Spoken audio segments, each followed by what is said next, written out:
And so the sun begins to rise upon the city of Neverwinter. A cool, faint mist rolls in from the sea. Pretty common around this time of year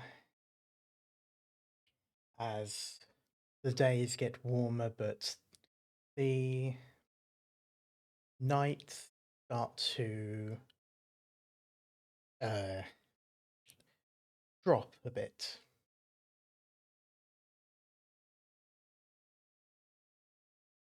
It is a quiet, quiet morning, but as the sun rolls up, the light shines over the streets and buildings of a rather busy city.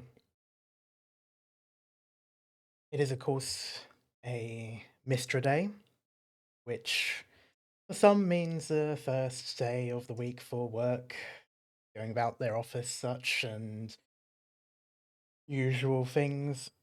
For others, it is a more specific day. Sometimes one that people look forward to, sometimes one that people don't. It is, of course, the first day of school. Summer has rolled long and past.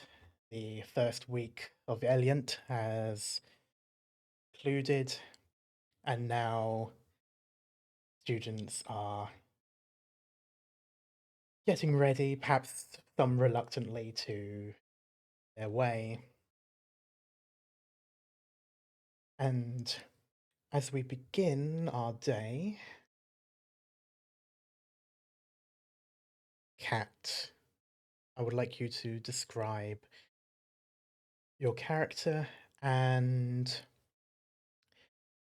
the main room of the building. Real spot now. I'll start with describing Lucy then. Okay.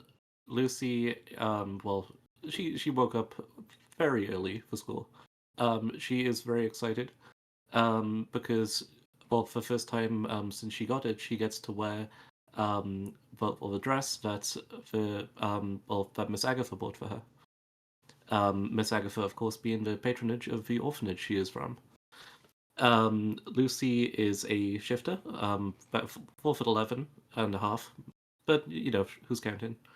Um, she has green eyes, and she is oh my god, I can't speak, and has cat ears and a cat tail. So she began ready for morning routine, having breakfast, and then making her way down to the entryway of the orphanage, which is a large room with a grand staircase at the back, which splits off in both directions, and she's currently just waiting there, probably for Miss Agatha, just to make sure she knows she's left on time. For a while, you see the occasional, normally kid running in and out. They mostly seem pretty tired, but a few of them are getting ready mainly to head to their own schools. Chetwood Elementary up north outside the city and Star Metal Middle School. Well, some of the slightly older ones, though, as you know, you are the eldest here, at least at the moment. Yeah. After a while, you've got your stuff together already, I presume. Oh yeah. Lucy would already have everything packed, and just probably having breakfast. Indeed. In which case, as you sort of focus on eating, Uh, you hear the slight sound of footsteps, a softer, not as loud as those that have been running around, but a slight sort of clunk to them of heels. And looking to the side, you see Miss Agatha. Um, Currently had a mouthful of food. Quickly swallows. Um, and just like kind of just runs over excitedly. She sort of she keeps a somewhat how to describe it, not quite a stern face, but still more sort of monotone in a way. She's though you can tell that there's a part of her who's a little bit excited, though not quite as energetic as you are. As once you approach, she gives a casual sort of ruffle of the hair. You looking forward to your first day? I'm so excited. I've been up for ages. I could barely sleep last night. I see. Well, make sure not to make a habit of that. You don't want to start falling asleep in your lessons. I won't, I promise. Good girl. Do you have all of your equipment ready? Did the school provide what we asked? Yeah, I think so. I got my pens, um, my pencils, um, like opens bag to check what else she has in there. Just like instead of listening, she just shows her. She looks in and yeah, she sees the armor's been provided, the other gear as well, and a few of the books that were sent ahead of time as well. And she again sort of keeps that somewhat stern face, but gives an approving nod. Very well. You sure you're okay with walking? I could try to get someone to give you a lift. No, I'll be fine. I like walking. I like looking around the city. All right. Well, in which case you should probably head off sooner. You don't want to be late. Sometimes things might slow you down if you, especially walking that far. I I'm pretty fast. I'm sure it'll be okay, but I will leave soon. And thank you again for getting me that dress, Miss Agatha. Think nothing of it. It's only fair that you have something nice for your first day.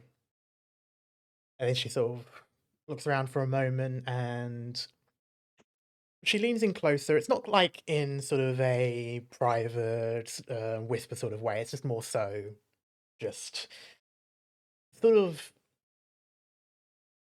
a slight bend of the knee, just sort of lowering herself a bit to be a little bit more at height, at eye height. Um, as she says, and remember, try to make some new friends. It would be good for you to spend time around people your own age. Okay, but I already have, a really good friend. I know, Isn't she darling. enough? Your friend is very special, but you should still try to make friends with other kids, especially your age. Okay. And besides, it'll make time at school a lot easier. I'll do my best for you, Miss Agatha. I know you will. One last thing. Don't start climbing everywhere. I know you think it's faster, but there are rules. But okay. But what if I need to get to school faster?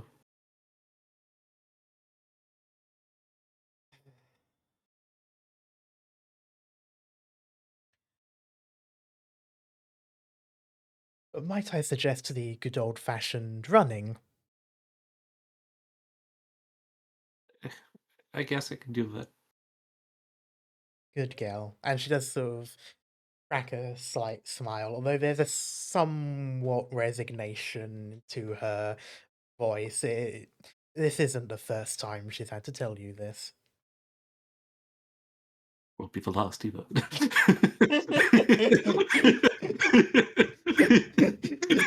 But yeah,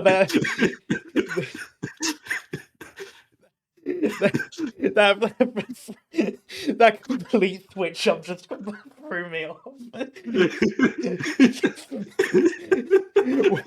Why did I come? Whew, okay, where was I? Yeah, Agatha. Anyway, after a while, she sort of threw you on the back, and it's very quickly reaching the time that you should leave. I mean, probably spend a little longer, but when it comes to walking, you know, there's always a chance something might, you know, roadblock or something might make mess things up a bit. In that case, then we'll give Miss Agatha a quick hug Yeah. and make sure that like none of the kids are misbehaving too much. Um, at least one's nearby. At most, you see two younger boys. One of them looks like they grabbed something off the other and just kind of run off. The other one chasing after. There's a bit of a sigh from Miss Agatha, but they're they're twins. They're brothers. It's not uncommon for the two of them, for at least one of them to tease the other. Like just like watches, looks back at Miss Agatha, sees her kind of her expression, and just somewhat understands, not fully, but you know, she's seen it enough to why she knows that something will be done, but they're not going to get in major trouble. Mm. And I'm just like, okay, I'll be back in like tries to think, 7 hours, 8.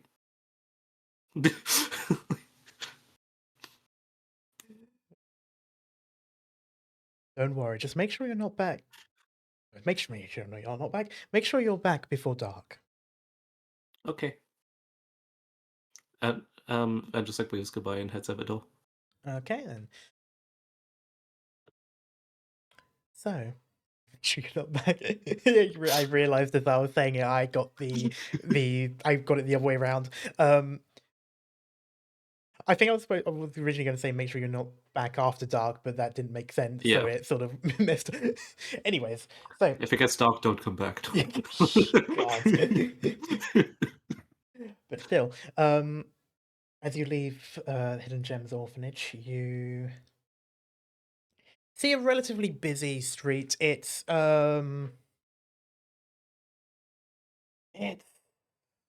not full of traffic. This area, older town, and hasn't been quite as developed as some of the other places. A lot of more typical cobblestone foot roads.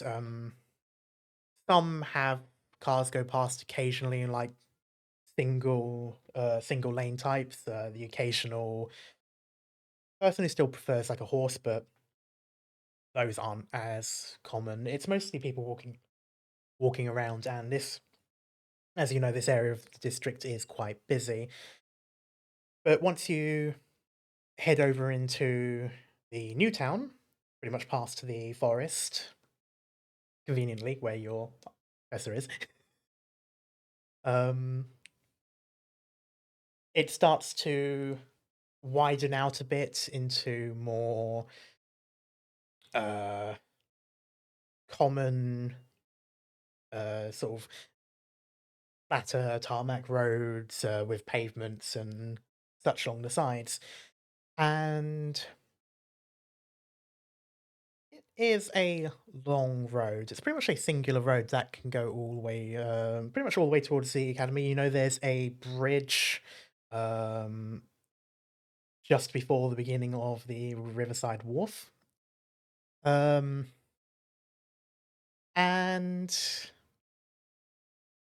going through the city and the market street,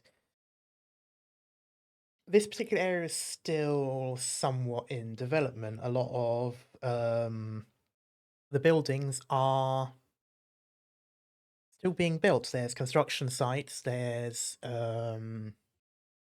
of like the skeletons of buildings, sort of like the concrete pillars and the floors and such. The road sort of winds around them, quite kind of long, but there's rows of these buildings that are more straight.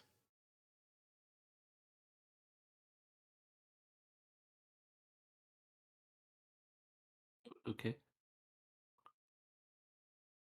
You prefer to continue walking down the roads? Hmm. If there's nothing blocking the roads, then continue on the roads. Because she doesn't want to upset Miss Agatha. That's fair.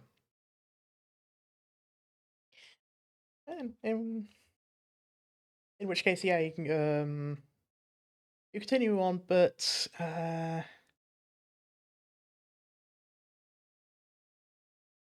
fortunately, towards this, I went Australian there for a moment. This junction here, there seems to be a bit of a traffic jam, and it's caused by this construction work. They're changing they're pulling out some of the pipes underneath. But there is a route through into Market Street, slightly older but more modern part of the city still. Where is this? Sorry? The Place? junction, yeah, so basically here. Would I have to go all the way around here? Yeah. Stairs of the construction. Stairs of the building. Like, well, Miss Agatha's been mad at me before for climbing buildings, but she's never been mad at me before for being late for school. So climbing's probably better, as she at least expects that. Like just rationalizing this out loud, but she's just staring at it. You're sort of saying that, and then you you kind of turn as you're sort of like questioning this to amongst yourself, and there's just sort of like a random guy just sitting on at the side with the dog that has been walking, and just sort of shrugs at you as if you were talking to him. It gives a small wave. Like wave back, he's just gonna pretend he hasn't seen anything. Just like after like staring at the building for a moment, like planning a route, she's like, "All right, guess I'm going up." Right? In which case, can I? Yeah, I'll do this. I would like you. What? What? I would like you to roll athletics or acrobatics. I'll have that be your choice. First off, shape change. Like shift. Okay. We're going for speed.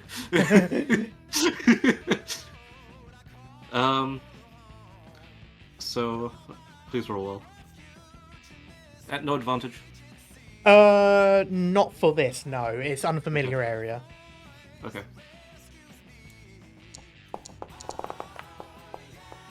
Yeah. Not that you need it. All right then. So you sort of take a step back, do a slight run, kick up, and pretty much climb up the first sort of wall. It's like a shorter wall, but it gets you onto the first floor of this skeleton of a building. It looks like it will probably be a high-rise at some point.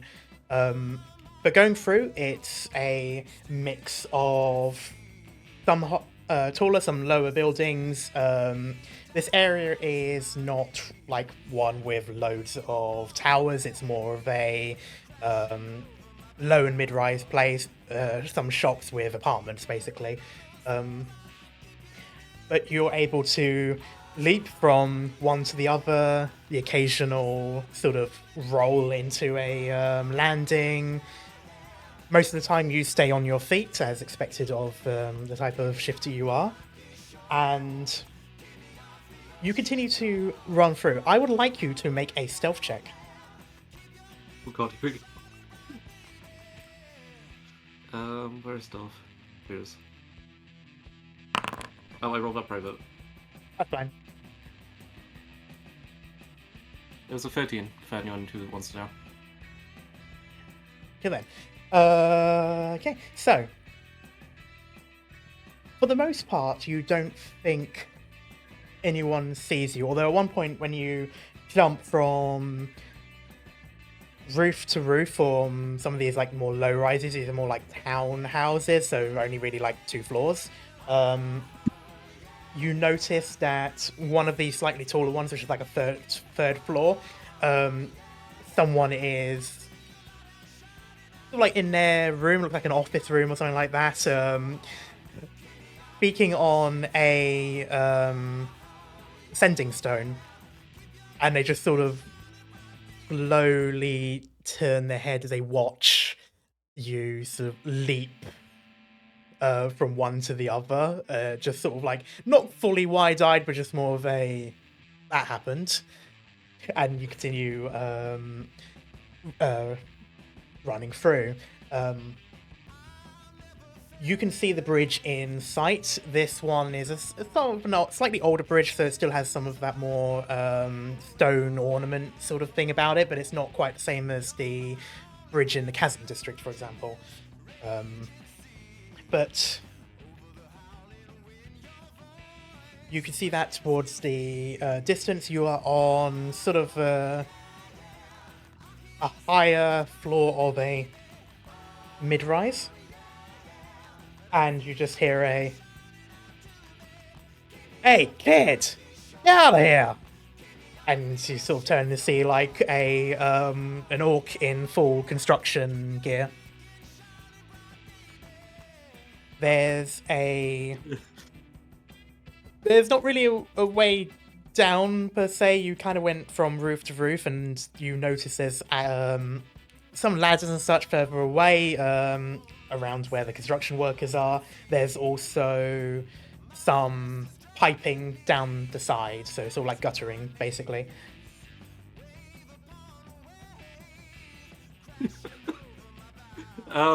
Let's go for pipes. Why not? All right then. Just like kind of like I got lost. Or just like moving towards the pipe slowly. I would like you to make another acrobatics check while the orc that originally spoke to you, he's walking towards.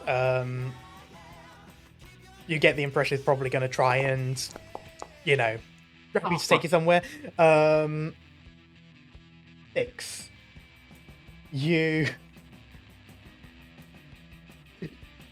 Before he can get any closer, you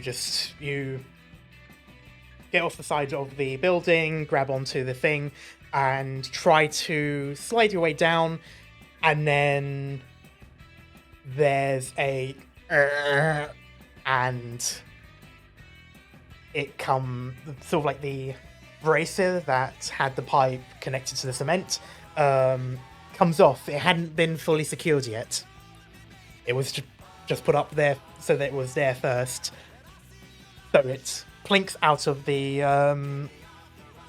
corkscrew and turns back. You're still sort of clinging onto it at this point, sort of grasped around like a cat that's sort of like in a hug on something, and it lands and hits the sort of collection of dumpsters. The pole basically hits the thing first, so you never actually hit the ground. It sort of like keeps you just like a foot or so above the ground, so you can sort of let go, and even if you land on your back, it won't hurt. Just like blinks for a second, like, oh. And you just hear over at the top a disgruntled orc noises and just a, "Are you kidding me?" I'm sorry. But just run. Run. Okay. At this point, you got a straight shot from the straight shot towards the bridge at this point, and 80-foot movement of running speed wave. yep, yeah, you are zooming, and as you run that way, I would momentarily pause this and move over to Quinn.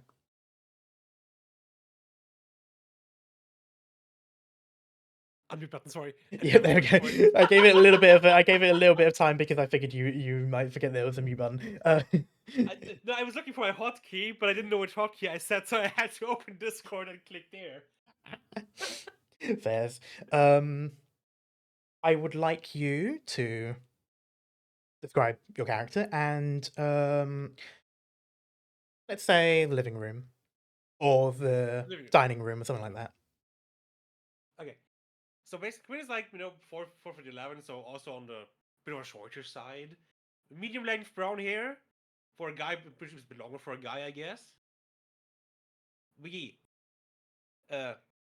eyes. I suck at describing things, sorry. You know me, I'm sorry. Yeah, fun. But yes, it's white. I don't know what this type of shirt is called actually, or what that type of top is called. I don't know what you call that. I'm not good Question. with names. Yeah, I don't really know either. It's just a it's just a shirt. It's Really. called a shirt, yeah. Yeah, And his shirt, long sleeve black shirt. pants that I don't know the name of either. Can't help me searching out the clothes. I do not know the names.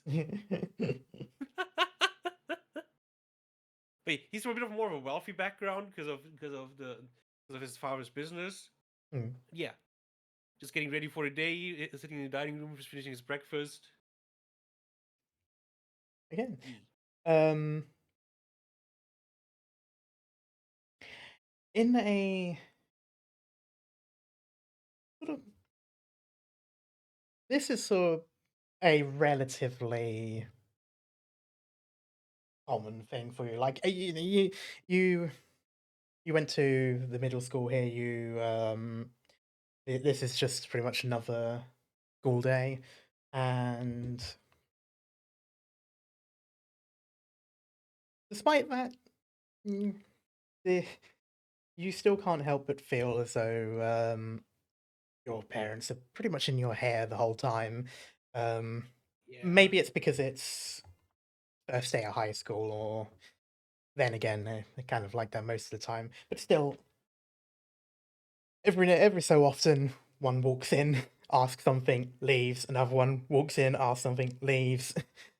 And Yeah, always nosy about that. Yeah. yeah, it just sort of goes through. And for about the third time,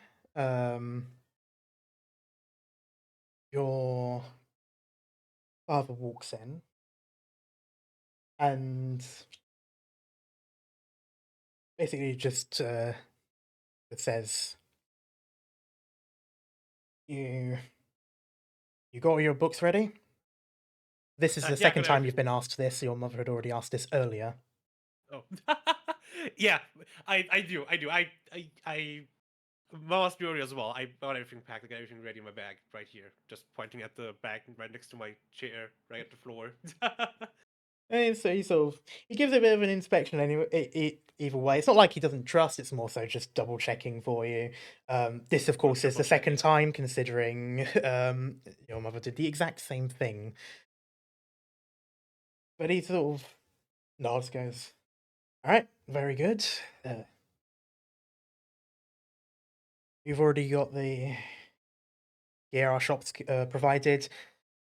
Do try not to lose it or break it." Yeah, he I sort of won't. I'm careful with my things. he sort of nods, but you suddenly hear your mother chime in, just sort of like in the background, just saying, "Your father's worried about the brand image," and just sort of it's sort of done in like a Yeah. teasing way, but yeah, he sort of he kind of like nods his head though, and goes, "Yeah, it's just yeah, it's Neverwinter Academy, you know. It's there's probably a few people who have our our gear too, so it'd Sure, be gotta some good represent as well. representation." Yeah, exactly. I'll do my best. Very good. And he sort of gives you like that light sort of tap on the cheek, like just a couple of taps. Um, and basically says, "You sure you want to ride over? I can always drive you before I head to work." Nah, I'll ride. I think it'd be a bit awkward if I just get driven to school on the first day. I don't know. I think that'd be kind of embarrassing in front of everyone. I think. I don't know. "Oh, what are you embarrassed of your old man?" Then he sort of like teases and No. ruffles your head. No. I just you know how it is. All right, fair enough. Make sure to watch the roads. It's a bit busier outside, and uh, make sure you're back before well, make sure you're back just the moment school finishes. I'll be back early today. Okay, I'll head back as soon as soon as I'm free. And he sort I don't of know nods. exactly. I have to check my schedule later, but I'll come back after school. He kind of just nods and smiles, and he basically goes to do his own thing. He doesn't quite have his stuff yet. He normally walks with things like a tool belt stuff. You know, things tend to just kind of scream, "Hey, I work at a weaponsmith." But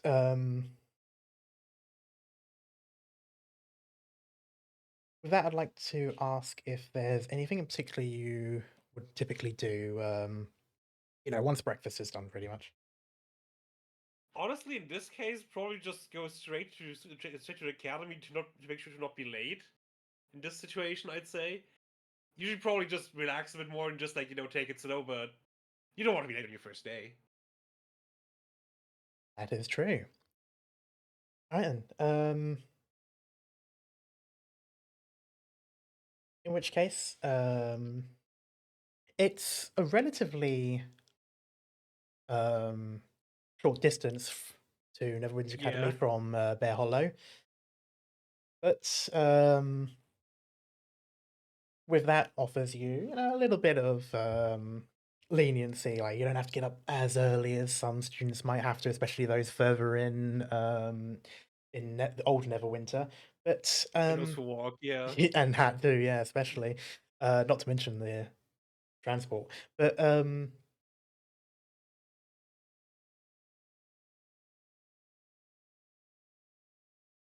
I will say you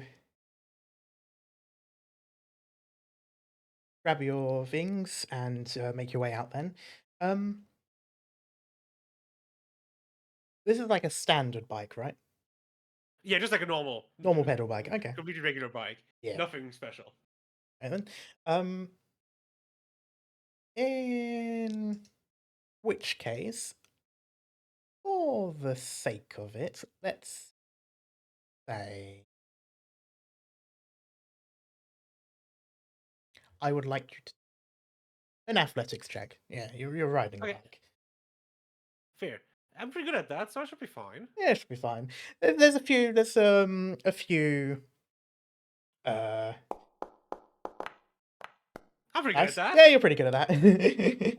The main road is pretty busy. To be expected. Obviously, parents taking their kids and such. There isn't any. Once you leave Bear Hollow, there isn't any like dedicated bike lanes, so you're sort of in the road for a time, and then sort of up onto one of the wider pavements. It's not really made for bikes, but there's sort of like a general sort of rule of thumb that it's like wide enough. You sort of if stick to one side, and it's okay, and people tend not to complain and such. If you can drop past and everything, yeah. And for the briefest of moments, I'm actually going to pause it here. Oh, damn. Okay. Sure. Just real Maybe quick. we'll go to mute it. Oh, No, sorry. Yeah, just real quick as we again go to the river district, not too far from that main road, where Maple, I would like you to introduce your character and where they would be as they're getting ready to head to school. Okay, so I'm always the worst at. Let's see. I think my boy Rook here would probably be just finishing up morning training. Mm. Yeah. Took a shower right after, got on his uniform, and definitely making sure all of his stuff is together before he even goes to breakfast. And in which case, while you're getting, ooh, yeah. Go on. Okay, I was gonna say while you're getting stuff ready, making sure it's all together, um, you hear some footsteps behind, and um, realize it is your mother.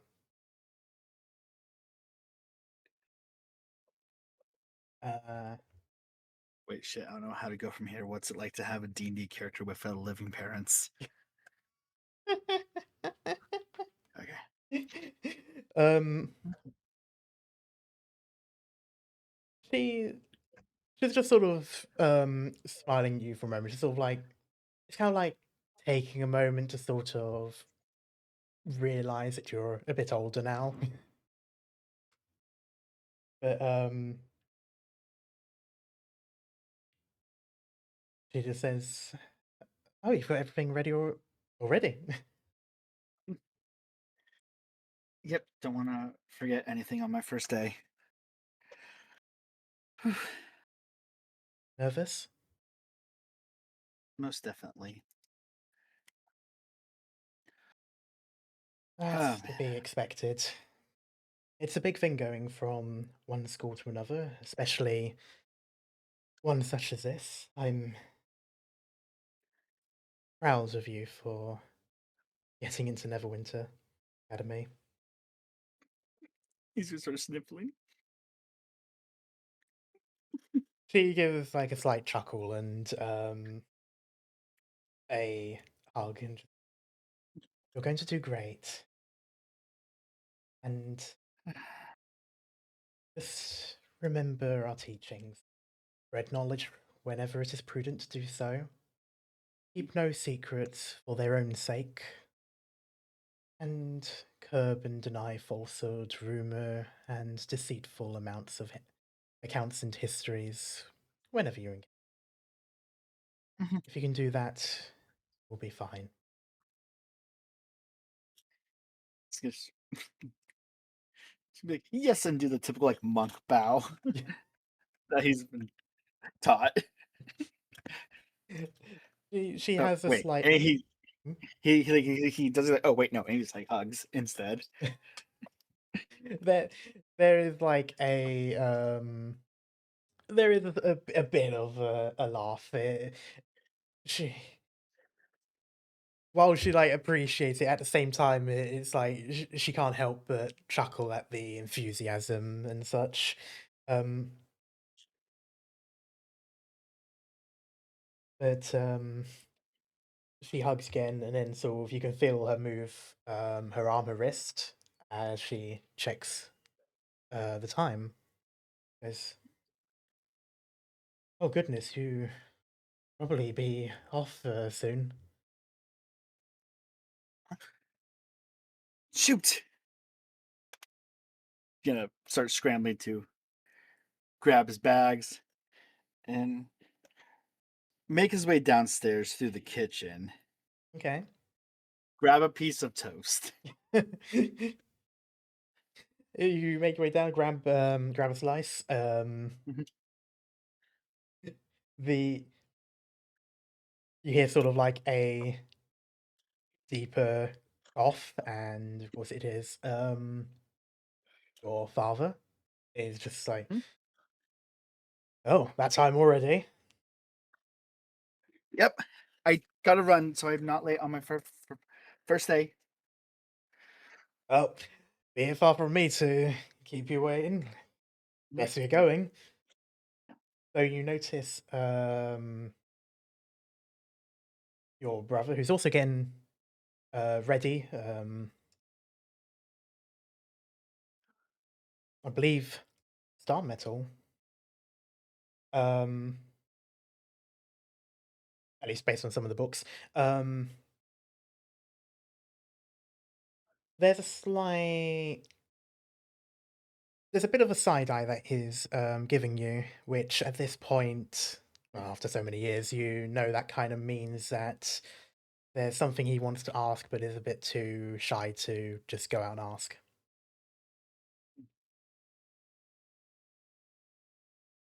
You can look at him and be like, "What's up?" As I'm starting to like inhale any fried eggs. There are some made, and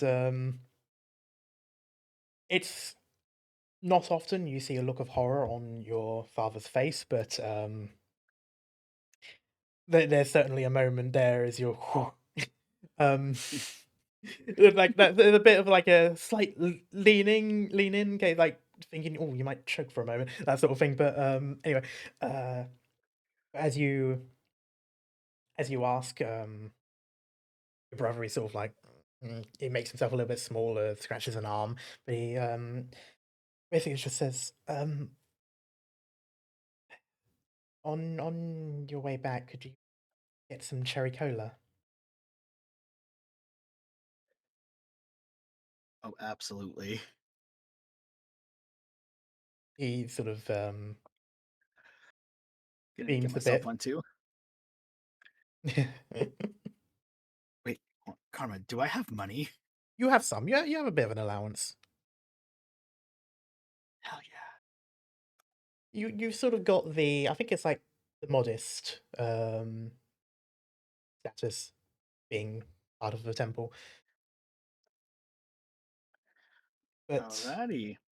um with that, yeah, he beams a little, and you also see a slight sigh of relief from your father, who probably didn't want to go and grab anything um in the meantime. Just look at him. At my dad just give like a little thumbs up. He responds in kind with a thumbs up of his own. Um, but with that, you're free to go. And how are you getting to Neverwinter Academy? I'm going to attempt to take. Oh, hold on, could I ping on this thing? Yeah, using the make sure you got the token select, and you can just There we go. hold down. Cool. So I'm right here. Hmm. Gonna follow the road and just take the grass. Like I'm trying to cut along the river. Okay. There are some sort of like gravel paths and cobble paths in some places. The river, of course, has been here the entire time that Neverwinter has, so obviously longer. And with that comes the usual sort of paths and such, spending time along the river. In more recent years, they've done a good job of keeping it clean and such. But see, I would. Before I head out the door, I'm just gonna put the piece of toast in my mouth and just be like, "I know off." And then, have a good day. It's as if I sort of waves you off. When it reaches this part here, Okay. I would like you to do an acrobatics. Or you can do a straight dexterity if you'd prefer. Whichever one. Let's see. How do I navigate? Let's see. Acrobatics or dexterity. Oh wow! For the first time, it's actually going to be the same. Oh, nice. Oh man. Let's see. 12. Okay. This area is a little bit thinner, and there is sort of like a gravel path, but it's less of one that's like actually there as a proper walk path, and more so just people have clearly used this sort of way to get round the city without having to go through some of the more main roads, which are a little bit more windy and snaky in this part of the district. They've kind of like worn down. It's more of a beaten path, and it's also a little bit on the marshy side because of the water. It's a little bit lower down, closer to the river line. So you do manage to make your way around both, but your foot does sink into some mud for a bit, and fortunately not all the way. It doesn't go over the shoe, over the ankle and such, but it does. Your shoe sort of sinks in for a moment, and it's like covered in dirt now. Yeah, that's normal. Yeah. Yeah, you'd be relatively used to that, I'd say, with some of the places you've been around and such. But with that, from there, you can pretty much make up long, sort of like there's some smaller roads and paths and such, which will eventually connect to the main road. It's pretty much the only way to cross the river on this side with that bridge.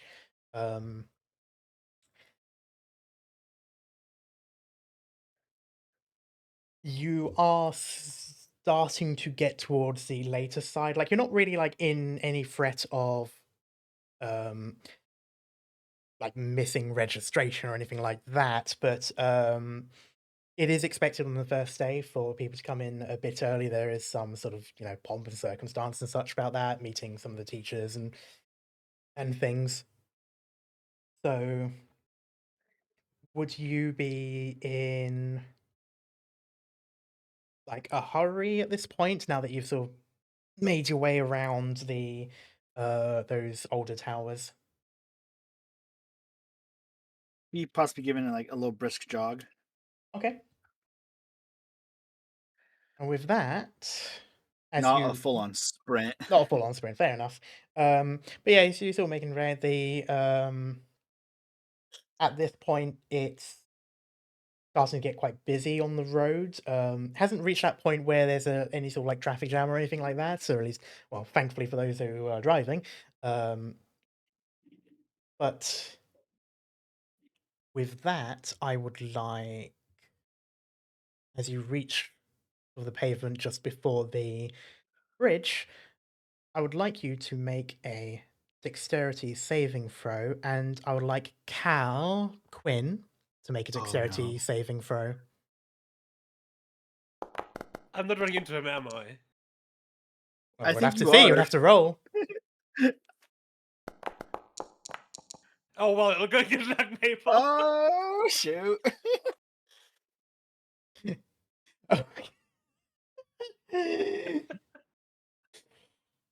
Okay.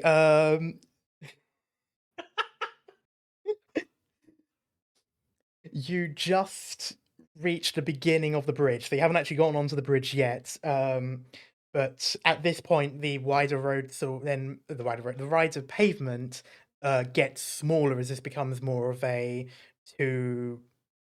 two-person like wide pavement, so a more normal one with the road itself being the main part of the bridge. So with the pavement going thinner, as you reach that point, Rook, Mhm. you hear a somewhat frantic ring, ring, ring, ring on the bike. Oh no. Um, Sorry. okay, who has the lowest one there, Quinn? There's a point where you try to swerve the bike, and instead you sort of go onto your side pretty much. You roll on the floor, the bike continues and sweeps Fuck. Rook's legs, and Oh, you no. topple over onto the floor. Fortunately, you're both relatively fine, some bruises and such, not much in the way of injuries. Quinn, with that sort of like skidding across, it would have slowed the bike down considerably, but it definitely enough to trip you up. Yeah. Fuck. I've done this. I just try getting up, just wipe off my knees or whatever. Just I'm gonna like look over at whoever I hit and just say, "Are you okay? Are you okay? uh, I'm sorry. yeah, I'm fine. Are you okay? I'm alright. I'm alright. Sorry. I'm So- sorry for hitting you. I didn't notice you. Well, I did notice you, but I couldn't dodge. I'll come on. I'll help you up. I'll hold out my hand for him. Uh, I'm gonna No, it's grab not. it. I'm gonna grab your hand, and it's gonna feel very cold when as Oh yeah. you just feel This this technology. brass. Oh, you have like an artificial hand? Cal, did you not check the character description? I do. That was not me. That was my character. Oh, okay. I That's something. didn't check your character. Don't worry. The moment you say that, he's gonna like, yeah, and I'm just gonna pull myself up. All right. Good. Good. I'll just yeah. Is everything okay? Oh, Can you walk? yeah, yeah, yeah, I'm fine. Just a little bit of scrapes. I'm fine, Fair. really. Fair. Also, Karma, did we just pull the running with the toast in my mouth runs into boy trope? Hey, at least not running into a truck, I guess. Yeah, literally thankful it's not that. So So far. far, it is a busy road, as you can see. Yeah, There's I'm- a I'm- couple of people sort of like staring at the two of you, but they see that what you've stood up and such, so they don't like rush over or anything. I'm gonna check my arms. Are they still good? They seem to. Oh, unfortunately, the toast is in the middle of the road at this point. You. Oh, that's why I ate a lot of food beforehand. I, out of character, figured this was gonna happen. The toast failed the deck save. Yeah, but yeah. You I'm gonna- you check your hands. Yeah. You move your hands so that you're looking at the palms and looking at the top. There's the occasional wearing and clicking of clockwork and pneumatics and such, but besides some sort of like buffing on the metal, That's. it's fine. Yeah, I these can probably take can't more even than tell. that. Yeah, I probably can't tell if this was from the bike injury or just everyday use. Honestly, yeah, like there may be like a bit here where it's like, how did I see this one before? Am I misremembering this one? Was this today or was this another day? But like those are sort of things that you give up thinking about because it's like it doesn't matter at this point. Yeah, I'm gonna check my stuff, see my backpack, and then grab the toast off the ground and find a nearby trash can. Oh no. Um, Don't worry about that. Lunch is on me today. I'll buy you lunch later for that. That's on me. Wait, my lunch. Looks in my bag to see my lunches. Oh, Attacked. I'm going to be really stereotypical here. The brown paper bag that your lunch is in looks fine. You don't see any like wet patches from anything like breaking or any tears and such. I will say, are you sure you want to pick up the toast? Because it is in the middle of the road and there are cars, like a lot of them. Oh, It's gonna get oh, run over. wait. No. Yeah, it sort of Uh, flew when you fell. Yeah, but like littering is bad, but at least they'll break down and feed maybe a squirrel or a raccoon.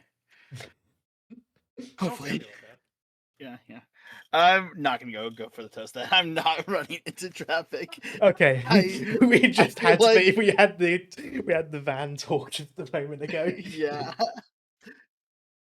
Yeah, I'm just gonna sigh out my toast and just be like, rest in peace. You were delicious. It's okay. The raccoon's gonna have it now. I guess it's gonna be Oh fine. yeah. Like, Hey. look over at Quinn and probably are you in the gear from the Are school? we?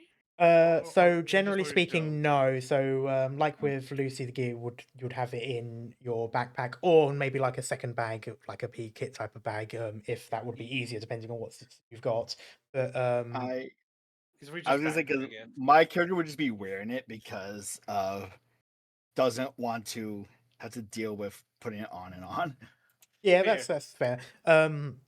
With armor you can. With weapons you'd have to have them stored. You can't have them sheathed like the adults can. They have to be hidden. Oh, it makes sense. But yeah. So if you've got the you've got the Neverwinter Academy gear, haven't you? You got the loaned gear. Me? If I remember correctly. Yes. Yeah. So yeah, Quinn, you see that he's got a studded leather breastplate with the school's logo on one on one side of the front of it. And yeah, you recognize the logo instantly. Oh, you're going to the academy too, I guess. You're gonna wait there. Like on your first day as well. Yeah. First day is today. Yeah. Okay. Same here. You know what? If you want, I have a backpack on the back of my bike. If you feel comfortable, you can sit on that, and I can take you with me. Is that I mean, probably not legal, legal? but it's probably not. But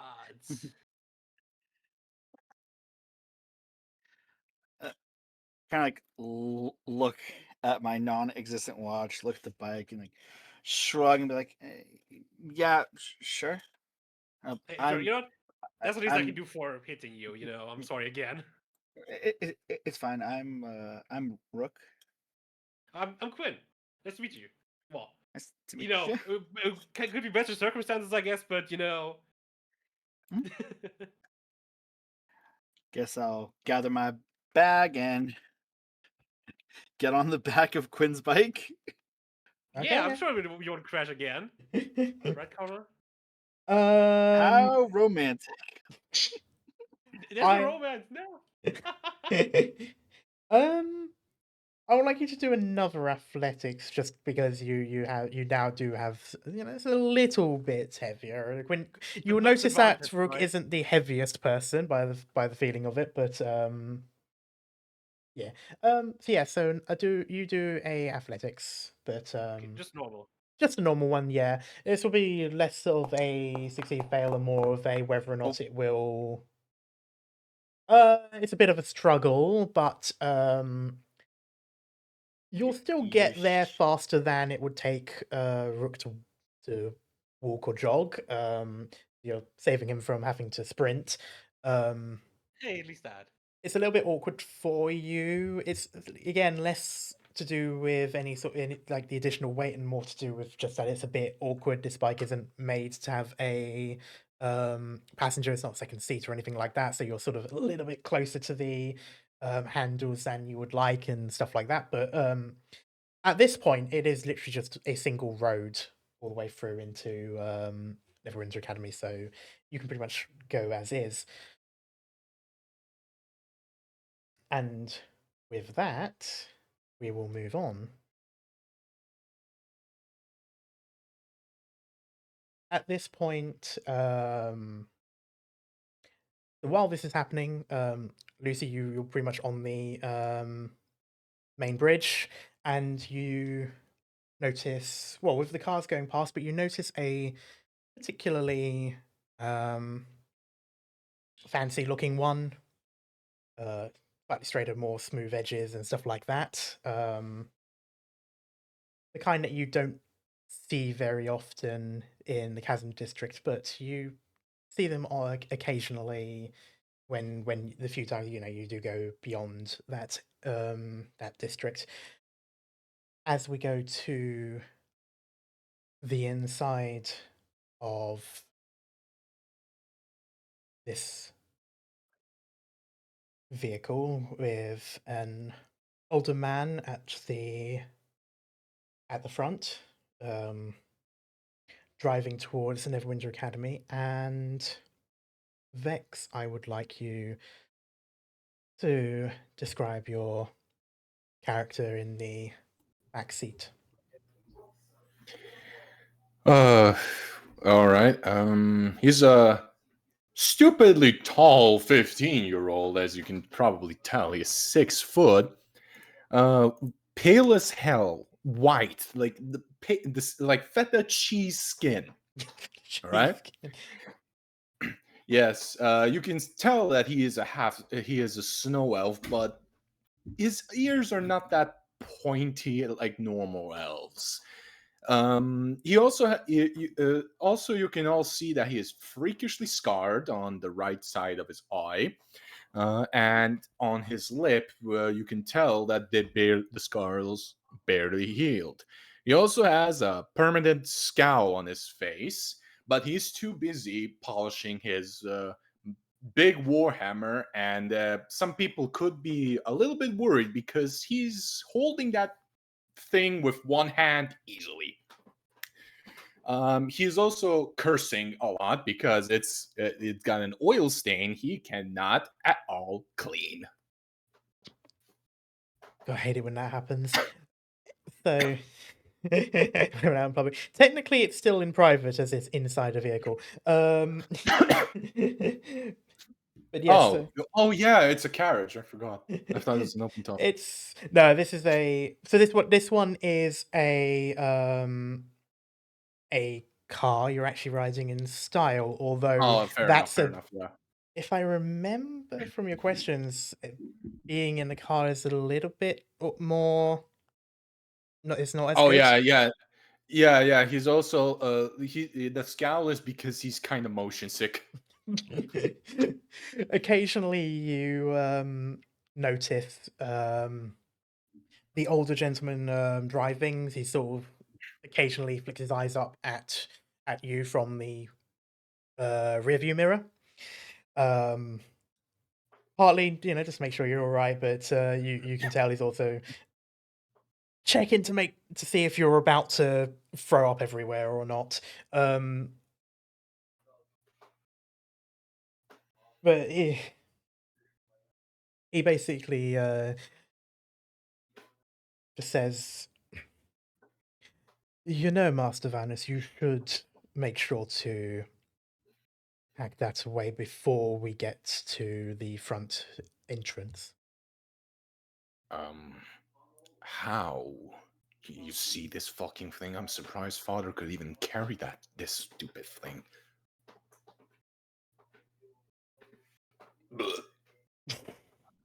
There's a moment where he was about to say something along the lines of, "Don't speak ill of you," and then you sort of he hears you sort of gip a bit and he just sighs and drops it. He basically just says, "There's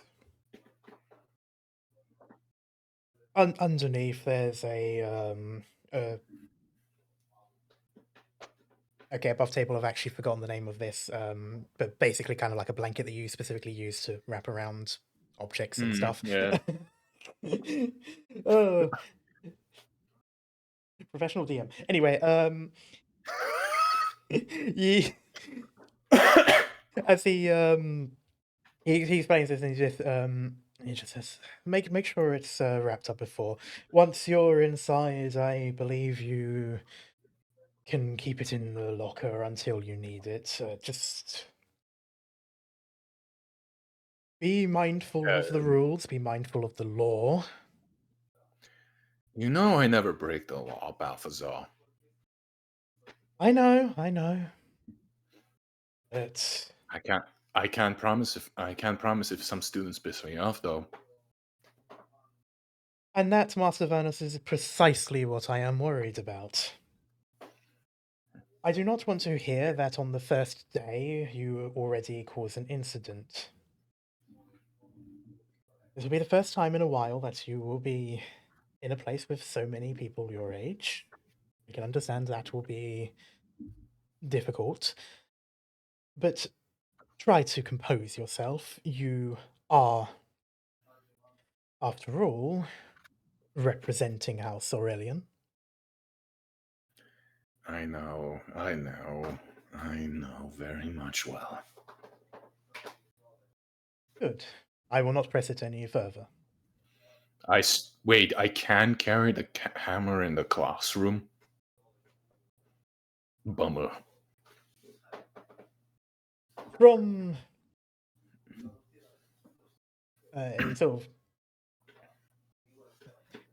he sort of thinks about it for a moment and just says, from what Lady Nanwir said, no, except for classes in which you will use your gear.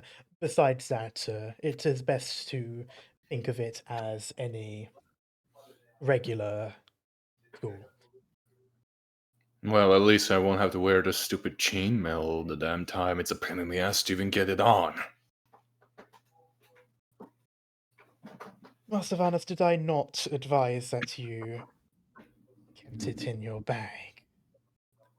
You never know in these streets when a fucking bastard will try to shank me. It's not the first time. Quite, and it probably won't be the last, fair enough. It continues driving. At this point, you can see the academy coming into view. Mhm.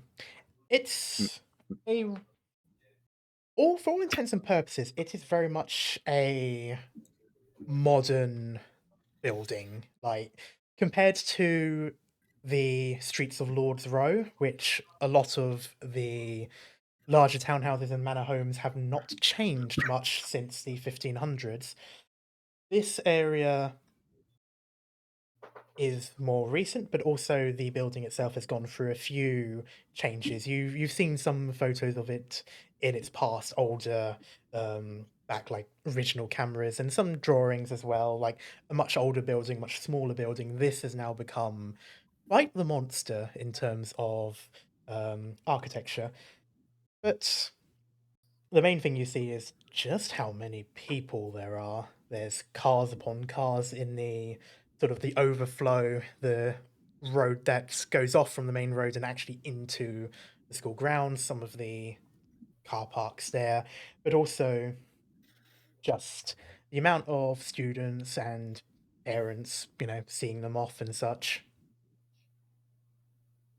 He kind of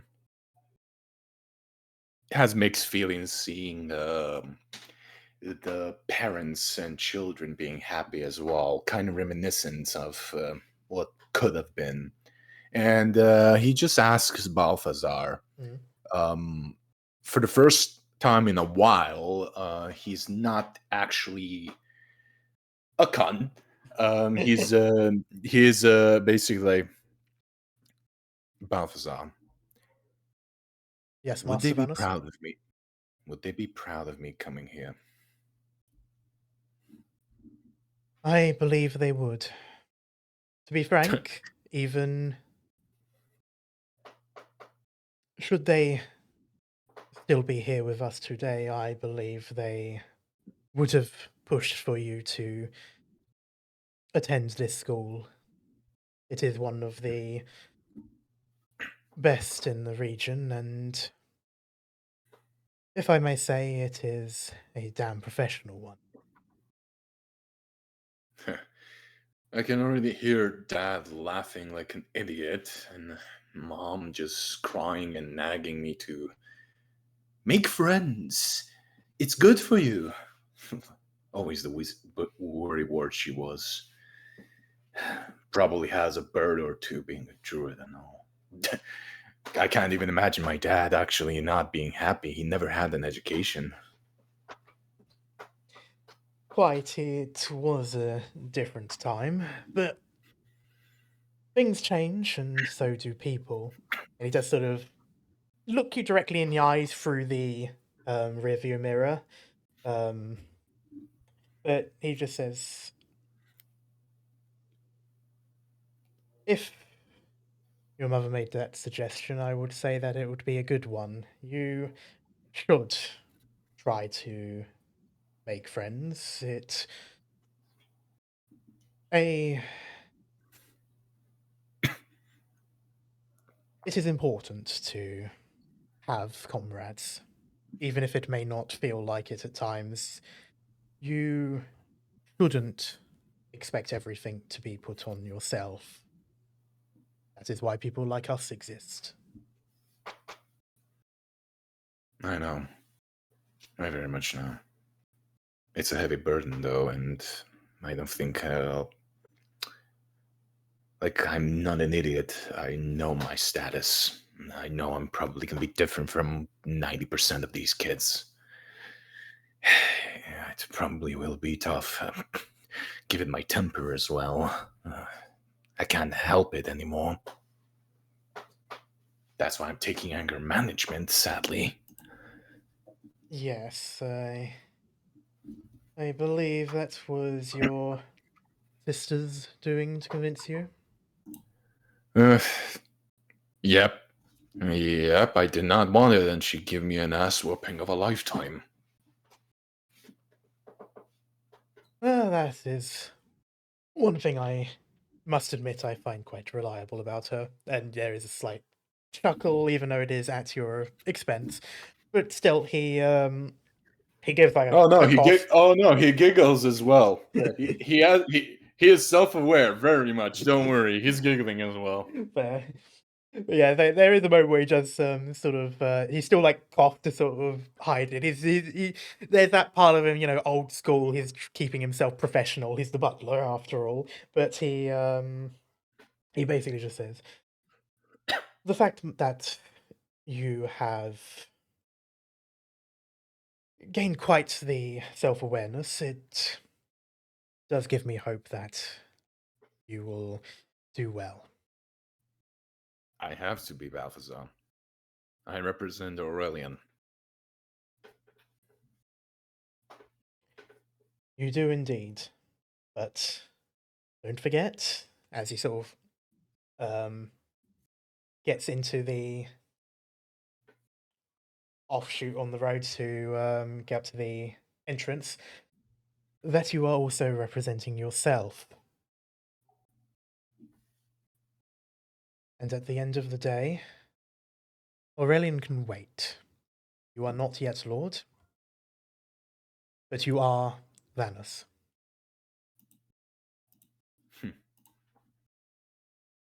Yeah, I am.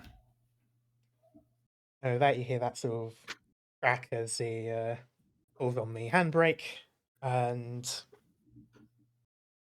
Oh, he controls. He barely controls. How to say this? His motion sickness. There, he just goes.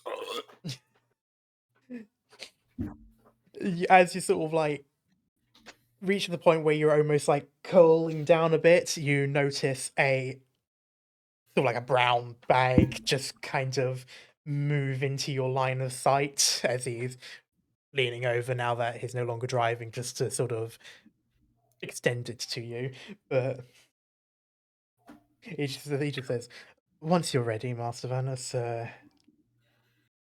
cover up your weapon, and it'd be best to head straight in. Don't worry too much about those around you, for now at least." Above table, I was expecting like a like Kat's character just because she was jumping and shit. Like I thought I was expecting that for a second, but okay, fair enough. You thought you were gonna isekai Cat's character? To be fair, we went from a collision, and then I started with Lucy's perspective. So I was yeah, it did halfway seem expecting like to carry to drive to see these two fucking guys and just like, what the fuck are these idiots doing? Okay, fair enough. He wraps the cloth around his hammer, which still has an oil stain. It's kind of pissing him off a little bit still. it's reaching a point now Yeah. where it's sort of like mostly gone, but you know it's there. Yeah, it's never gonna get away, isn't it? Probably not. Fucking hell. Alright, I'm getting that bag and stuff. Fucking bullshit. I'm not buying this oil ever again. Language, Master Vanus. Bear in mind, the teachers will not be as lenient as I can be. Bummer. That's the spirit. And he's all doing this while reading a small pocketbook. It looks like the some of the scriptures, at least, of Lavanda.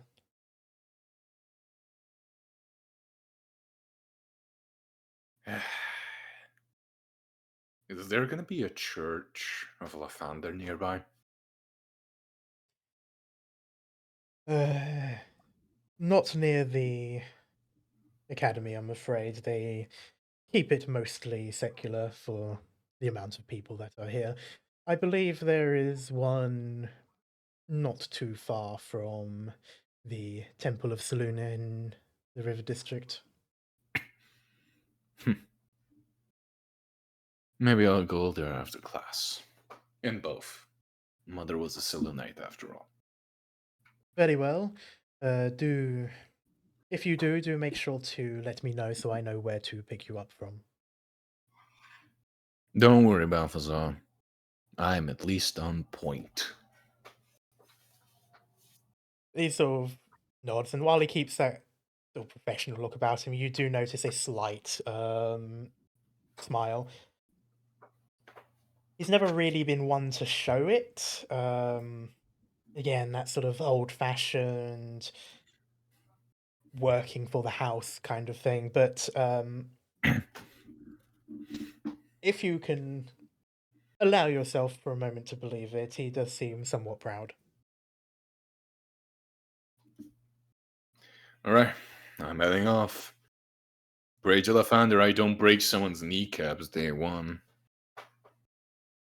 It's a joke, Balthazar. Don't give me that look.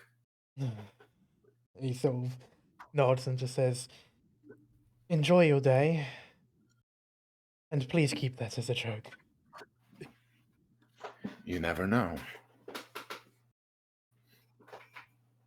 You can just, as you leave, you can just about hear a, "That's what worries me." And once the door closes, he's driving off. Bloody hell, this is a big place. He just screams out loud. From that, you do get like a couple of stares from students who just happen to like walk past as you said that, but they're not like, it's not like a long stare. It's more of a, "Ooh, someone just said something," and then continued on. You do notice a lot of mixed feelings here. You've got some that are like excited to see the to be here. Some freshmen like yourself, first time ever, you notice them. They seem particularly nervous. You see some who look like they're barely awake. At this point, it is about more in line with 8 o'clock in the morning. Yeah, so you've got the mix. You've got the students who don't want to be here, the ones that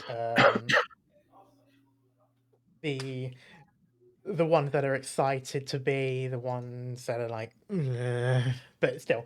But with that though, we're gonna move again. Parkour. And I might as well. Well, now there we go. As I figure out who am I going to pick on now. I mean, whose perspective are we going to move on to now?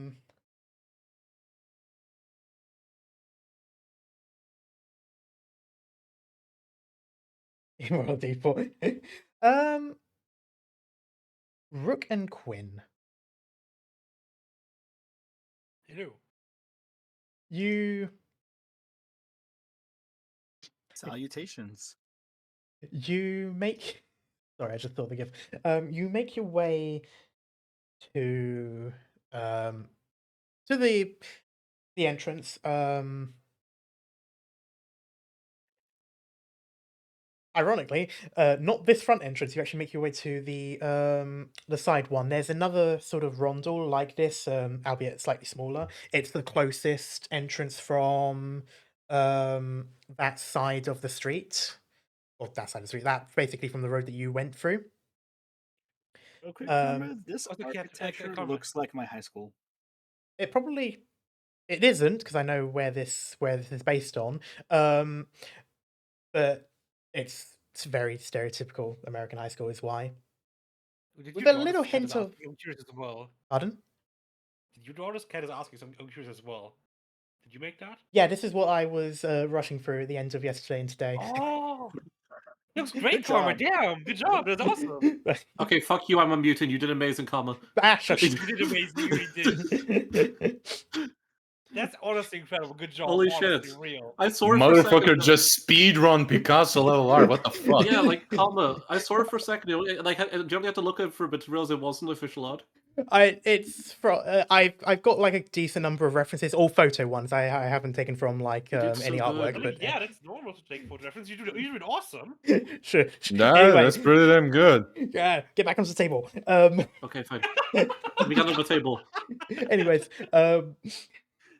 Rook and Quinn, you get to you make your way to the side entrance. So the rondel's a little bit like this, but it's a smaller one, single double door entrance as opposed to the two that you got here. Not as many floors and such. There is a bike park bit, just those metal Yeah, like things that stick out, so you put the thing in. The racks or whatever. Yeah. You call them. Me, who's never ridden the bike, I could not remember what they're called. But yeah. Oh, You good. never Oh, ridden yeah. the bike? No, I never learned. Anyway, you get there and yeah, the entrance is right there. You see a couple of teachers. You notice, and I'll say the same for Vex when you're at the front. I forgot to mention this as well. There's a decent number of teachers that are outside. It's sort of like a show of things, welcoming the students, saying hello to the parents, talking to them, and such like that. It's the first day; they're keeping up appearances and stuff like that. It's typical school stuff. Those of you who went to like Star Metal Middle School and other such stuff, it's sort of a standard. And likewise, they tend to do a similar sort of thing at the end of the year or at the end of holidays and that sort of thing. Like wave them off and wish them luck and stuff like that. Yeah, just like standard stuff, like tradition, basically. Pretty much, yeah. And that's kind of one of the things that you all sort of know about this. That isn't actually a puddle. That's supposed to be like one of those ramp bits like where it sort of goes up from the road into the thing. I was just bad at doing that. Oh, you're not bad at doing it. You're an awesome, Karma. Shush. No talking bad about yourself. Anyway, when you all know that this school's one of the, I want to say prestigious. It is in a sense, like it is definitely one of those places where you want to take your kids there at the very least so that they've got this name on their resume. It's one of those sorts of places as well. It's Mhm. public, but it's still, yeah, it's a big one. Everyone wants to go here for the most part. And with that, you get a lot of students, and you do, Lucy. Anyway, you again, you sort of see that mix of some that are excited to be here, some that are like dreading it, and then those that are like that kind of I don't want to be here levels of tired. Oh, They've fair. gotten too used to the summer break and have now messed up their sleep. But inside, the rondel itself on the inside is quite spacious. It's sort of a center room with a sort of like a quarter of a circle worth of staircase, so quite going up. These go up to like the other floors and such. On here, it's a sort of wider area. There's kind of the ghost of a reception area. The main one is actually over at the main entrance, but there's still this bit here just to make sure the people entering are who they should be, you know, students and teachers quick. and parents. Yeah. Did you say the ghost of a reception area or a ghost at the reception area? Of the reception area. So you could tell this place was probably used as a main entrance once, and then they must have rebuilt, or that yeah, they must have built a new front, and that sort of area is now the main reception. But this one's still used at least in the mornings and maybe the evenings once school finishes.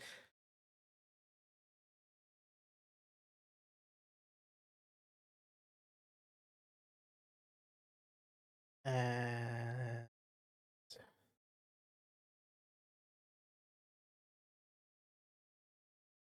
they're already gone.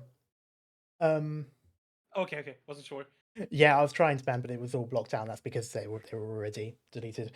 But anyway,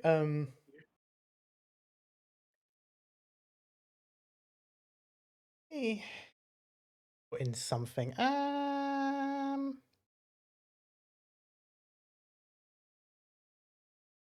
This one maybe, or is that a? Oh. Nope, not that one. Sorry.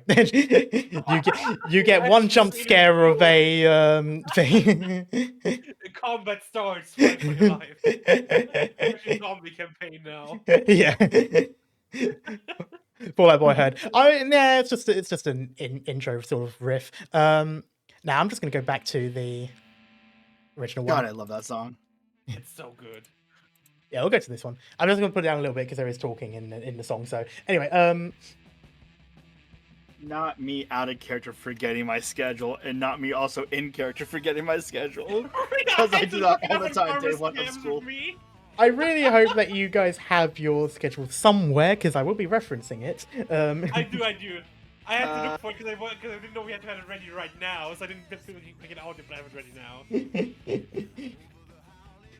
Typical student thing. I didn't know if we needed it ready for our first day. Anyway. See, we're just a character.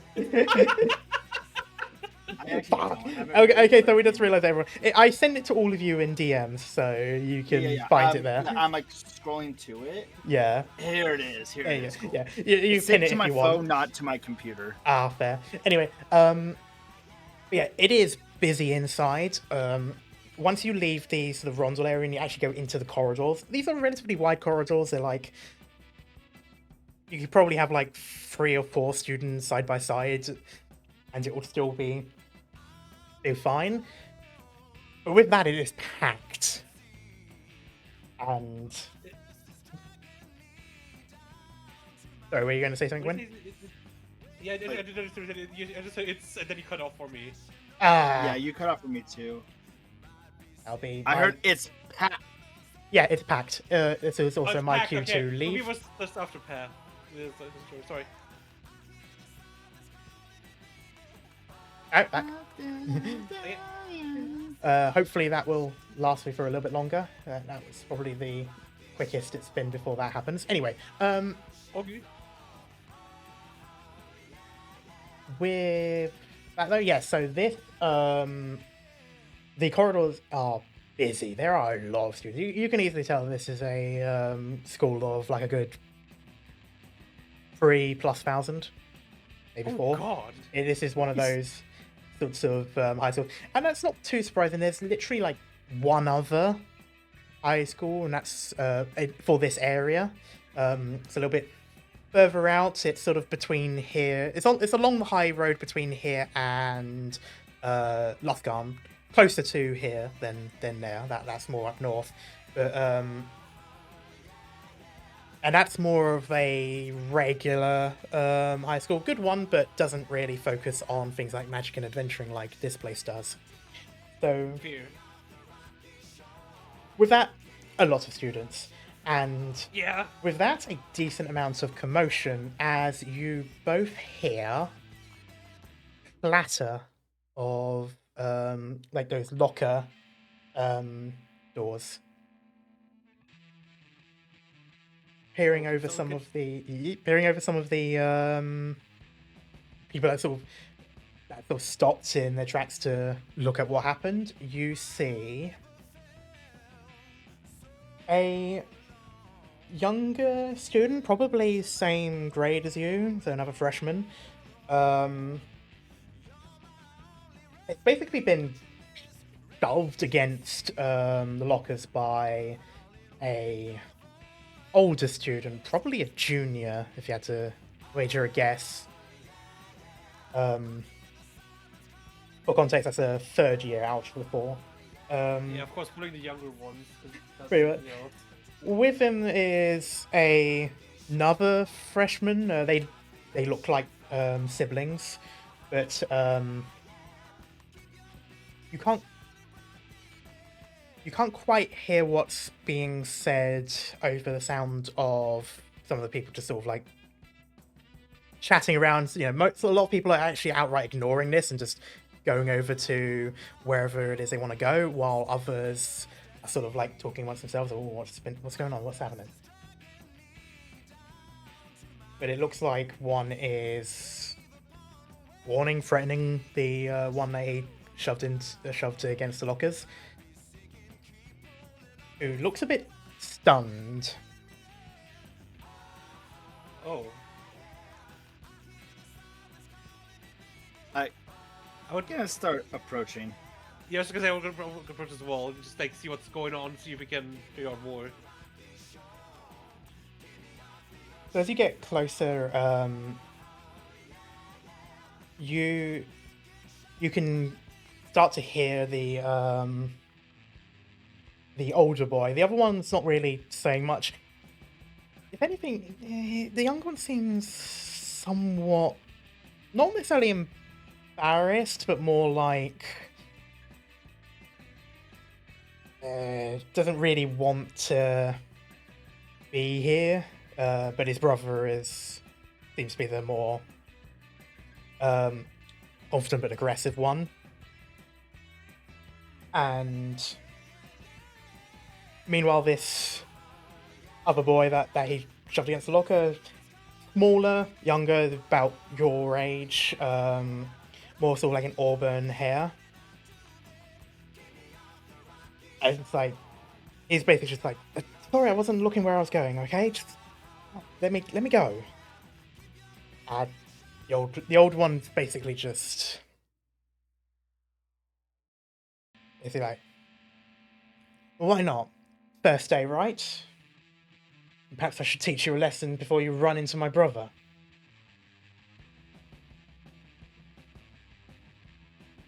And he's sort of keeping him pinned against the locker with his forearm sort of just pressed against his chest. Okay, Quinn would approach closer and just get in speaking distance, basically, and just say, "No, it's his first day. Leave him alone. Come on. We don't have to do that on the first day." I was also gonna chime in and be like, yeah, we don't want to be late to class. That as well. Like, to the guy pushing small dude against the locker. It sort of stops for a moment. You can both see, even though the other one that's against the locker hadn't noticed yet, but you can see that he was about to raise a fist, like he had it to his side and it was about to lift up just slightly, and then he hears you both speak. So it moves back down and he looks over and goes, "Yeah? And who are you two to say shit?" I mean, more than you kind of outnumbered, so you should probably, leave. He shoves the other boy basically like sideways to get across the lockers, and you get like the until he's on the floor, as he sort of, in that same movement, turns to fully face you, and there's, as he sort of stands there, his younger brother sort of takes a step back. But the thing is, like, while I say he was a bit, like, uncomfortable / embarrassed, it's not exactly as if he's against what's happening. If anything, he seems to look down on you in the same way his older brother is. But though perhaps is more concerned with form and how everything looks being the first day. But with the older one of his buddies walks up, another junior, a orc boy. Oh, so you're scared of fighting younger people alone, or like you scared? No, not fighting. You scared to go up against younger people on your own.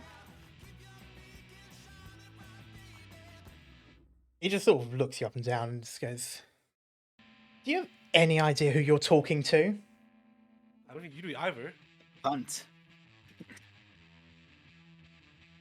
He fully stares at you, Rook. Like, you could practically see a bulge in the forehead there, as he sort of Now, walks up and just says,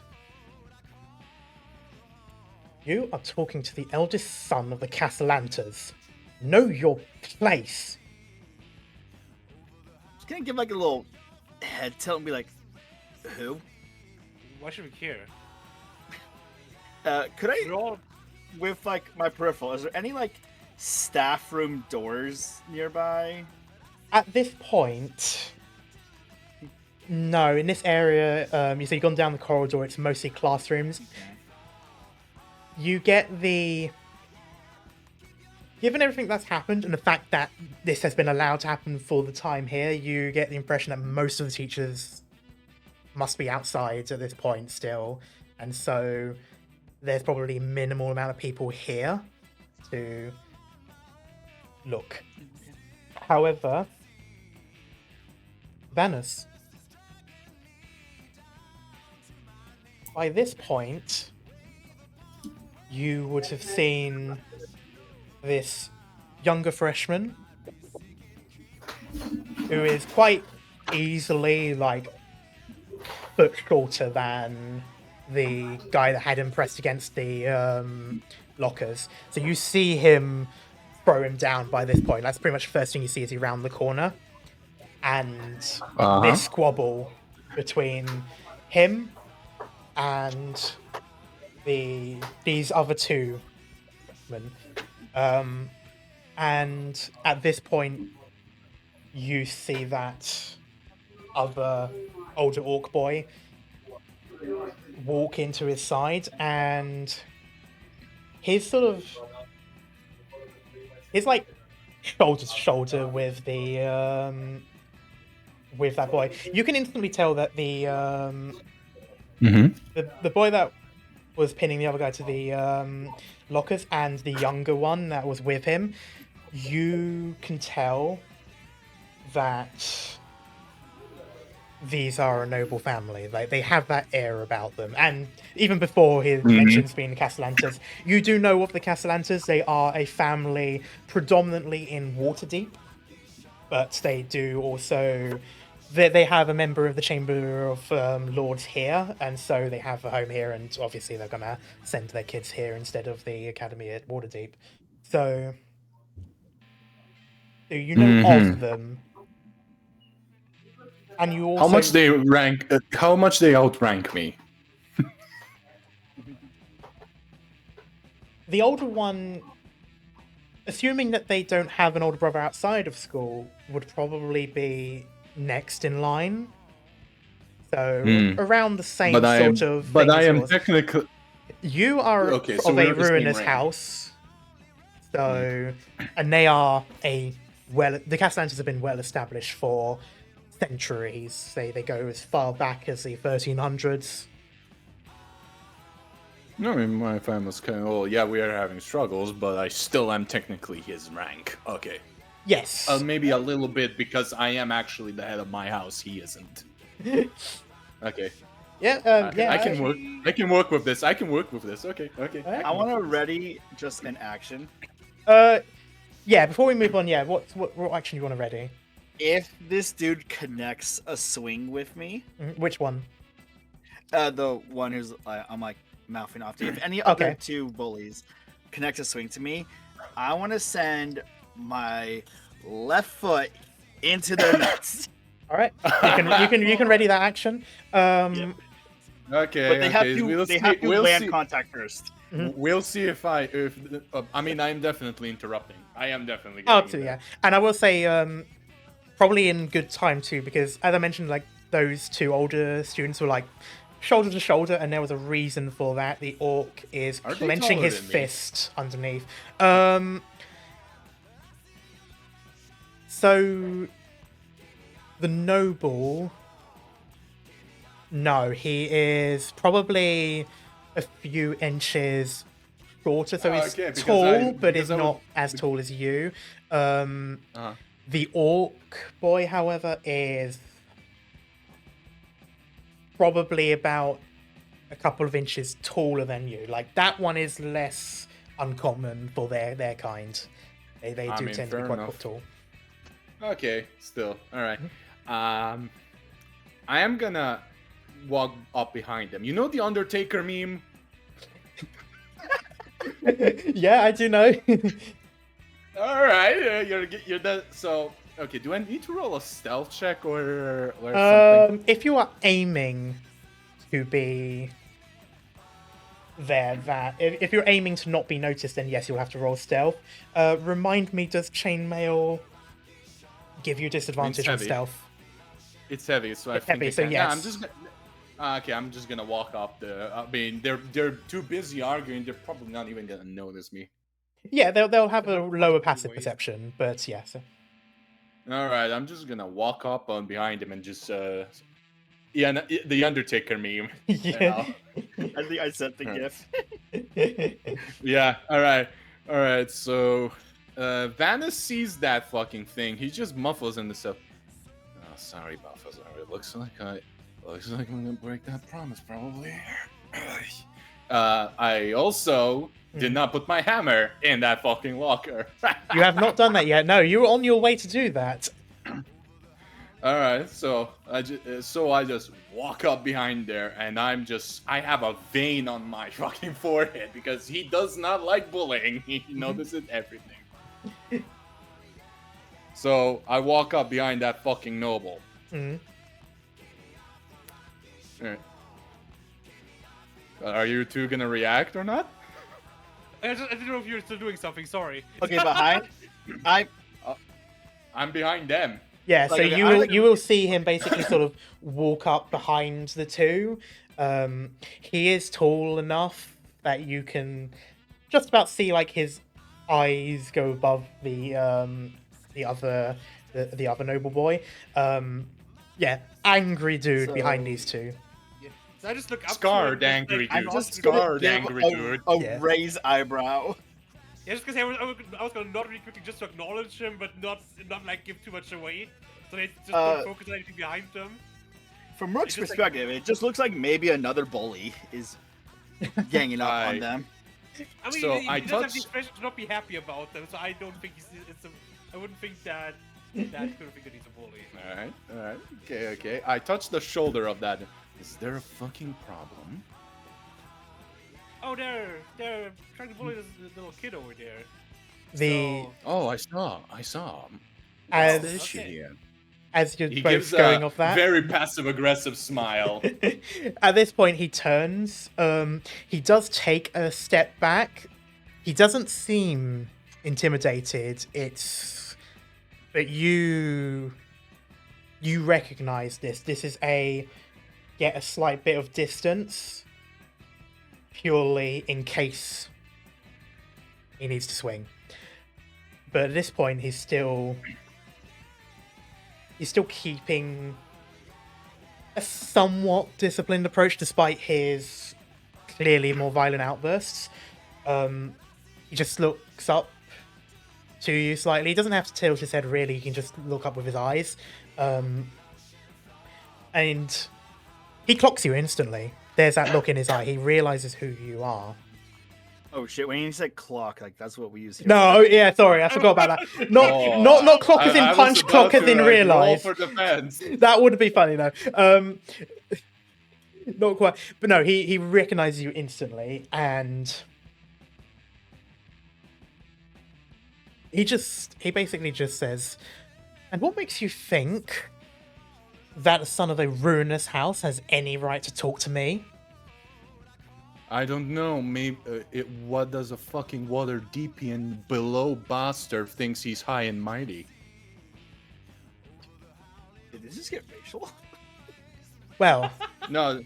more classes. noblest, yeah, classes. Water deep is like has not a good reputation. Even the nobles, yeah, no, it's they're seen like the boonies. You know. yeah, and that has not changed much. There's been some progress, but there is still like a lot of corruption level and lord play in that area, which they very much like to export over here as well. Anyway, he basically just sort of scoffs at you. He does not care for you. Like, he does not see any kind of not comradeship. He doesn't see any kind of like similarity. You might as well be a commoner to him, and especially with the way he sort of looks down on you in that regard. And he just says, "Well, I certainly think I've got more importance than someone who's not even a house anymore." Could Do I roll for that? I will say do a roll for that. It's going to be a high DC. Probably, you'll probably need. What are you rolling? Oh wait. More than a we 15. tell Like, them, Dark? getting a 15 won't be enough. You'll have to do more than that. All right. Karma, could I send you a quick DM for a yes or no question? You can. Oh well, I saw 20 and I'm like, oh damn, it's an 8. Okay, fair enough.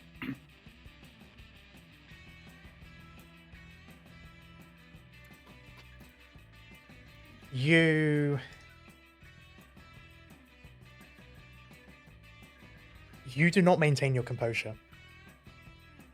Oh, Yeah. Oh yeah. So basically, he has anger issues. So I click my mouth, you know, like that. Wrong words, buddy. Oh shit! I think I'm too late, Karma. You are. Uh-huh. I push him. I still do not want to fully fight. I just push the little bastard. All right. You push him. He stumbles just enough that he essentially presses into, let's say, Quinn, before instantly like moving away. Does not want to be touched by someone Yeah. like him. And Can I continue? Yeah, You you can continue. think just because you're a little bit of a fucking noble, think you can just bully people around here in this school? You see this little hammer right there, buddy? Do you think I won't use it?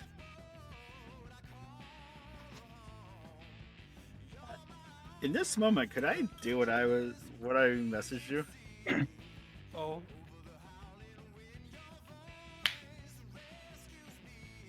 You will have to remove your readied action. Yeah. You can do it. You can still kick him in the nuts. No, I'm doing something a little sneaky. Oh No, wait, fair shit! I don't enough. have it under my spell list. Oh right, because yeah, I forgot to put it on. It's a cantrip. Yeah, I'll give that to you, and then as we go through a little bit later, I'll do your other stuff. Okay.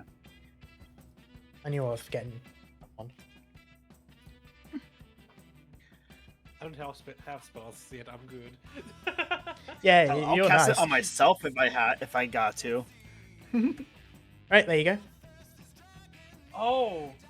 I'm casting this on my book that I'm holding for Mm. one reason. What's the AC of a book? Low, probably a 5, but yeah, it hits. Okay. Okay. Yeah, Whoops. standard. Whoops. Common objects are normally around 10 AC, and then small objects are normally around 5.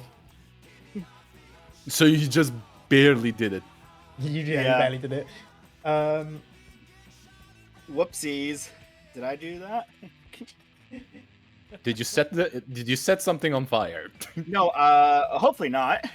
You do burn the book. It sort of gets like those Lichtenberg sort of free spread of scoring, Badass.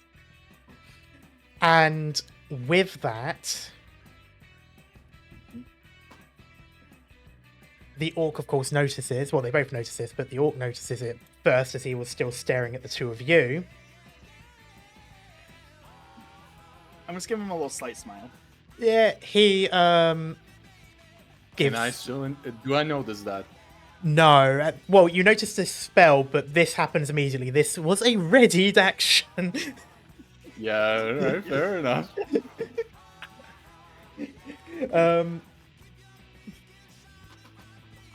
Or at least it would be if I could find things for it. Yeah, I was like, either I can get violent or I can make this not worth anyone's time. Right, let's see. Sorry. I just hope it worked. I mean, it did. Barely. It definitely did. I'm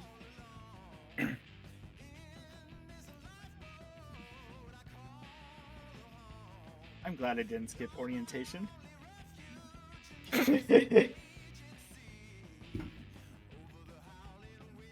I wonder what will Dark just give us all.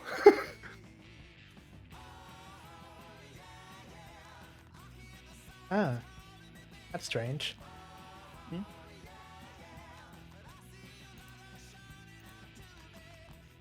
Okay, I'll use that one then. I had this planned, and I was like, oh, that's fine. I'll just look it up. But it turns out 5.5e doesn't actually have the stat for the specific thing that I was going to use. So I only just Oh. realized now. So I'm going to do this one.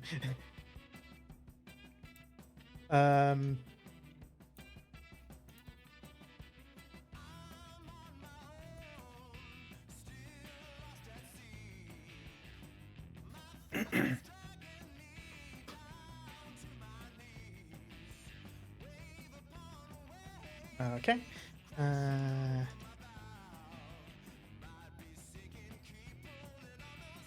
Right.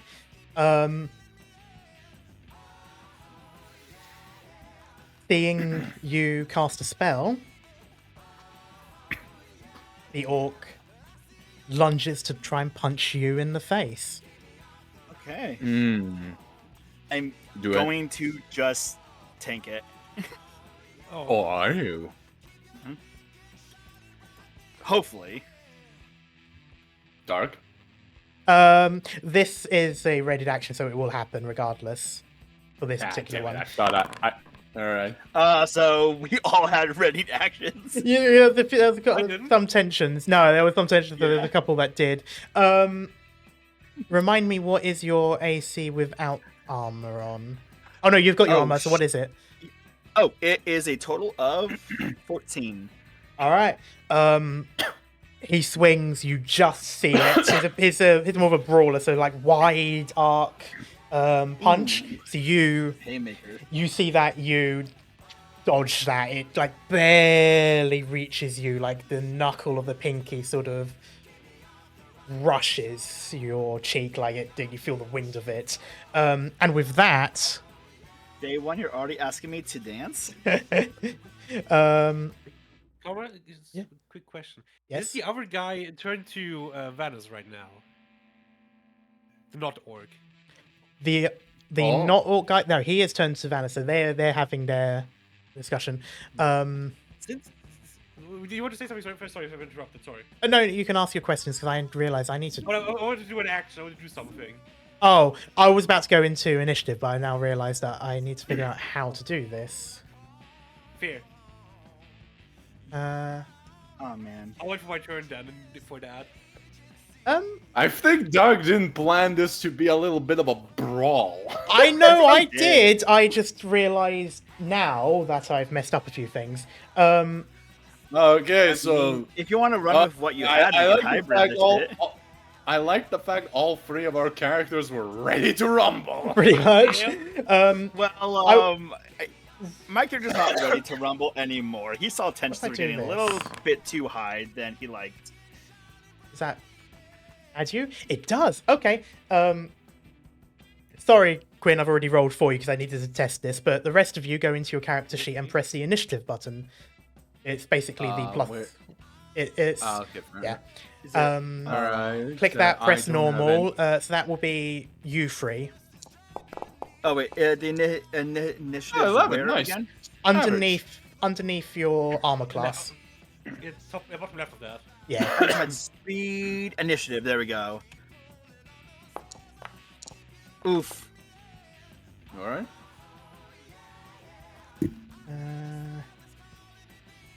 I rolled an 11. You rolled an 8.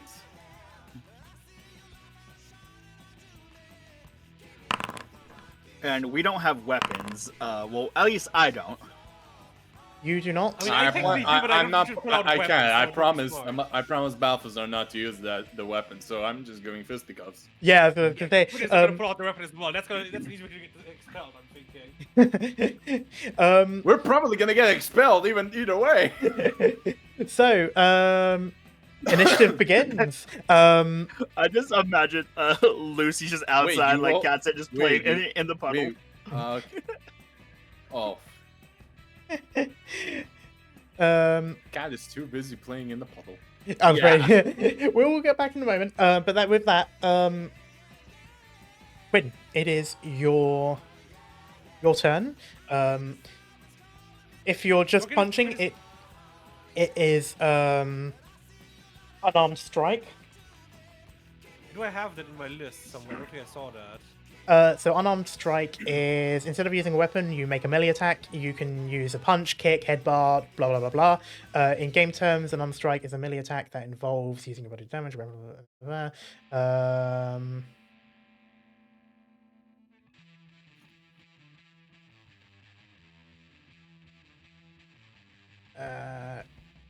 Strength plus proficiency.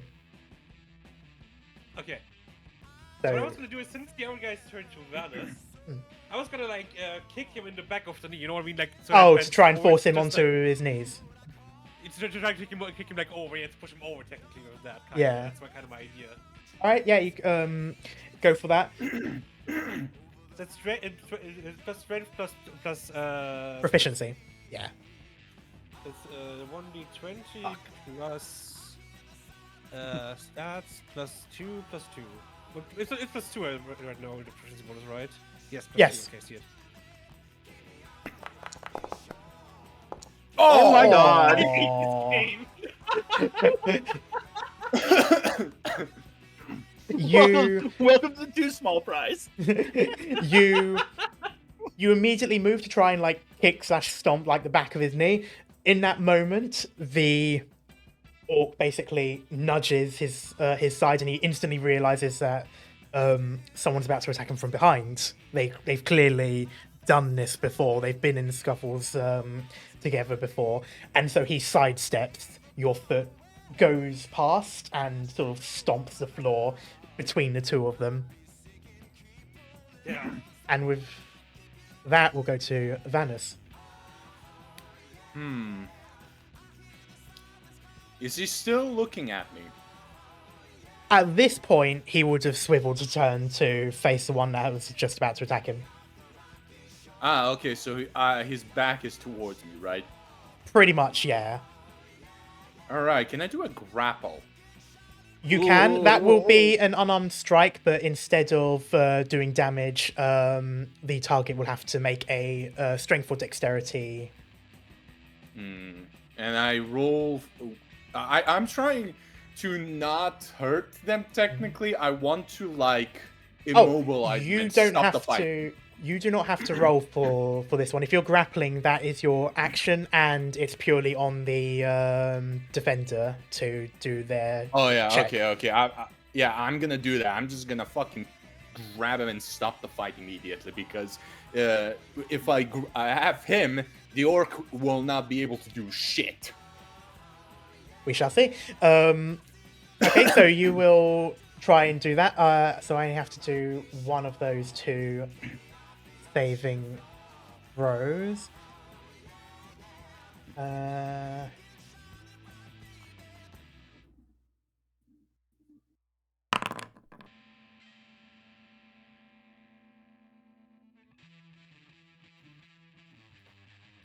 Alright, so you're... Okay, so the DC is 8 plus your strength modifier. What would that be? My strength modifier is +2. So that's a 10. He rolled an 11. Damn. So Yes. you manage to wrap your arms around him, and he obviously instantly notices this, and sort of kicks back. He shoves his foot into the ground, lunges himself backwards so that your back hits into the lockers behind. You obviously don't get hurt by this. You've got your chainmail on still. Yeah. So it's more so just the loud clattering and the sudden sort of oomph as it sort of you get pressed on your back and pressed on your chest. So it sort of makes you let go, and he jumps sort of out from your grip. Rook.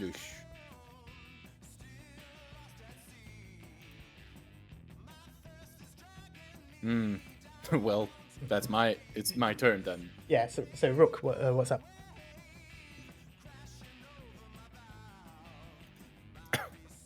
I guess I'll then go back to ready in action. Okay.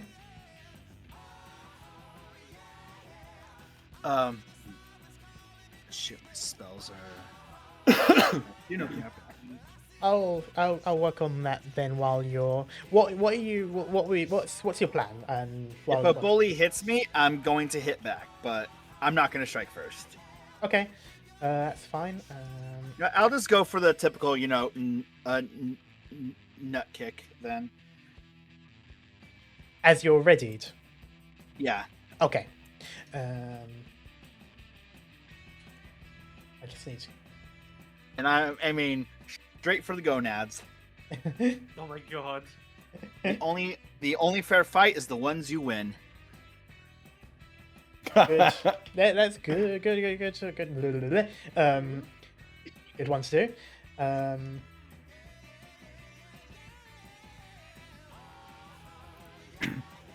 So I've given you some spells. There's two that I haven't given there from another book. I'll have to check that in a moment. 10-4. With that, then it goes to the noble. He's just gotten out of your attempt to grab him. He pivots onto the spot to face you directly, Vanus, and he is going to try and sock you in the face with a hook. Hook to the cheek. So that's okay. AC is 18. Your AC is 18. Yep. Shit. Chainmail. Holy shit. Let's see what it Chainmail and gets. shield. All right.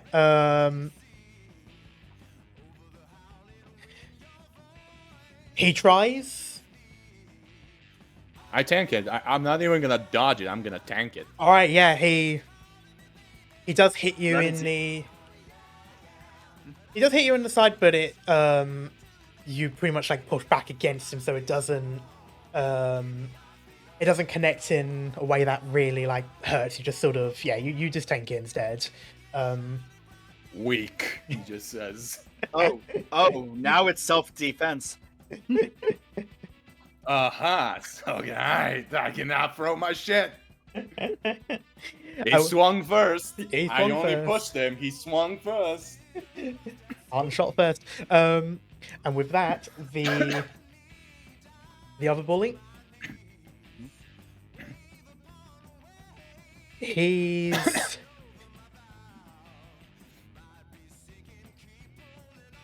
going to do an unarmed strike on you, Rook. Who? Rook. Hello. I heard it in your voice. You almost called me Pebble. I did. Can I do something?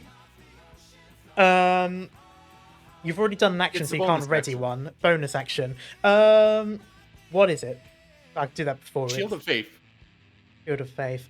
For future reference, yes, but at this point we're 2 people past. Yeah, fair enough. Return Fair of enough. Initiative, fair yeah. enough. Oh shit! I had friends. Okay, fair enough. I forgot about that. All right.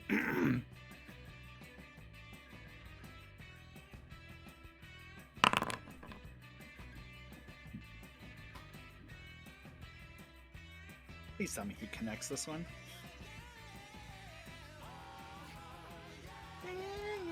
He grabs your throat Oh, Oh shit! and lifts you up.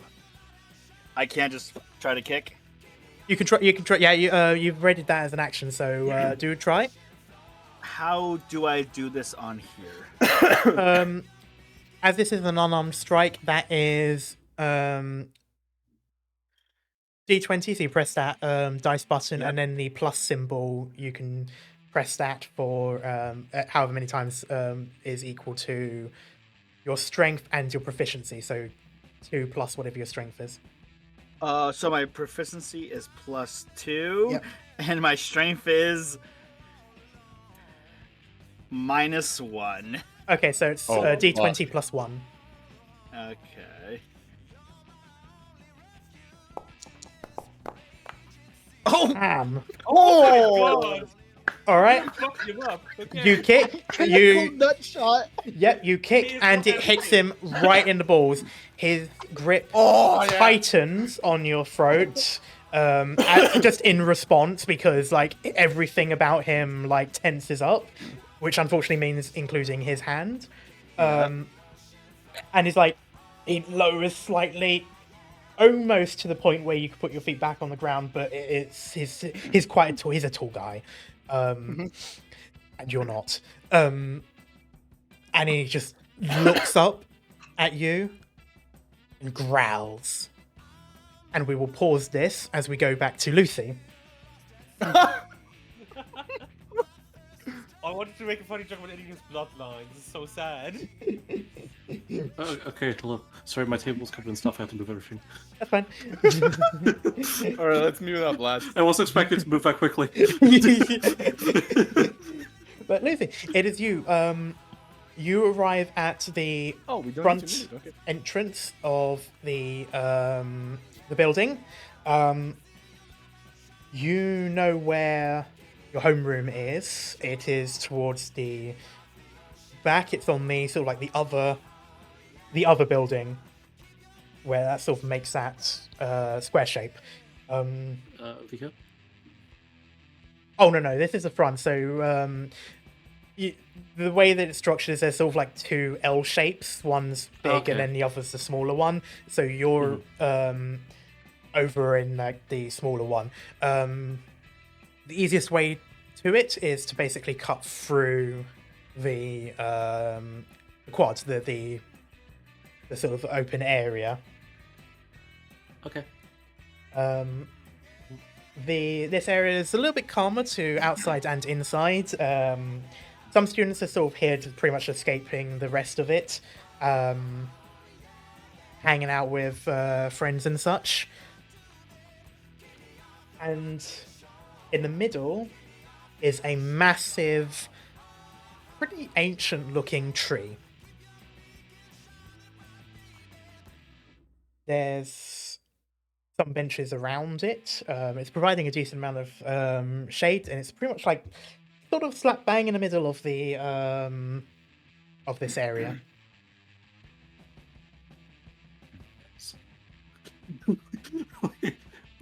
The urge to climb. Like, she's just close to, like, staring at while slowly walking towards us, like almost lured in by it.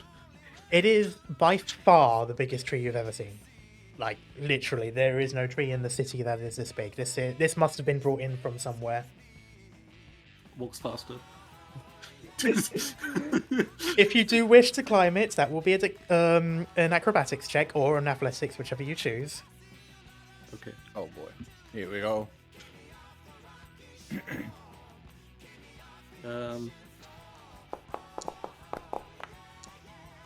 Oh fuck. Oh!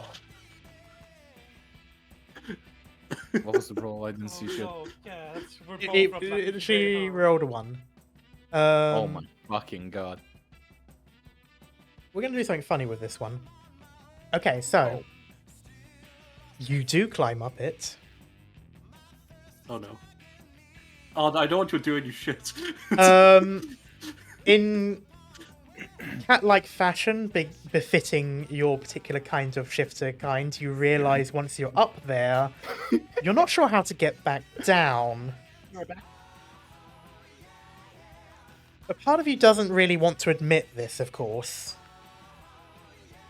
But you kind of just up there for a little while until you hear calling from below. One of the teachers, who this guy is on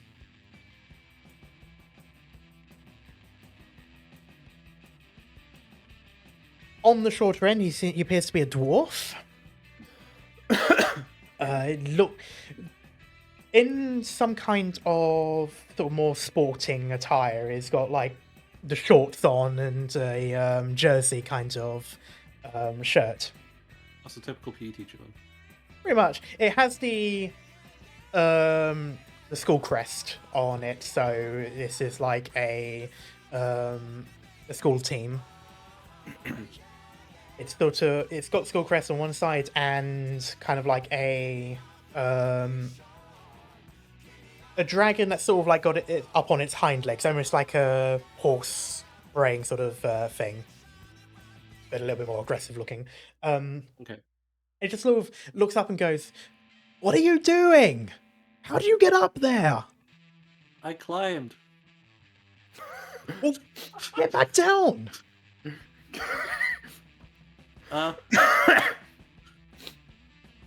Looks left, looks right, looks up. You looks can down. get back down, right? Are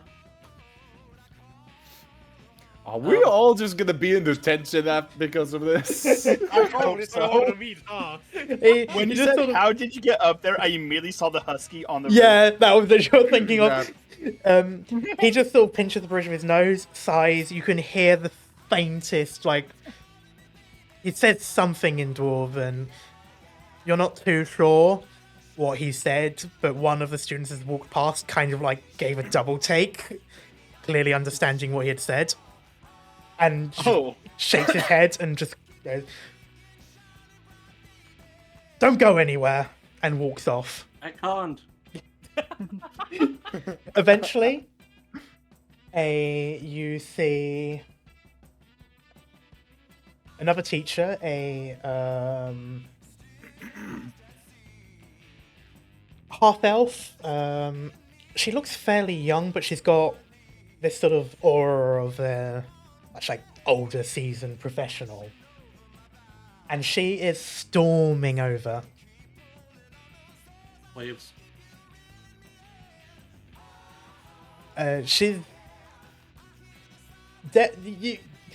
has a stare that sort of like, it's one of those stares where you know you're in trouble. Uh-oh. But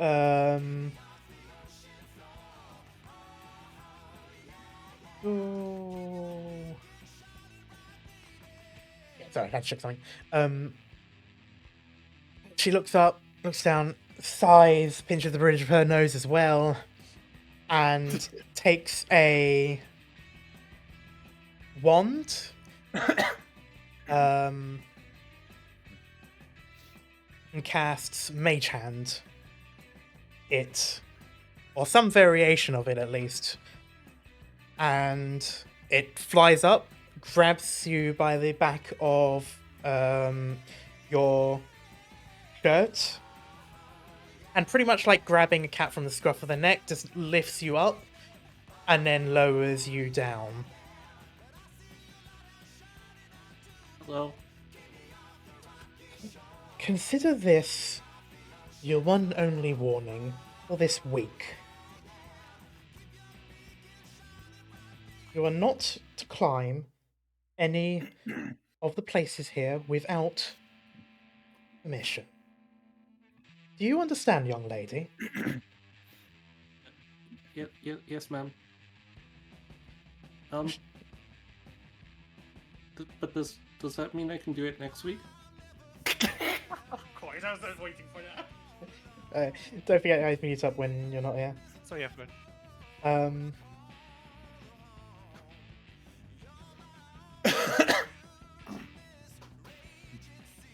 He sighs and goes, "No.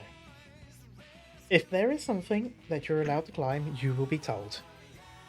And that is it. You do not climb, especially this tree." It's a very pretty tree. It is indeed, and very old.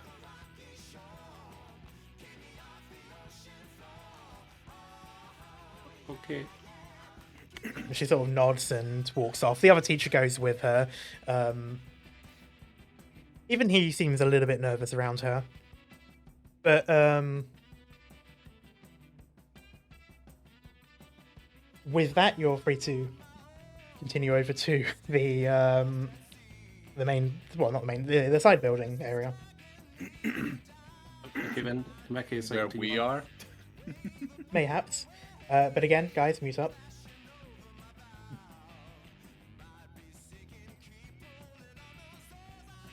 Anyway, yeah. Yeah, I was going to continue that way. Okay. In which case, you head towards that way. You see a few students, but they always seem quite busy. Though there's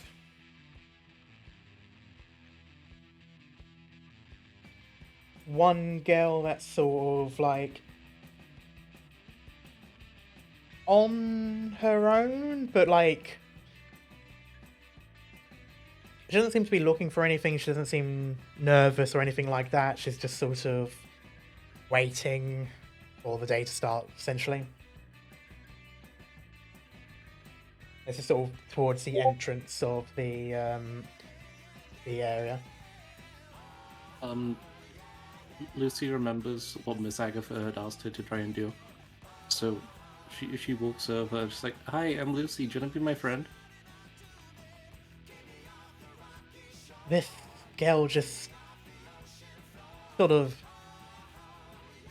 looks up at you, blinks a few times. She has got a book in her hand. It appears to be some kind of tome of sorts. Seems like a wizard book, essentially. And she just goes, "What did she say?" Hi, I'm Lucy. Do you want to be my friend?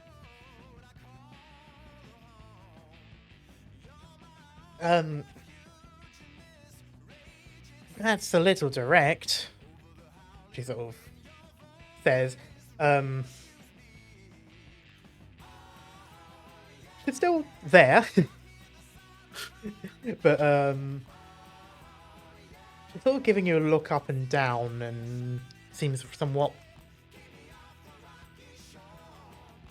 disapproving in a sense. What's your name?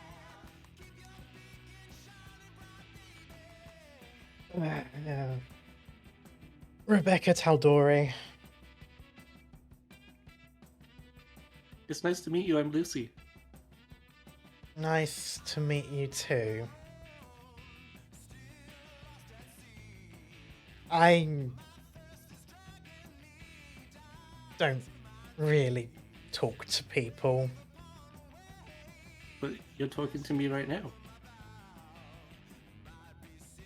She sort of like opens her mouth to speak and then kind of just off.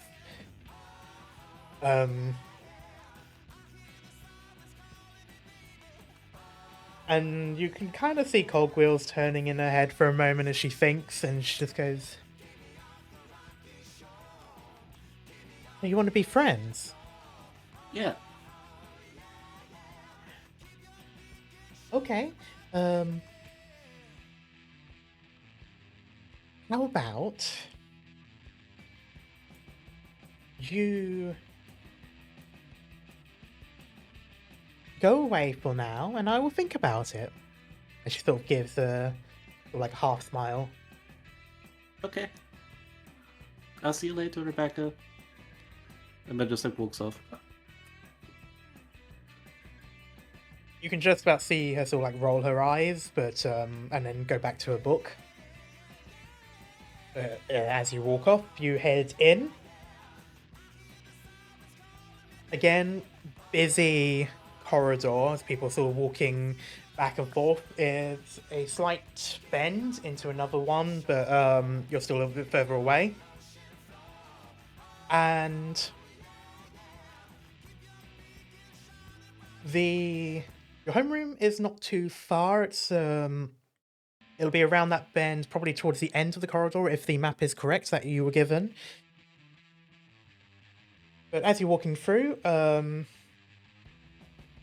you notice that there's less people towards this bend, and all of a sudden, a relatively small boy is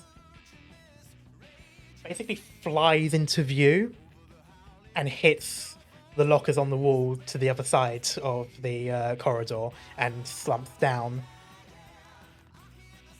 Rook, you're currently on the floor.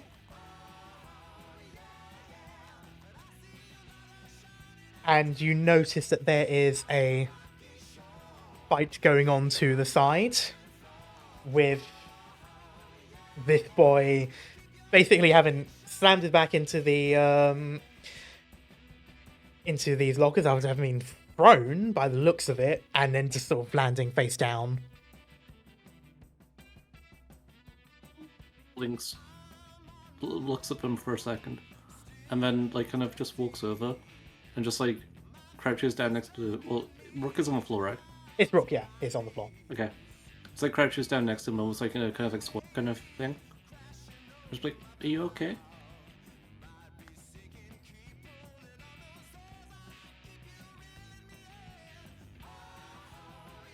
Don't forget to unmute.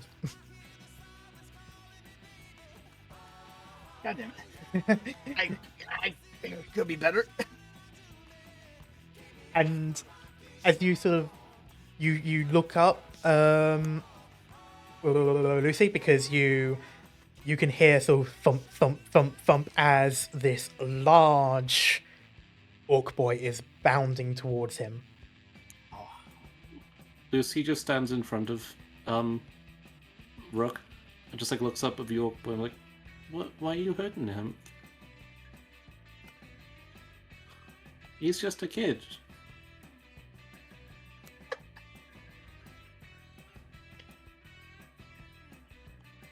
Out of my way, girl. Brooks is gonna be like, it's alright. I can take it. No, like I got a plan. you shouldn't be fighting this person.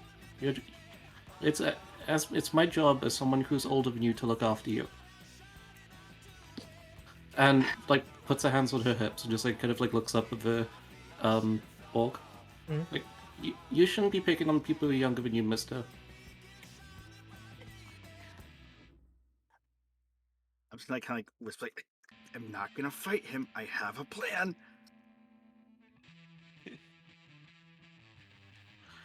I want you, Lucy, to roll the initiative. Oh god, okay. I just got thrown across the room like that one scene from Kingdom Hearts 3. in the Monsters Inc. Bro. world. Oh no!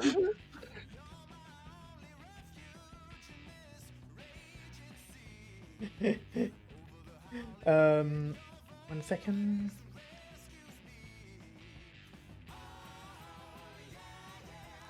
All right then.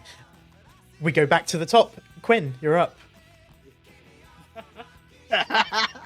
Oh, we can now unmute. Okay, great. Well, I guess you're gonna fight Quinn, Quinn, he left or- him. Quinn, he left his boy alone. We can fucking deck him now. Oh god. The other guy's still there, right? Oh yeah, the other guy is still at this point in a fist fight with Vanus. Yeah, and he's not landing his hits. He's too busy breaking his hands over my chainmail. So what are you doing, Quinn? You know what? Why not just try to save some again? I mean, hey, he has his back turned to me. I can just push him over that way again. That's a good way to attack without the weapon. Yeah, all right then. Could disable him for a few rounds or for a round or something if you're lucky. Maybe, I don't know. All right then, go for it. So that will be Just trying to again. put back of the. Oh, not plus 40, plus 4. Yeah, 20 plus 4. I pressed 40 and then 40. That would have been a bit much. Yeah, that.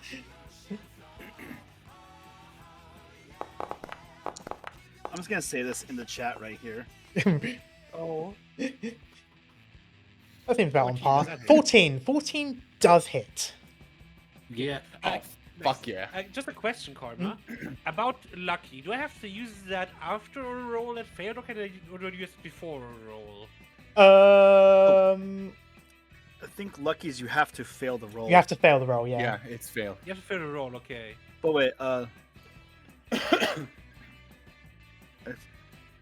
I'm fairly certain lucky you have to fail the roll. That's what. 'Cause the only time I give myself the advantage, so I wasn't sure. oh wait, hold on. So as of 5th edition, it's you have 3 luck points. You can choose to spend one to roll an additional d20. You can spend it after you roll the dice, but before the outcome is determined. Okay, Oh. Yeah. okay, that's good to know. Okay, so Then we know in this for the case, future. yeah. So in this case, the outcome is determined. I said it hits. Roll. Your damage is 1 plus strength modifier.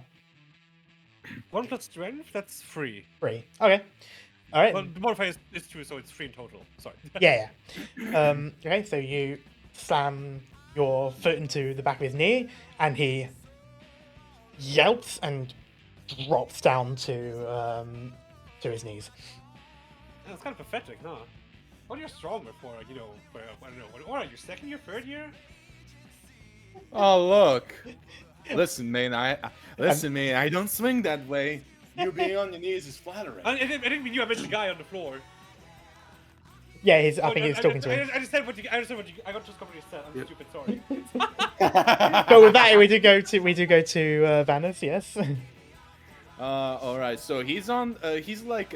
He drops on his knee, right? Yeah, he's basically got the equivalent of a flat-footed at this point. He's not going to be able. He's going to have a struggles fighting back at this point. Oh, I'm grabbing the fucking cunt. All right, then grab. Right? You. That would be my roll. Yes. Yes. That's a strength for dexterity. Okay. Oh shit. Cal, you can Vincent. give other people disadvantage. Yeah. Oh yeah, I just saw that. Oh. what a You grapple him. Oh, all right. Do I shove him in the fucking locker, or do I just grab him and immobilize him? What do I feel? fuck- bit of both. Wouldn't that So- be on your next turn? No, I'm just gonna fucking pin him down. I'm just gonna grab him now, but like a Kimura choke. So I'm grab under his armpit, and I'm like in the chokehold. I am completely immobilizing him. Okay. Yeah. You do that. You grab him. He's out there. He's cursing profusely. The only thing he really can do is sort of like, well, try to kick his legs, but he's still partly on the floor. Although as you do grab him, you do lift him up. No. I'm No? putting. No, I'm keeping him on the floor. Okay, you're lowering yourself onto the floor for it. Okay. Oh yeah, definitely. I'm stopping the fight. I'm completely stopping the fight. Okay. All right then. I just grab. Not so tough now, you little fucking bastard. All right. With that, we will go to Rook, because at this moment his buddy is sort of still on a warpath at the moment. He Yeah. is I raging. I crit his nuts. You crit his nuts. So You crit his nuts, and he is raging. I'm gonna try to get up onto my knees, not like getting up. Mhm. Gonna reach into my pocket. Oh, Good thing I have this fucker on the chokehold. We can use that And- later. maybe. Yeah. I'm going to pull out my locker key and activate the emergency function to summon my crossbow from my locker. Oh, Oh, fuck. no.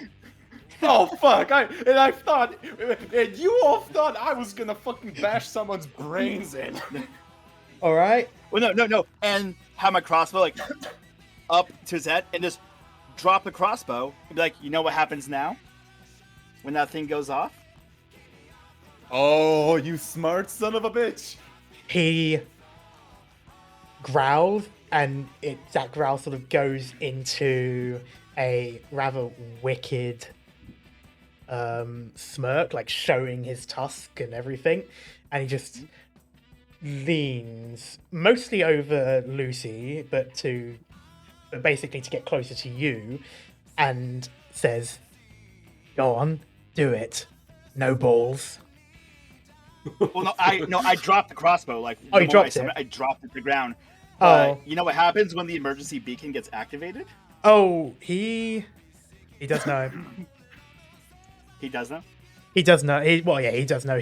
These two have in going to this school. You can definitely tell that.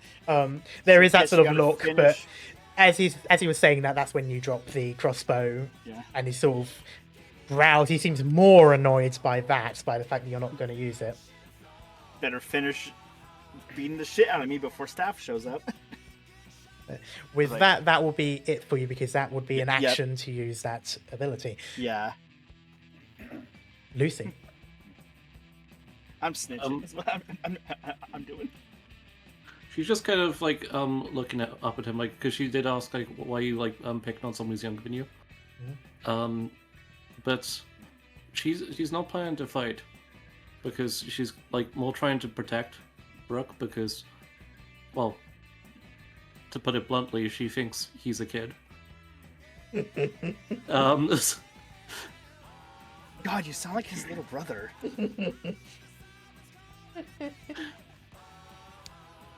So yeah, she's just gonna start like trying to block his path from getting to Rook, like move in like to try and block him, but be like, you shouldn't pick on kids. Like, you're meant to be a role model. Ah. She doesn't really know what that means, by the way. She just heard people say.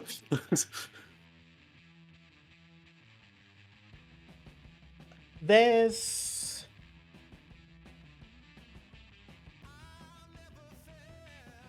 a thought in the back of your head while you're saying this sort of stuff.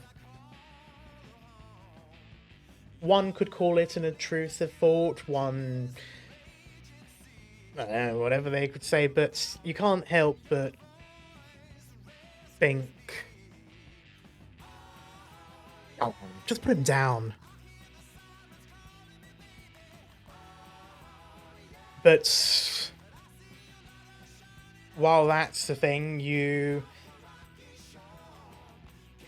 notice that he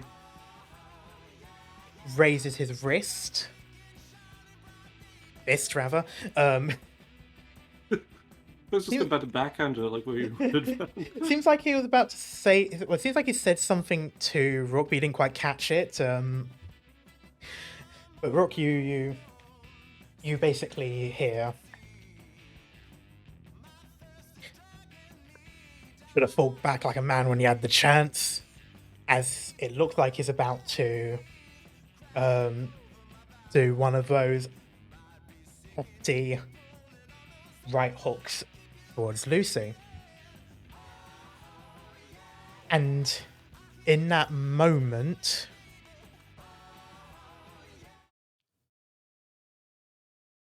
there's a loud sort of whistle, and several highly powerful mage hand like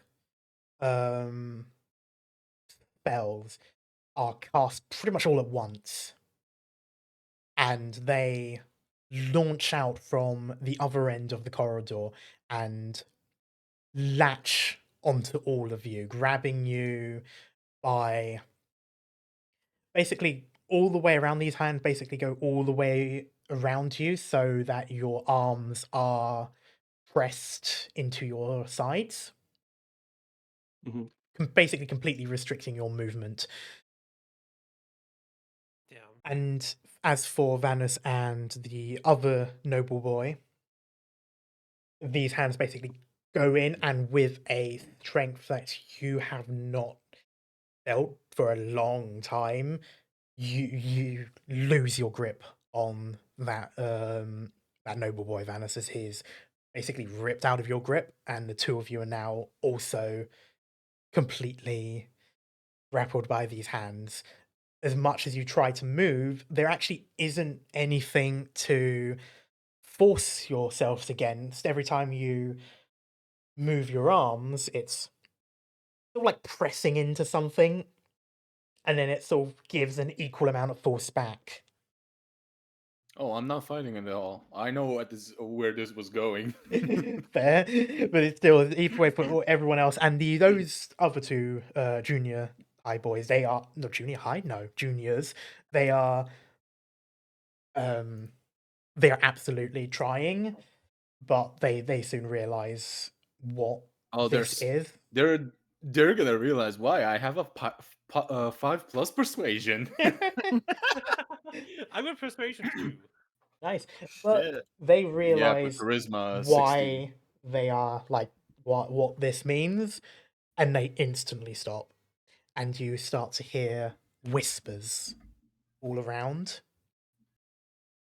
The room feels a little bit darker as footsteps almost echo, and this tall somewhat gaunt man walks in. His wand looks more like actually a flute that he's using. Oh, badass. But I at was this gonna point, say, are you bringing El Minister here? And I heard flute, and I'm like, oh, okay, fair enough. Let's keep this it's going. still he's holding it at this moment like a wand instead, but it is very clearly a flute. As he walks up, his face is the single most disinterested look that he's got. He does not care for this petty squabble, but he is going to stop it. And he walks over. There is the air of a lord. This teacher is not Oh, a regular. Oh, I feel familiar already. As he walks over and he basically just says, "It is not becoming of young adults such as yourself to be dealing with petty squabbles on your first day. What is the meaning of this?" I don't know. I just got here. I Sir, can vouch for that. Yep. I was sir, gonna. we have two older students here who were picking on another student, and then these two. And they were very much trying to start a fight. I tried to stop, however, they instigated it either way. As you can tell, none of them are actually quite hurt.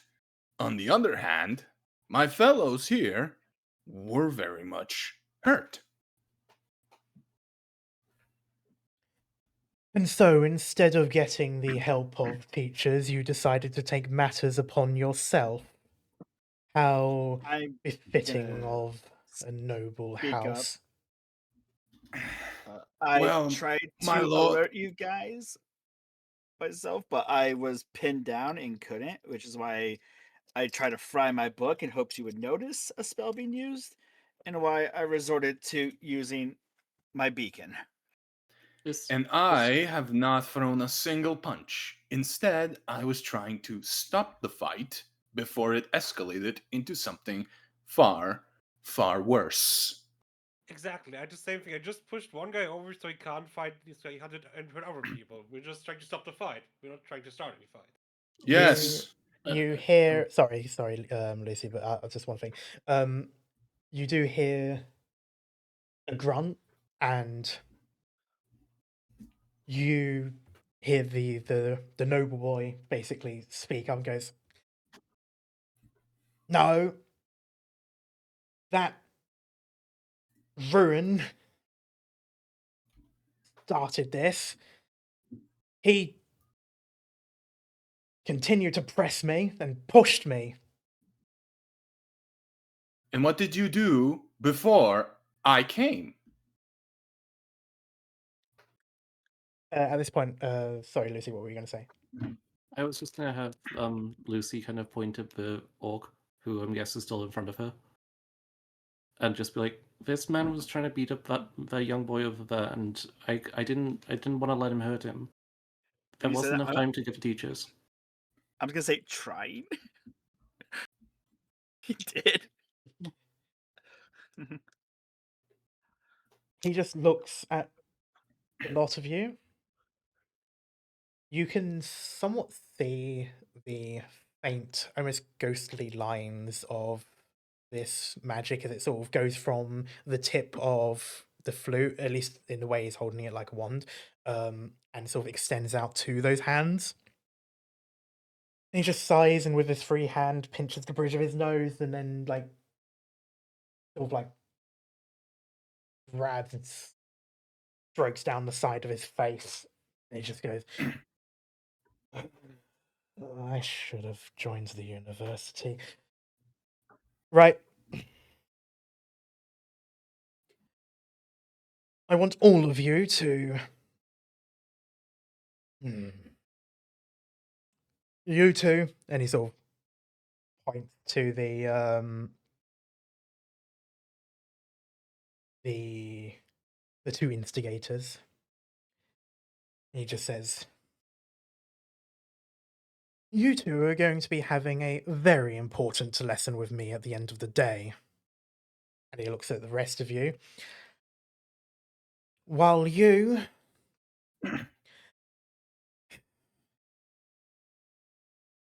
I expect to see you in my classroom for lunchtime detention. The noble boy sort of like tries to raise his voice to try and argue about it. I look at him. He, at this point, is not paying attention to you. He is focusing on this teacher, but even he can tell it's going to be like a fool of errand to try it, but still, there's that point where he attempts to raise his voice. The teacher immediately cuts him off. Like he sees that, he stops it. And quite literally casts silence on everyone on this entire area, with the one exception of himself, as you can still hear him talk. There's a one-way silence. Rook's just thinking, oh, thank God I can still go to Tinkering 101. And he just He's said, like, oh, it is silence. That is you as well as everyone, except for himself. I just sigh a relief. You make the motion of sighing. At least from the perspective of everyone else. And he walks over slightly towards the Castellanta boy, and he says, Master Lester, need I remind you that your house is not exactly the most important one in this city? Do try to know your place. Even if you think you may be above the rest, you are but a single lord in a city of lords. With that, Vanus gives a shit-eating grin. with that, he snapped his fingers. The silence goes, but he stares at everyone in a look that might as well have maintained that spell regardless. And he walks off, flicks the wand in the air, and the mage hands disappear. That cold that was in this area vanishes, the whispers disappear, and the lights seem to be normal again. It's still that more almost semi-clinical white that a lot of these schools tend to have with those white lights at the top. The noble and the orc boy, they get up and they instantly bug out. The orc sort of spits towards you, Rook, on the floor, and leaves. I flip him off. Lucy immediately turns around and goes over to Rook and just like, "Are you okay? Do you need help finding your parents? Do you have an older brother or sister here?"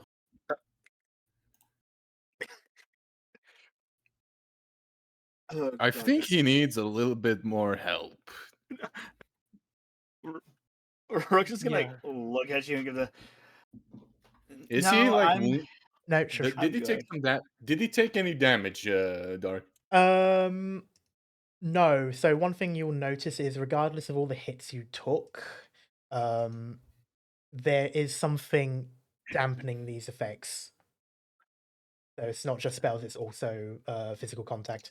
But also, when someone's talking, please. Sorry. Yeah. So, Rook, what were you going to say? You know, no, I'm fine. I'm good, really. Lucy's reminding Rook of his little brother right now, how he's being treated. But glad they showed up. I wish they showed up sooner. What? Why, like, why are you in this school? Shouldn't you be over at the middle school? In Elvish, I'm gonna just say, "Oh, for fuck's sake!" Oh, I understood that. Yeah, I am a first year here. Tilts her head. I am a freshman. But First day at the school. you're shorter than me, and boys are meant to be taller than girls.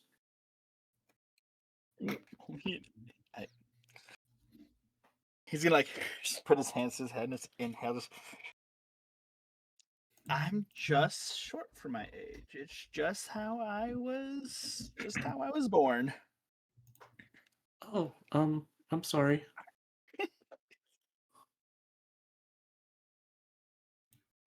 I'm gonna look up and down my arms, see if they're okay. I need to do any repairs. Your right arm is fine. Your left arm, you notice there's a little bit of lag when you move it. Damn it. That's gonna take some time. Oh shit! I say as I'm looking around to see if my crossbow is still on the ground. As soon as you swear, Lucy kind of puts like her hand to her mouth. She's like, you shouldn't swear. Miss Agatha says swearing is bad. Yeah. You're right. You're right. I'm trying to scan the floor for my crossbow to make sure it's not just lingering out. It is pretty much to your side. It was around where you dropped it. Shoot, I gotta go put this back in my locker. I'm in so much trouble. Why? Looking up. Shit, person. Oh, shoot, person. Hi, I'm Rook. I got to shake hand. Like holds out her hand as well. I'm Lucy. It's nice to meet you. Do you want to be friends? Sure. Yeah. Thanks for your help. I like helps him up, Yeah. and like looks over to Venice. Is that your older brother? Me, a human. Do I look like I'm his brother?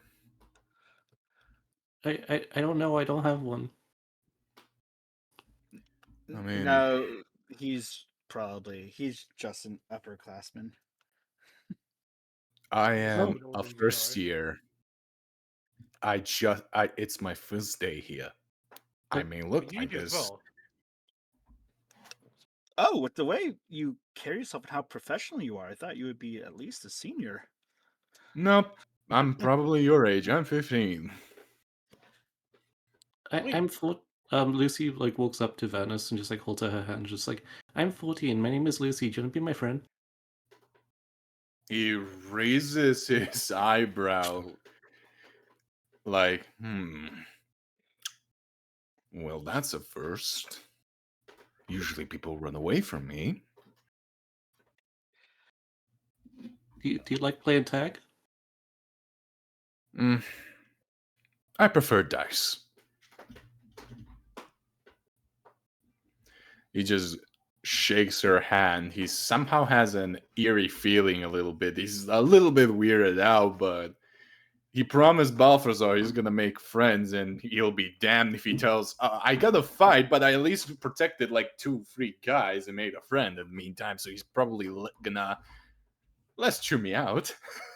I'm saying this above table. Yeah. He's just shaking his hand like, I mean, fair enough. I'm Vanus Aurelian. It's nice to meet you, Mr. Venice. Please don't call me Mr.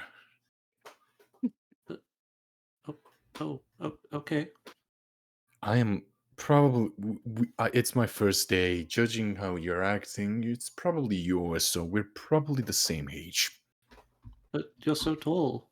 You're like a grown-up height.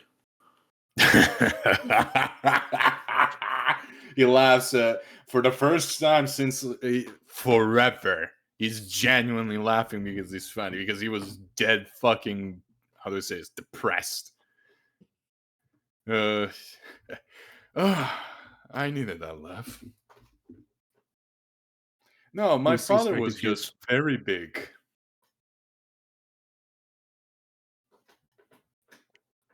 Lucy doesn't understand like what the correlation is because she doesn't have parents and she never knew them. Oh. So, Oh no. Do I roll it? Do I roll insight for that?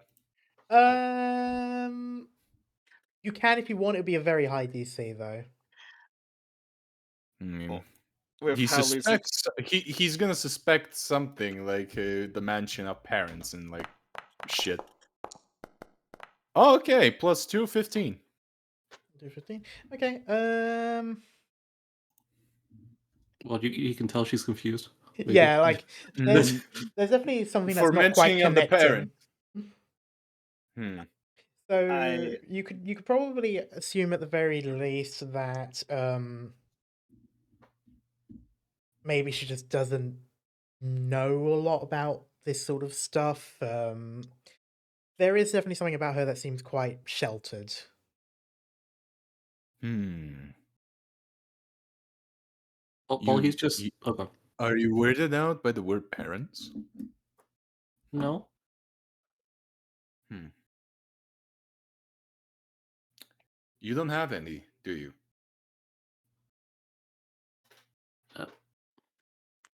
I'm from the orphanage. I think I Don't had worry. parents at some point. Don't worry, I don't have them as well. You have the same look. Oh, we look completely different though. Everyone wears a mask. Looks around. I don't see anyone.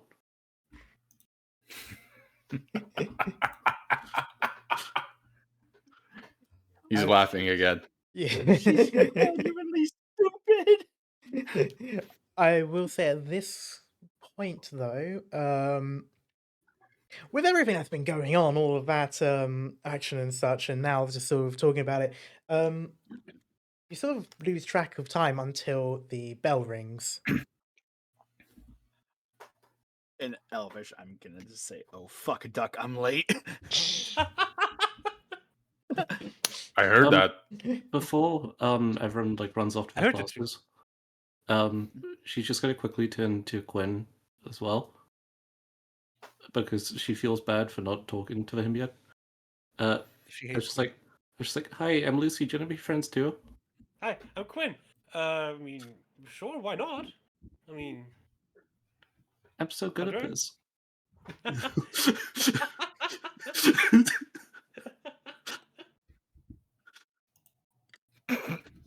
Hell yeah. Good.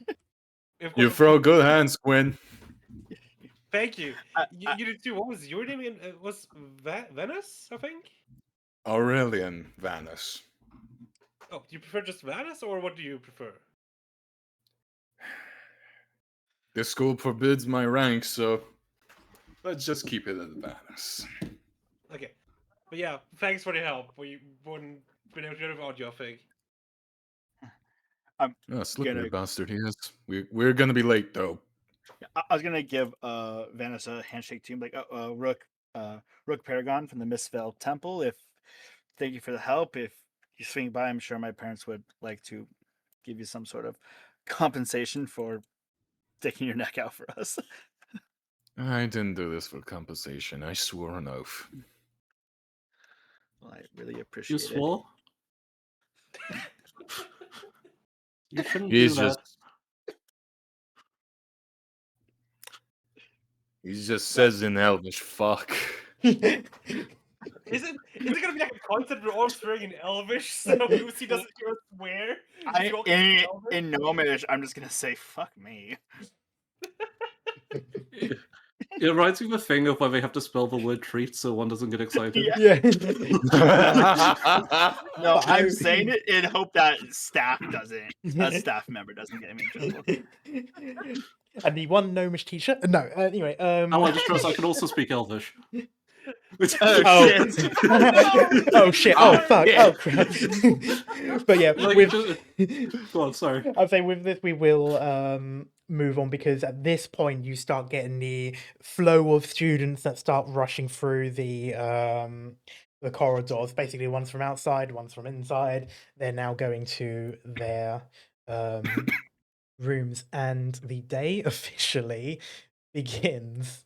Do I have time to stop by my locker? You will, yes. It's along the way. Yeah. Fortunately, yours is close to the homeroom. I'm we just gonna going to- throw my stuff into it and like close. Are we going to homeroom or mathematics? Homeroom. So Okay. the day has officially begun. So this is actually how that's going to go. So I didn't know if we missed it due to fighting.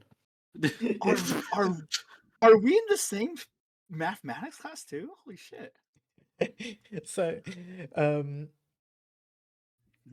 so how this is going to work is a little bit hit or miss. It depends on the day and stuff like that. Do, do, do, do, For do, starters, homeroom. So this is a relatively short one. You head in and you see the homeroom itself is one of the magical studies rooms, and the teacher, though your homeroom teacher for this year, is by the looks of it at least, a half elf wizard. By the way she carries herself. Lucy, you're familiar with her already, and she remembers you immediately. Oh no. She remembers you immediately. There's like a slight, like not really a glare, it's just that sort of like strict teacher sort of stare, like, and kind of you can almost hear an, oh no, you're going to be one of my students kind of realization. Lucy immediately just like waves over, like, "Hi, thank you for helping me down from a tree." She lets out a heavy sigh, and at this point, this is the same homeroom for all of you. So yes, those of you who have the core subjects and that, this is actually, you are in the same class, with the exception of your chosen classes for the most part. But yes, so you take your seats and such. This is relatively this is a short room. This isn't really a class. It's just a sort of a beginning thing. Does the register? She calls you out by your surname, and there's just a look of her. She expects a response. There was one student that did not respond, that wasn't here today, and you immediately looks as if the student's going to be in trouble the next day. Just the way she Oh. just sort of grimaced as she didn't get a response like within a second. He missed the first day of school. It happens sometimes. It happens a lot, actually. Anyway, but she mostly just goes through the rules. She gives like a slight welcome, but it's not a particularly warm one. It's just sort of a read from script in her mind, sort of like, just, welcome to Neverwinter Academy. We hope you have a great time and looking forward to teaching you all. And then just sort of goes into the rules. You all know these already. You had a document in the form of a sort of a leaflet given to you when you got your position here in the academy. So it's mostly just a repeat of that, and so above table I won't repeat it either. I'm here. Fair enough. I just go through. Later in the year, we'll be announcing our new club system. Of course, there is the baseball team, Go Dragons, yada yada, and there'll be a few other activities, some sport related, some more academic. And she continues on. Some of it's interesting, some of it's quite boring. She's very like straight to the point, and not much in the way of like, she's not a very charismatic, she's just more of a, you're in school, you're students, I'm the teacher, here's how it goes kind of thing. And this is a relatively short period. This is just 20 minutes, and for a little while not much happens until the bell rings. And at this point, up until lunch break, I want you guys to tell me. Did she introduce herself? She just introduced her. Yeah, she introduced herself as Miss Armalis. Thank you. Um, she did mention that she was the magical studies teacher, but that may mean something to some of you, probably not to others. Depends on who took that course. Can I say Yeah. that during like the homeroom, I'm like trying to repair my left arm. So Aw. occasionally you like hear like the clicks of like a wind up. I would like you to make a sleight of hand check, Oh boy. as you will be only able to use one arm. Okay. 22, that's fine. I literally sleight of hand. You rolled a 22. Yeah. Dirty 22. Yeah, it's an easy enough one to fix. You don't need to remove any of the outer paneling for this. It's sort of like within the openings of sort of like the joint mechanism. So you can sort of essentially shove a screwdriver in and manually loosen some of the cogs, tighten some of the others, and basically sort of fine tune it back to the movement that you prefer. But yes, so for up until lunch break,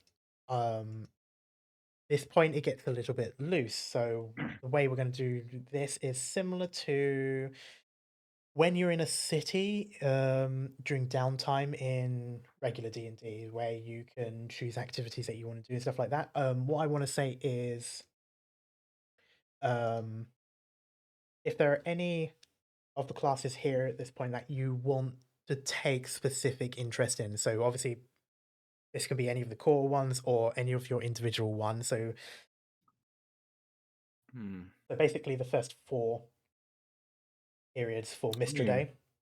Yeah, there's Um, 2, but Yeah, Oh, no, the that's two- fine. yeah. It's not one. It's not you can choose more than one. It's just it's basically more so that we're not like going like through one after the other when it's not necessarily needed. It's basically the sort of thing.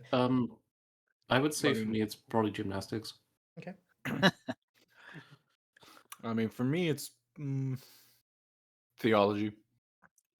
Is there assigned seating? At the moment,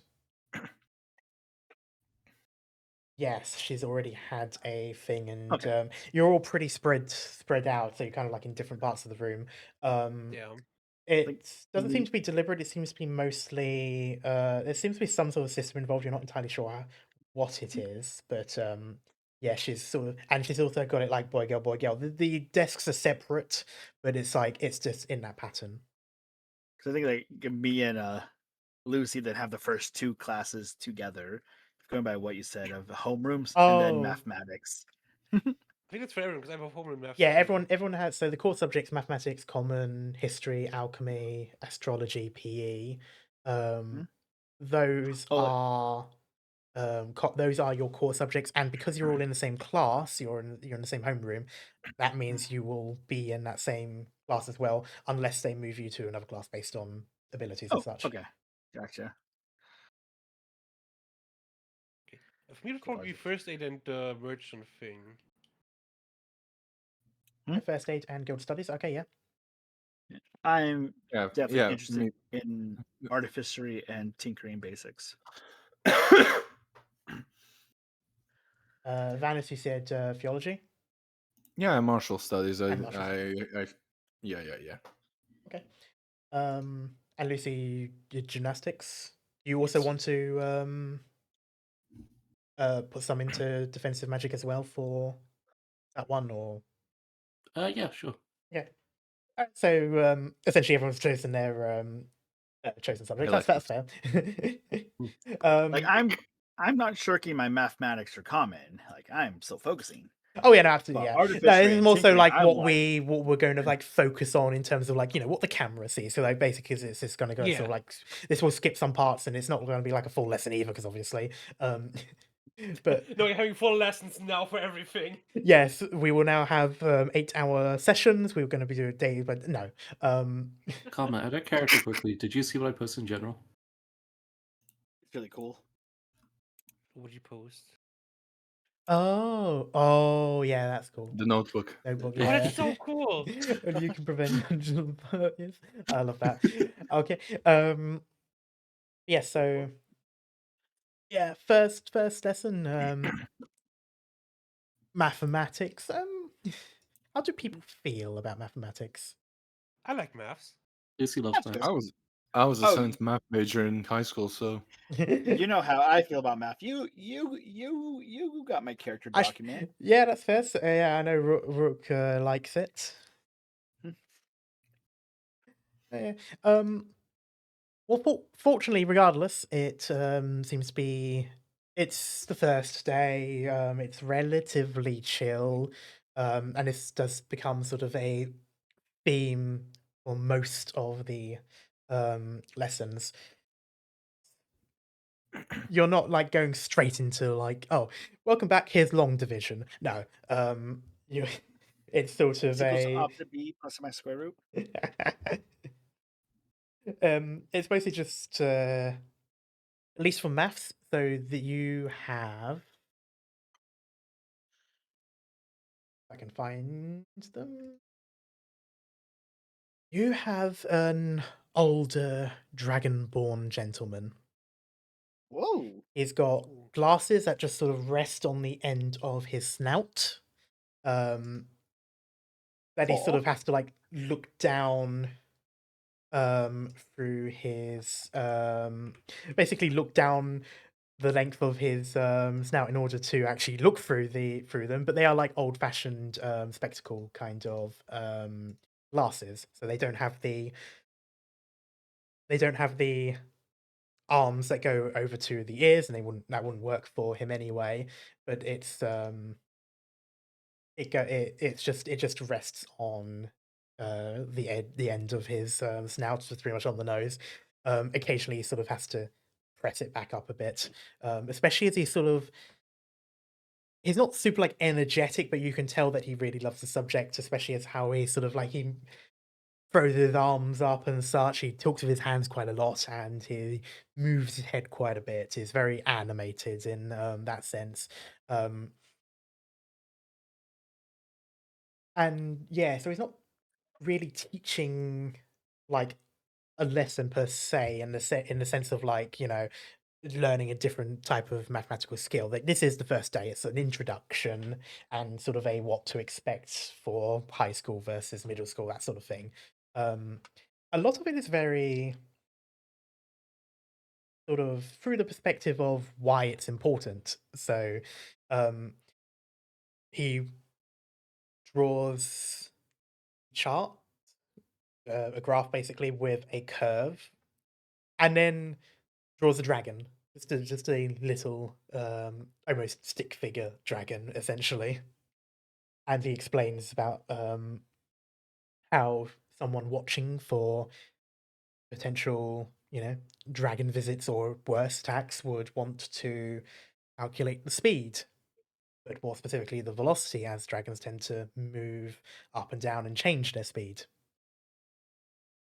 And so a lot of things like that. He doesn't really get you to do anything yourself, but he does. It just sort of like illustrates it using more real world contexts.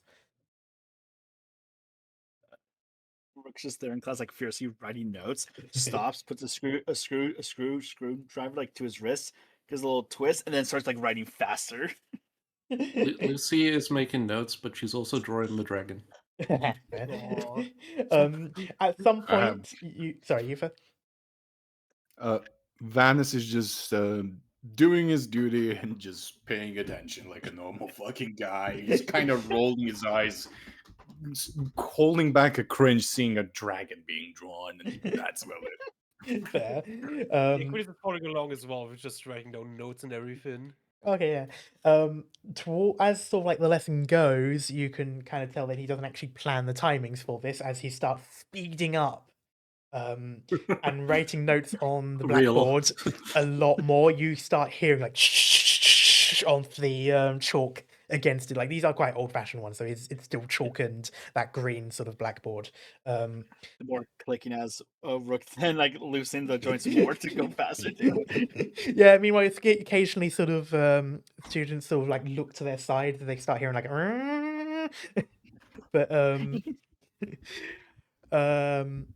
he's going forward, his sort of like doing his voice is quite like sort of deep and kind of gravelly, befitting of his kind, but as he sort of like starts speaking, it gets kind of like lighter and a little bit higher in pitch to an extent. At one point, he finishes one sort of equation. He's really gone into this idea of using dragon watching as an example for maths. It seems to be consuming the entire point of this example. He basically goes, right, any questions? Yeah, good. Wipes it all off and starts with a new thing. Vanis holds back a swear because he definitely did not write everything down.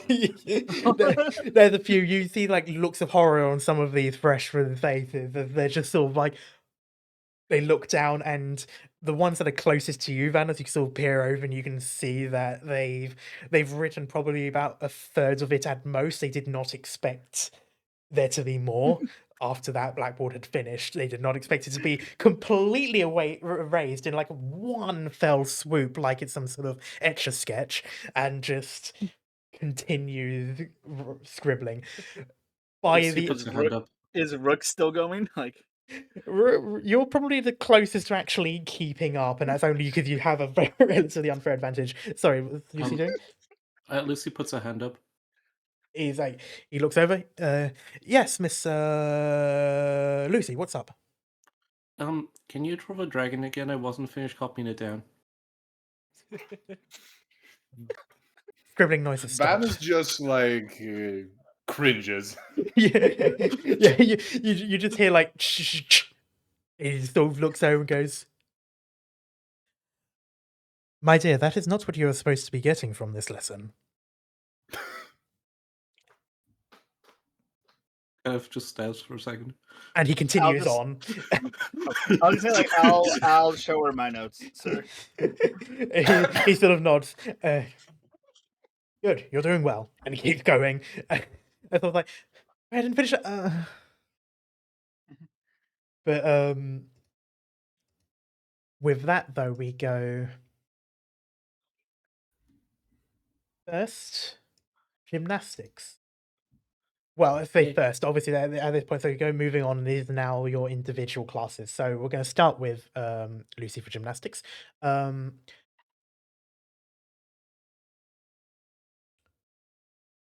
You head up towards the main building, and sort of towards the top of the main building. I can actually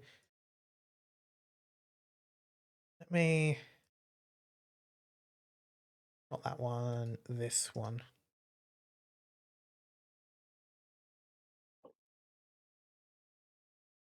There you go. Oh, yeah. So it is up here. Oh, I did not. Yeah, there we go. Up here. And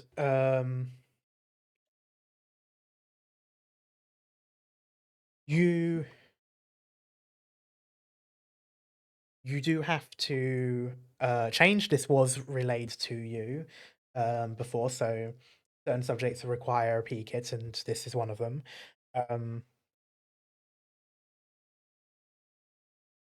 You do notice when you're in the changing room that you lose all sense of arcana. You notice like a sudden emptiness, but it doesn't last long. It feels uncomfortable, but yeah. It doesn't last long. You just change and go, but and it sort of returns the moment you go back into the corridor and then into one of the gymnasiums. Your teacher is a young-looking elven woman by the name of Mrs. Wildsong. She's very sort of flowy and kind of like slower movements, but it's like almost a dance in a way. And she doesn't always seem like she's quite there. Like she's sort of always like going with the flow of things. But she has set up what appears to be a more sort of like an obstacle course, essentially. one of those where you go through a circuit, and it's mostly things like balancing on stuff and a bit of climbing, bit of going down ramps, stuff like that. All relatively basic in a sense. And she's just there like, "Good morning. I would like to do today a small test to see what your abilities are. You have all chosen this subject, and we will go on for the course of this trimester with a small but hopefully challenging number of lessons that will teach you the art of gymnastics." And she's sort of like, again, sort of moving around. She's a little bit airy in a sense, a bit of an airhead. And definitely some sort of like almost hippie vibes in a sense. She almost seems druidic in a sense, though not quite. Who would like to attempt this course first? And shoots up. What is your name, my dear? I'm Lucy. It's nice to meet you. Pleasure. Well then, if you will.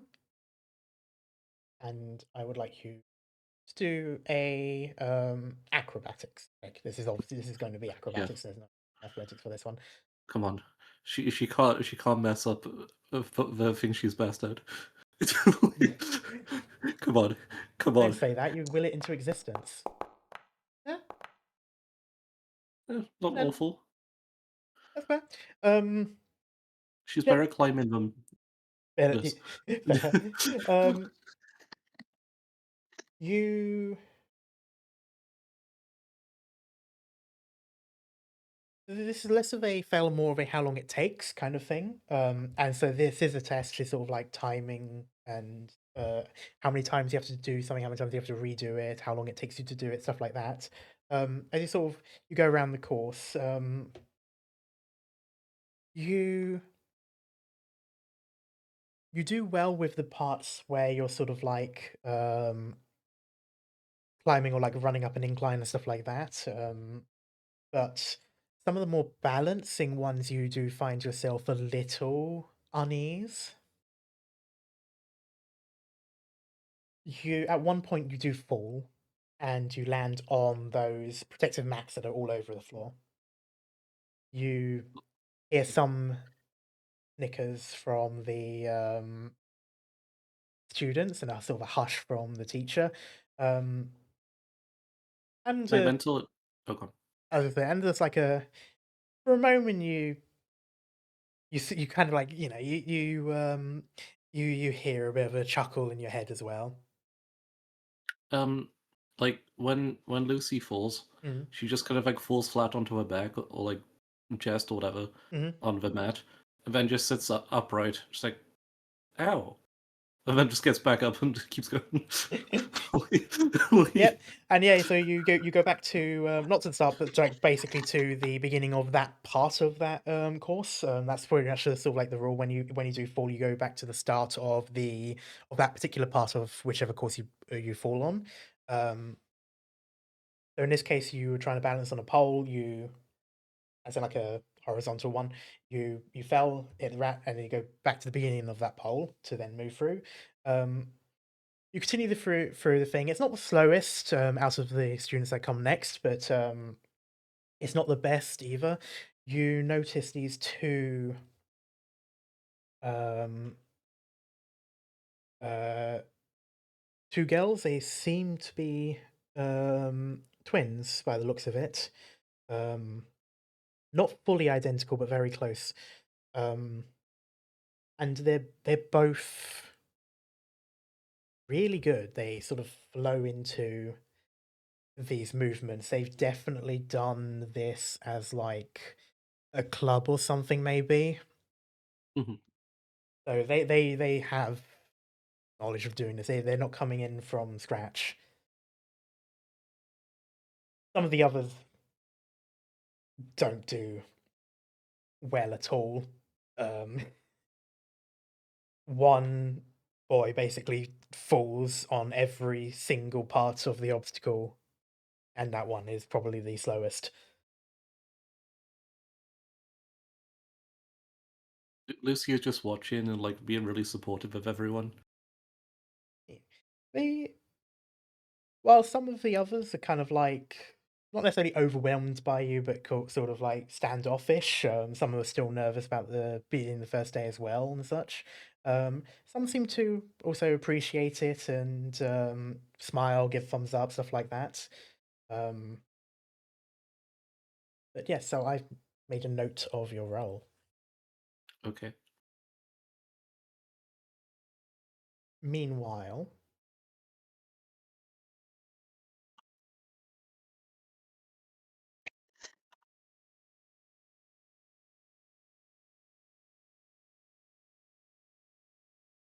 Quinn, Yes. you do the first aid course. Yep. Wait, let me. Okay. Yep.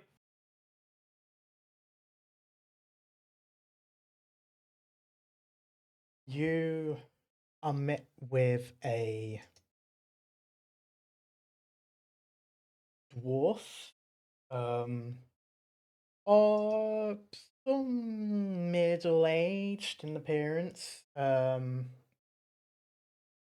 of sports shorts and a jersey. He seems like school jersey, so he seems to be probably your PE teacher, Oh, okay. and basically he's just like, "Good morning. Did you know you can time compressions on by the sound of music?" He just asks What? the students as they come in. Like, then half of them aren't even seated yet. Quinn just looks too confused for a second, then walks to his seat, and yeah, just not expecting just to hear like a random fact right out of the blue. He sort of looks over, and there's some nods from some of them, but like most of them are just kind of looking at him. He might as well be speaking deep speech, but he just sort of gives a chuckle and goes, "Well, it's quite simple actually. Some songs have a certain rhythm to them, a pace, and when we do this thing called CPR, a good idea is to do the motion while singing a number of those songs." And he basically has on him a half body sort of mannequin, no arms, no lower torso. It's just it's just the upper torso and the head. I thought these practice mannequins you use like for those classes. Yeah. Yeah, it is literally one of those CPR mannequins. And he just points at you, Quinn. Probably because you were the first one to give that confused look. You are now the teacher's target. Oh god. Of Um, course, yeah, that's how it goes. Fuck. And he just goes, "You, do you perhaps know the song Staying Alive?" Yeah, I've heard of it. It's pretty good.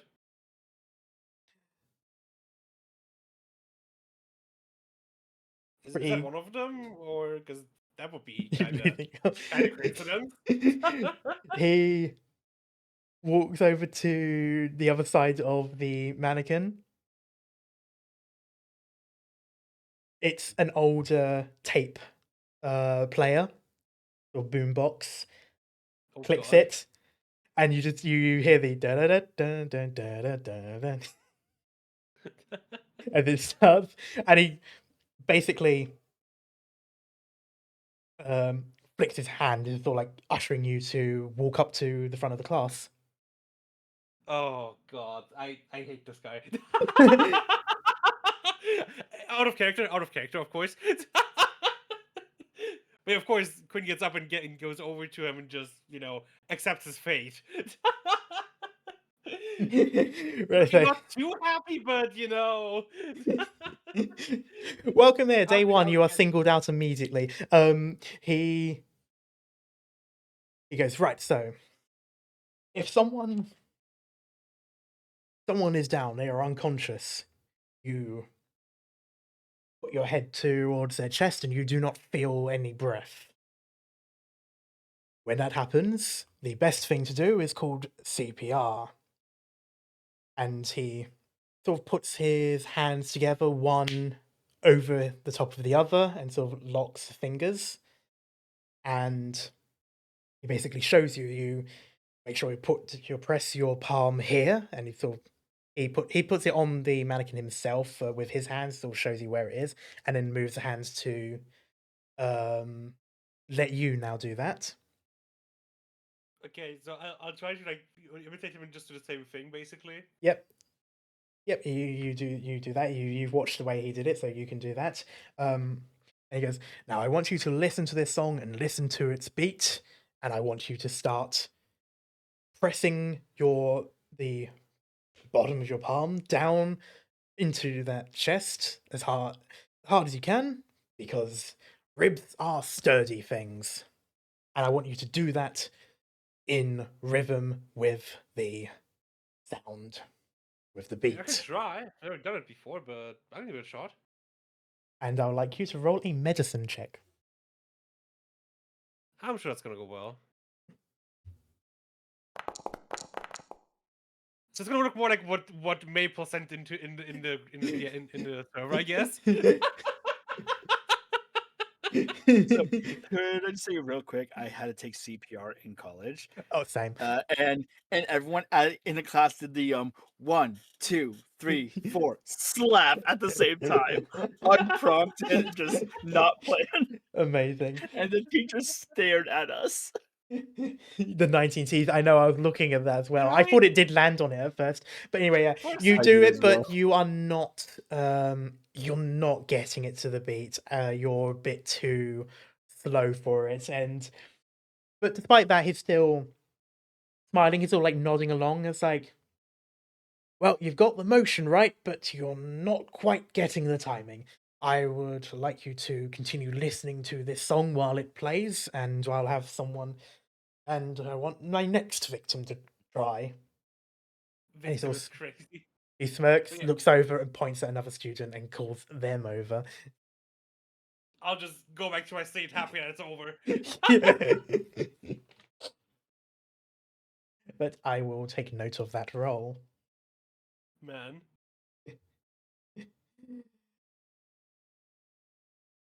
That's story, Maple.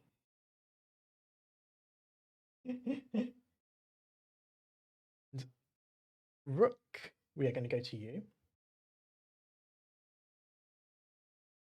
I was like, Rook would cheat from CPR by like having a punch card to program his arms to do the thing That's fucking wild. automatically. That would be amazing.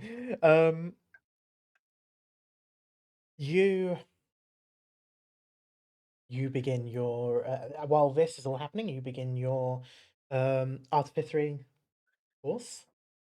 Yes. Your teacher is also a dwarf, Mr. Greyforge.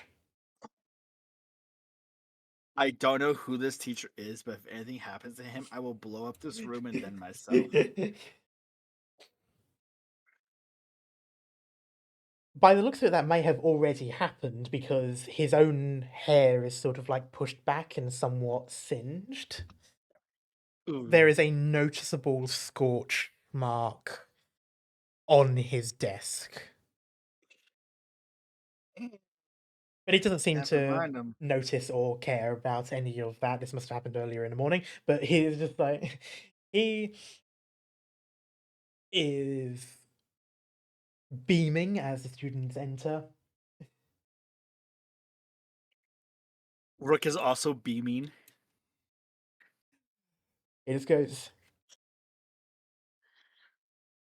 "Oh, good morning, class." And whoa, those are arms. Instantly walks over towards you, Rook. Oh no. Oh wait, oh no, my insecurity, no, my insecurity. As this dwarf, though is shorter than you, but somehow has a presence that is much bigger than you, bounds his way over and instantly grabs your hand, pulls your arm up, literally starts looking over. It's like, my, this is fine stuff. Did you do it yourself or did someone do it for you? Faces is immediately red as he starts to say like a swear in Gnomish, but like stop himself. I've been working on these for a few years with the Clockmakers Guild. Most of it is me now, but the original ones were mostly them. Ah, I see, no wonder. They've always been sloppy. And he starts pointing out several faults in the mechanisms that you have got and starts recommending a number of different sizes for clockwork and cogs that could be better for movement. Although Rook is very annoyed that a dwarf is grabbing his arms right now without asking, he's gonna immediately start like writing with his one like free arm like notes about what he's saying. Yeah, all right, noted. There's eventually a sort of like a from one of the other students. At this point, about 10 minutes has passed in the lesson. Mm. And just, right, of course, where's my manners? Rook's like it's a lesson. standing there with like the T-Rex pose, his hands close to him. It's like, what are you doing still standing up? Sit down. He says literally to you, even having just let you go already. Oh, I'm gonna have mixed feelings about that class. I love it. And he mostly goes on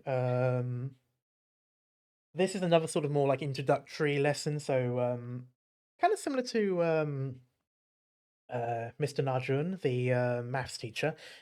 He's also sort of focusing more on the real world application. He talks about he does mention the Clockwork Guild, but he also talks about the Tinkerers Guild up in Castle Never, and the sort of the long history that that has had, and how artificery has helped shape the world essentially, with bringing magic and tech together.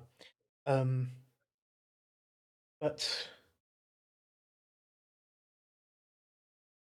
eventually, he sort of gives a test to an extent, sort of like a starting test, see what sort of level you're all at, and he does so by producing out.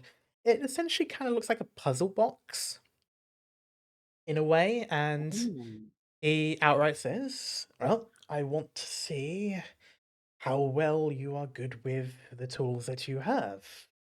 Don't worry if this is your first time, if this is purely for me to see how well you do, but I would like you to try and open this box.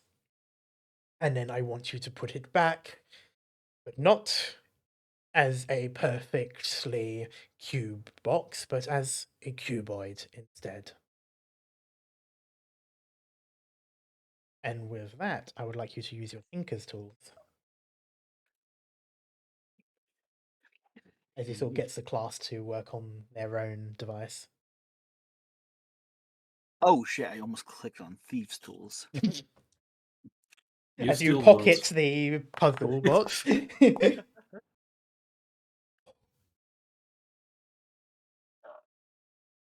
don't know about you, bitch. I hope the fuck you Feeling do. 22. you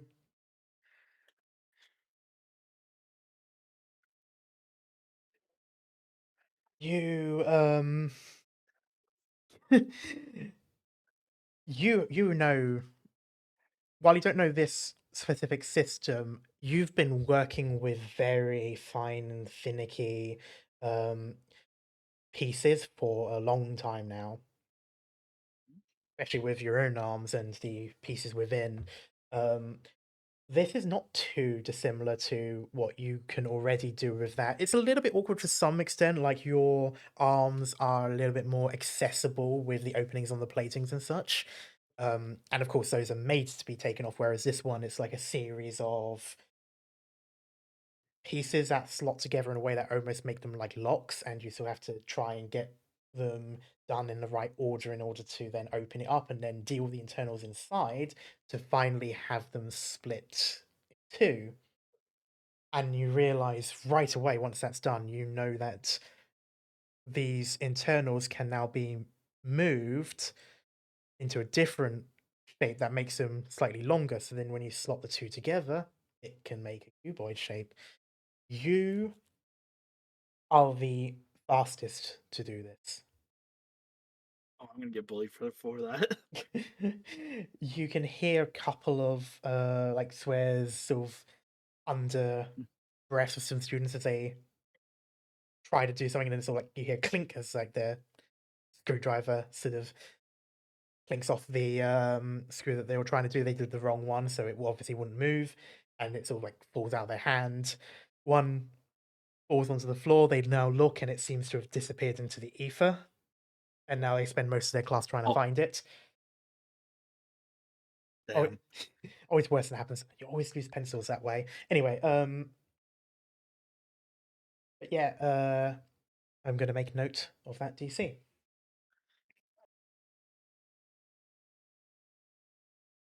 To which we will move to Vanus. Oh fuck. Your first elective is theology, I believe. Yes. We. So you find yourself in a older looking classroom. Like, despite the fact that the building itself is new, they seem to have kept some of the more old school look that this room has, and slightly bigger than some of the others, and it's a little bit more like a lecture hall almost, but with proper desks instead of those sort of like benches that go up.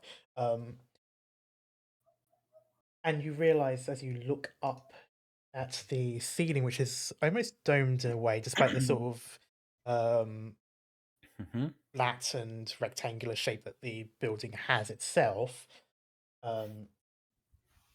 you can tell that this room is also a divination focused room, which isn't necessarily part of theology. It's probably more so using a case of, you know, two classes that happen to use the same room depending on the time of day. Fair enough. And your teacher, she introduces herself as Miss Silvana Aran, and she is an elven cleric based on the robes that she wears. She appears to be cleric of the moon, of the goddess Seluna. All right. And like with mathematics before, she's sort of doing. No, I did not say famous Aran, though it is the same surname. Seamus Aran. That sort of threw me off for a moment. Sorry. I got a hot fucking teacher, y'all. Screw you. You all got a Bad. fucking bearded wolf. No, bad. Spray bottle. But she's also introducing this class as sort of a beginning thing, kind of just discussing the way that sort of the the relationship that the gods have to the world around you. From the night sky to the rising sun to how magic works. Some of it you may agree with, some of it you may not. Depends entirely on the church and belief you may have, though this seems to be a sort of a general theology. She sort of she will mention one thing that sounds very sort of Church of Saluna, and then you recognize a passage that sounds that comes from the Teachers of Lavender. So it's sort of very back and forth.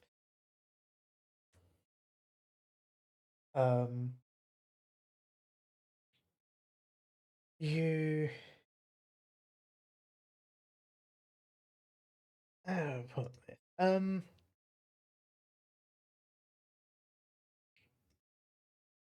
She goes around the class and eventually goes and sort of walks towards you, Venice, and she says, "Tell me, child, do you find yourself part of any teachings?" In what way, ma'am? Well, as part of the Sword Coast, we, of course, are open to many teachings of the Faerun Pantheon and their variations of thought. Of course, Neverwinter is more in line with the Church of Saluna, but there are others as well, of course. There is the Monastery to Ogma and more. Do you have beliefs of your own, or is this a academic interest that you have?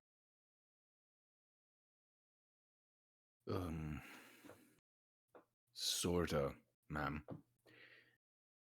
I inherited my position like my father in the Morning Lord's church, but also my mother was a follower of the Moon Maiden. Hey.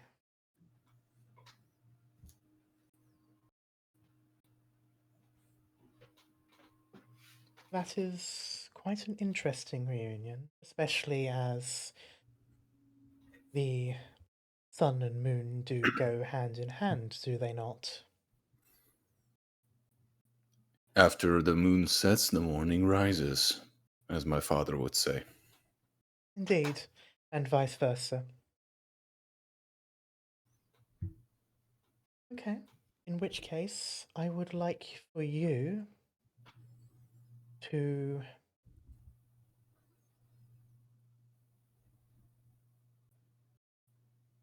find a passage from the Book of Saluna and the Teachings of Lathander, and I would like for you to find one of each that can merge into a single passage. Dark, you son of a bitch! Above table. Don't worry too much about this. I'm not going to test your real knowledge unless you happen to know, in which case I'll be very impressed.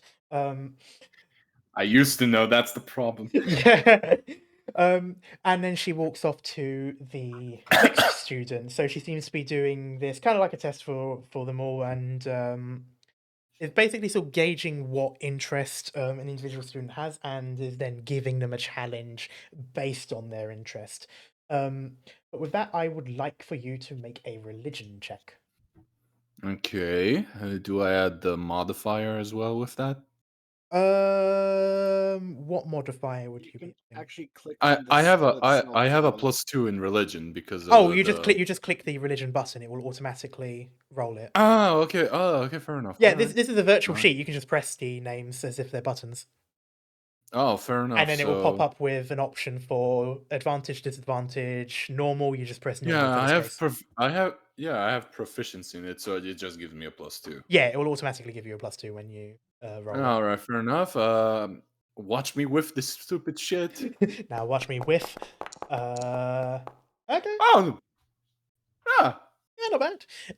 It takes you a yeah. little Gives me while. +2, 17. Yeah, it takes you a little while, but you're more familiar with the passages from Lavender, but Of course. you sort of work in reverse. Seeing as you already have a lot of those teachings in your head, you instead read through the Book of Selûne, so you've been provided both. And until you find one that is similar to one that you remember, and then you can check on the teachings of Lathander to confirm. And yeah, so or during the duration of this time, you are able to essentially, in a very strange way, you might not necessarily know how to feel about this, you basically create a passage of your own, but by merging these two teachings together. And it's kind of just proving the fact that they go hand in hand despite being opposites. Pack it up, boys. I'm making a cult. But that will be what I take note of for your role. And with that,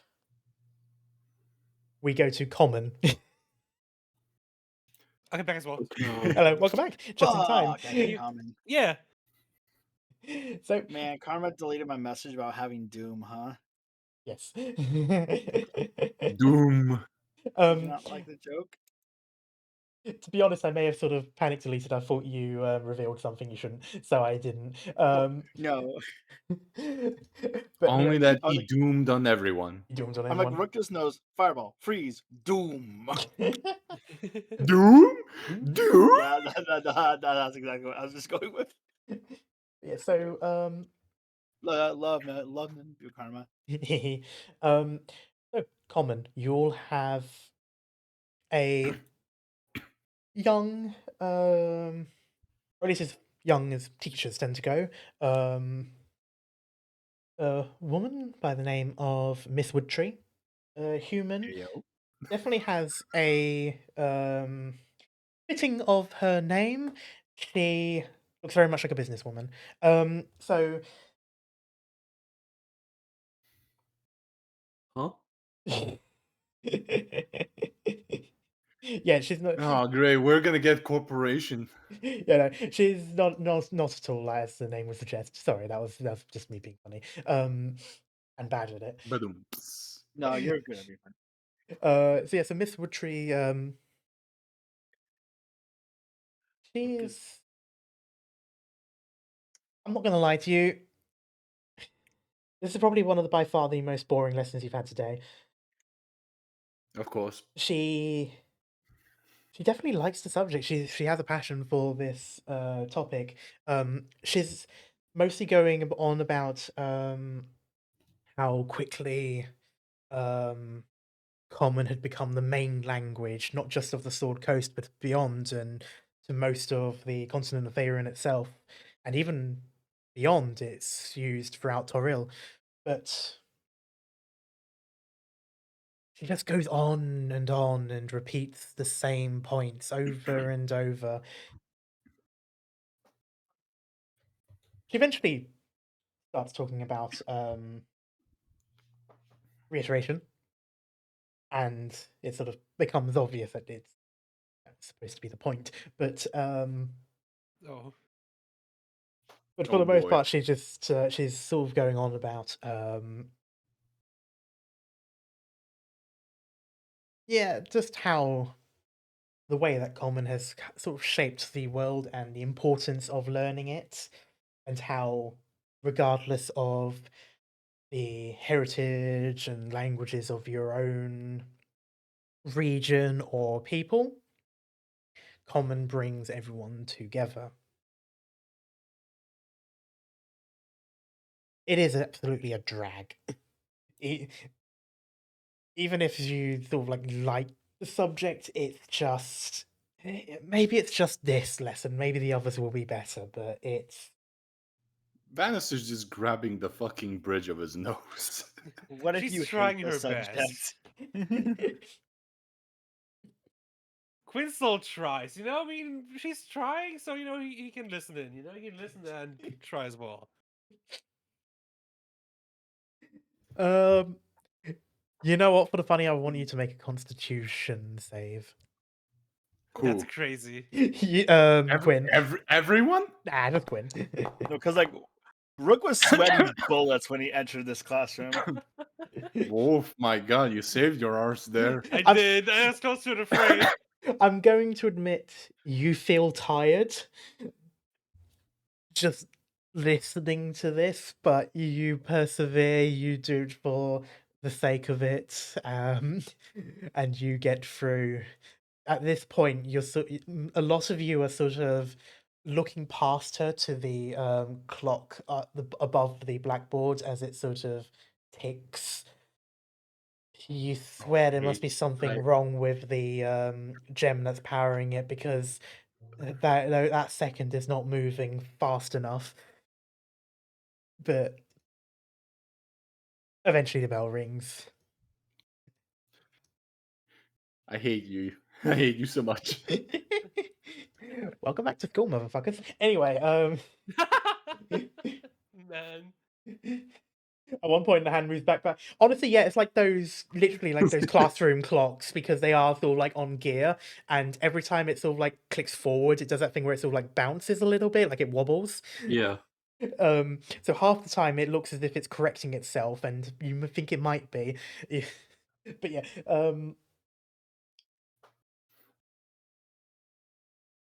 okay,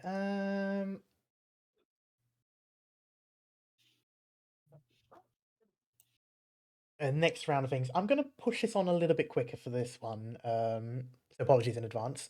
But Okay. Just fast roll it. fast roller, pretty much, yeah. So what I will say is, okay, so I'm gonna go backwards now. So rook. So yeah, I'm just gonna go with basics then. So in basics, you have a Sir Remus.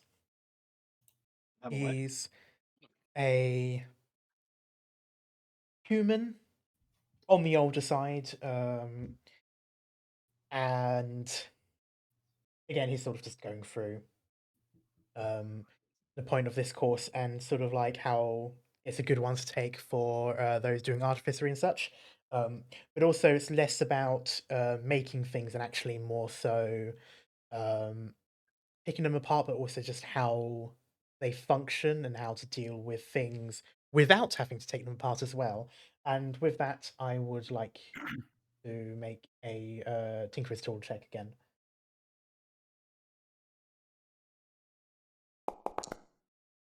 Okay. Okay. That English lesson or common lesson really fucking drained me. It definitely did. You're still able to deal with stuff. In this case, you actually have a lock in front of you. It's less about picking it, it's more so about trying to fix it. Actually, one of the pins isn't working, but you can't take it apart, so you're using your tools to actually insert and mess with the pins and try to unstick it. It takes you a little bit longer, and you are sort of like your mind's been wandering and such, just because you've lost focus during that lesson and you're trying to get it back.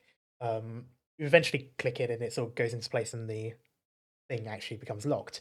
I was like, could I have cheated and cast mending? I'm kidding. I'm not doing that.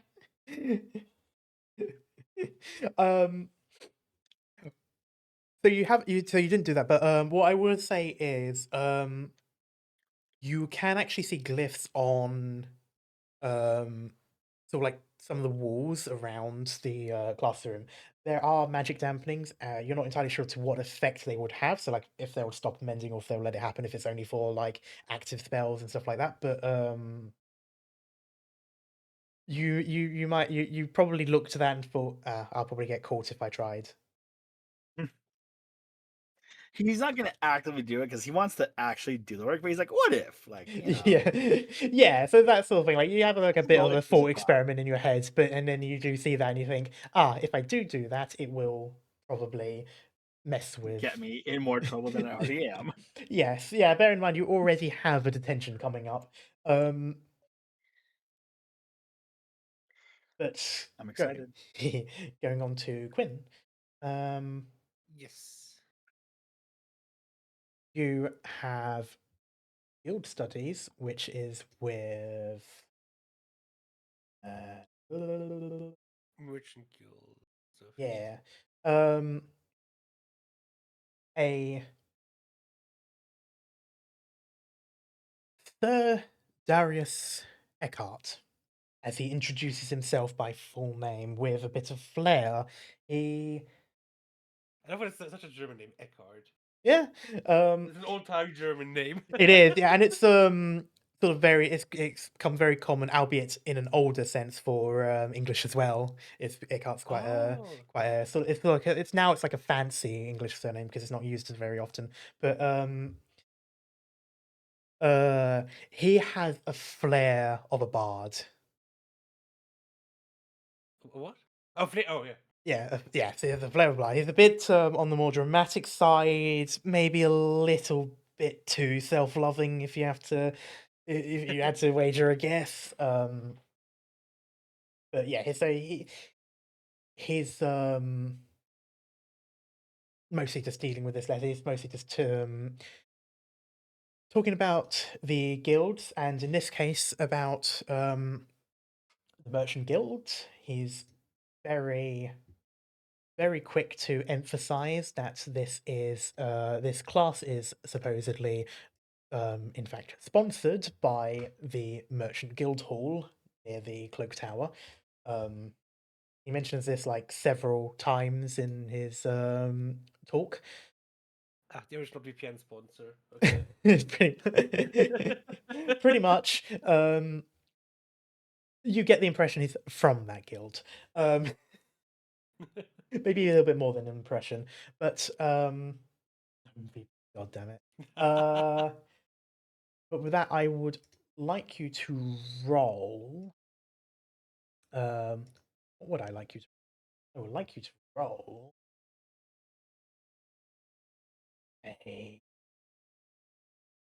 for shits and giggles, do a history check. Ooh. Okay. That was really close to 1 and a 3. Oh, it was really close to a 1 and a 3, yeah. But dirty 20, you keep up with what he's talking about, and you realize just how much you've actually learned from your father. Like, you didn't really think about it until now, where every time he says something, you remember something you've been told. And Nice. mostly what he goes on about is how pretty much everything in Sword Coast, from the merchants and businessmen, the adventurers, even the policing departments, and basically every facet of life has some kind of guild involved. You've got the Merchants Guild, of course, and then you've got Adventurers Guild, the City Guard are part of the Lord's Alliance, and there's just it basically just goes through all of the things that work in conjunction with each other and how they operate, and how important it is to either be part of or to work with these guilds if you hope to have a business of your own, especially as a merchant, which this course is about. And it's just a few things like that, and a few like just sort of like tester questions. Like basically, you've got an item that isn't selling well. What's one thing that you could do to get people to buy and such, or like an item that's not necessarily going out of date, but like maybe like going out of fashion or something like that. So you kind of need to like get rid of some stuff. It's those sorts of questions, those kind of like sort of business tester questions and sort of The seeing, basics, basically. yeah, kind of like just seeing what people are, gauged in and how much they know. And with that, we go to I keep making a little hand motion as I do this, even though no one can see. With that, we go to I Vanis. guess the karma hand cam. God. You have martial studies. See, So me. yes, Vanis, yeah.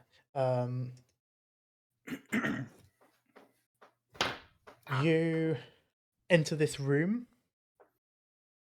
So you were, for context, Common is in the main building. Sort of like, say, around here. Mm-hmm. Martial Studies is up here. Where? Oh. So, you sort of have to have like a little bit of a spring in your step, get up there. You're not exactly late, but you are like one of the last to enter. I mean, I have +4 in athletics, so all right. Yeah, no, yeah, you do go there. It's just more so the rest of the students must have been from one of the other classes, so they must have been somewhere else, so they were closer.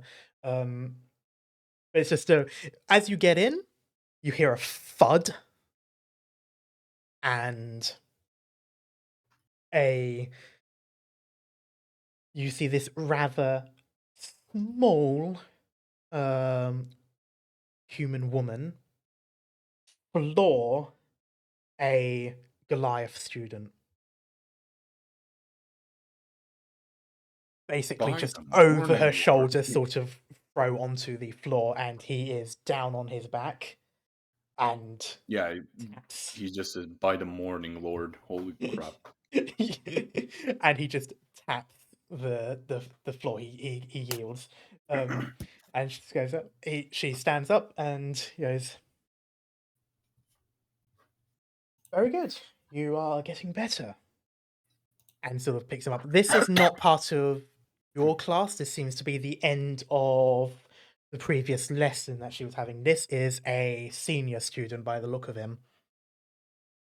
And he gets up and still presses on his ribs a bit and goes, "I do not feel like I've improved." And he but he gives like a slight bow. She bows, and he walks off to his next class, sort of a bit achy. At no point does her facial expression ever change. She keeps sort of a stone cold look on her, and then she looks over and gives them sort of an up and down. And I'm at this point, yeah. She just goes, "Ah, good afternoon. I am Miss Dow. I'll be your teacher for today." And with that, she starts picking on the students.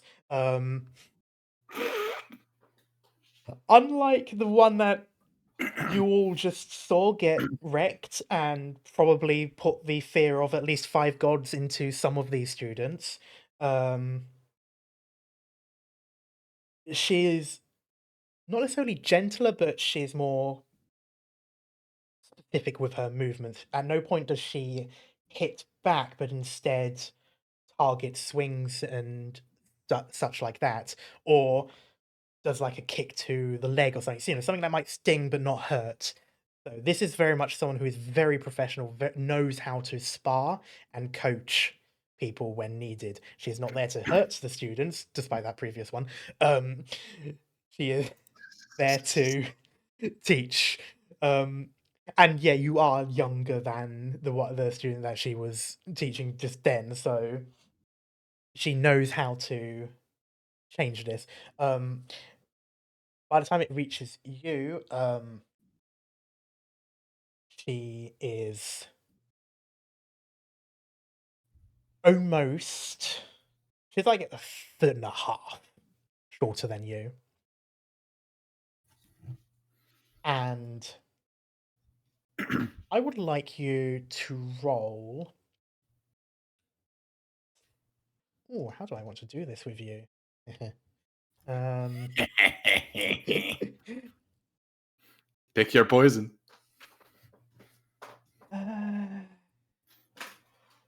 I would like you to do. I'll let you choose for this one, actually, depending on how you want to do. I'd like you to do even athletics, or if you want to do this more as a combat sort of thing, you can roll it instead of doing it as a check. You can do it as a Saving throw. No, as an attack roll. So you could do a unarmed strike. So up to you if you want to do it as athletics, as sort of a test of how long Skill? you can last on skill, yeah. Or you can just sort of do it as an attack. It basically depends on how you want to frame it, seeing as this is technically a sparring match. I mean, he did see her just throw a fucking Goliath who are at least 8 feet tall. Yeah, And that guy she's was 4 taller than foot. you, and he is almost an adult. Oh yeah. An adult Goliath, that's the trick. He would try to do it defensively. Okay then. So yeah, let's say okay, in which case I could have her roll. Oh, Now that you've fuck. said that, yeah. Okay. Nah. Okay. You roll athletics, she will roll athletics. I'm gonna get screwed over, but solid. Fuck it, we ball. God fucking damn it, I saw 19. Alright, so Alright, a 13 versus a 21. yeah, I'm screwed. You to your credit, because you are playing defensively, you're avoiding some attacks, you're sort of moving around, you basically kind of like circle essentially, so you're not trying to you back up, but you know not to back up straight, otherwise you'll hit a wall eventually. So you know to circle and strafe. And of course you know you have training. Here's something else. This is someone, the moment you you fight her, well, spar, but at this point you feel on the back foot, so it might as well be a fight. You kind of realize that throughout history there's always tales of, you know, battles and prominent names. These are typically lords and knights, and sometimes people forget that the common soldier and guards are often some of the most ferocious fighters, even those stories. And nowadays it's not a problem, it's more so a thing that happened in history, but yeah, sometimes people forget. You realize this person is a fighter and has some background in a combat that is not for the sake of self-defense, but made to kill. And there is a point where you can't tell if she's holding back because you're a younger student or if she is toying with you. Probably the latter. At this point, it seems probably the latter. You can't ever really tell with her face. She never smirks, she never like growls or grimaces. It's always straight focused, just looking at your movements. Her eyes always moving side to side, up, down, keeping you in her line of sight no matter what. Eventually, she waits until you make just one misstep. You've been doing well, but eventually, after a decent amount of time sparring, someone is going to make a mistake at some point. It is not going to be her. You have one foot forward. She sees that, moves her leg in between your legs, kicks the leg that's behind you out from the floor, and just lightly taps your back so that you fall face down. Ow. I will keep note of your role, and I will also say that afterwards she keeps that face, but sort of nods, offers her hand for you to get up. I mean, I took it. She easily pulls you up despite the height difference and the difference in weight. She is small and light looking, but she points you back up and sort of gives you like a pat on the back, but now it's more of like a okay, back to the rest of them. Ow. And with that, we go to Lucy. Hello. As you enter the defensive magic bathroom, it is a dark and dreary place. There is Oh no.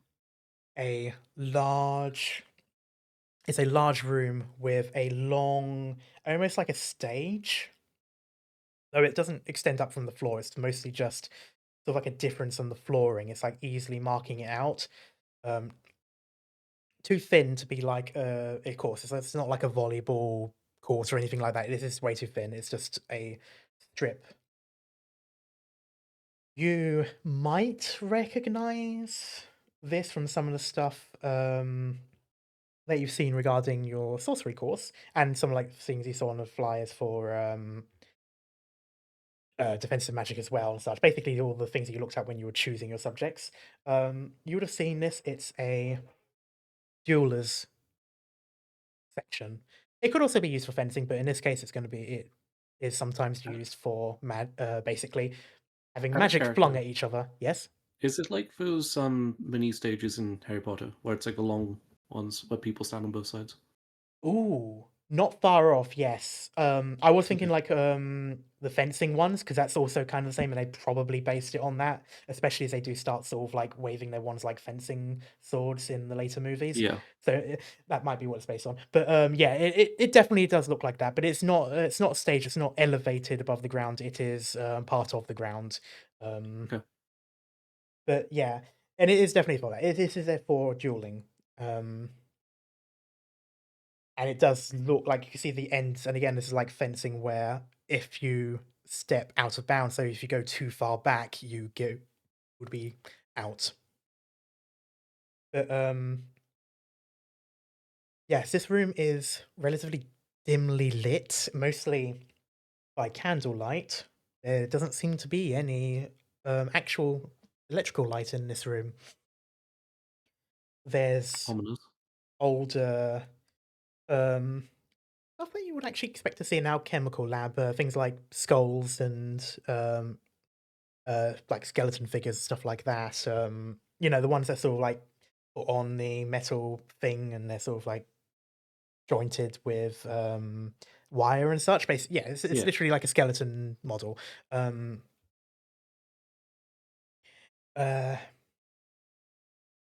The students are in here first. No teacher in sight. So, of course, they're talking amongst themselves until you hear whispers, and the room gets just a little bit colder. Oh no, Lucy's about to get targeted by the teacher who just fucking. Oh no. And you just hear, "Good afternoon, students," as a very tall and slightly thin, little bit gaunt, but in a health way, like it doesn't look unhealthy. His hair is black, but his outfit is quite fancy in the sense. It's practical, but good. I knew that was going to happen. I was saying that before. How I hate Harry Potter because no matter what I do, no matter what I change, this guy's going to be Professor Snape. I'm not gonna lie, the moment you walked on the screen the first time I was thinking Snape, but Yeah. I didn't want to say it. I already hinted at this because I did say in the general chat at one point, like, I hate Harry Potter specifically because there is absolutely nothing I can do to make an edgy teacher not Snape.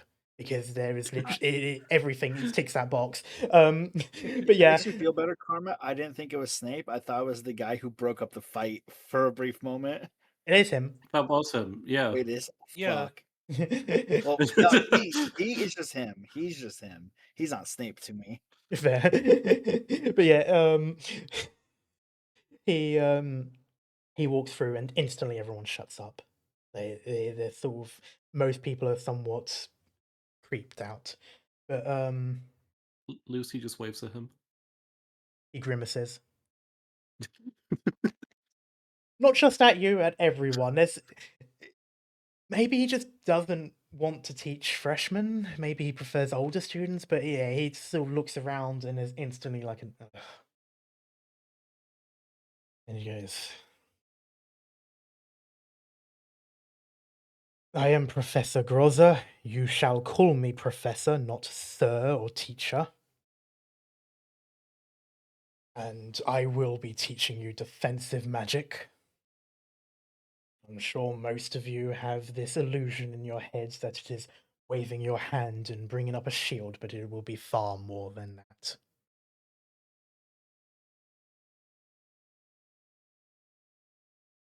I will not sugarcoat, nor will I be nice about it. The world is dangerous, and as you learn magic, you will learn that there are those who use it badly.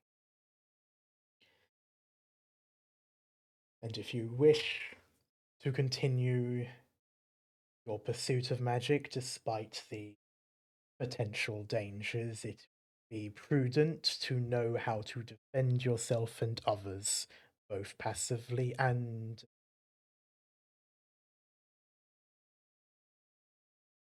as he sort of walks to the other side of the room, he then quickly swivels on his feet to stare at the students again.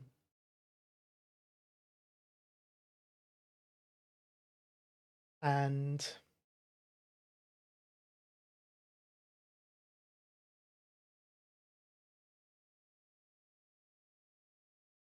instantly throws a lightning lure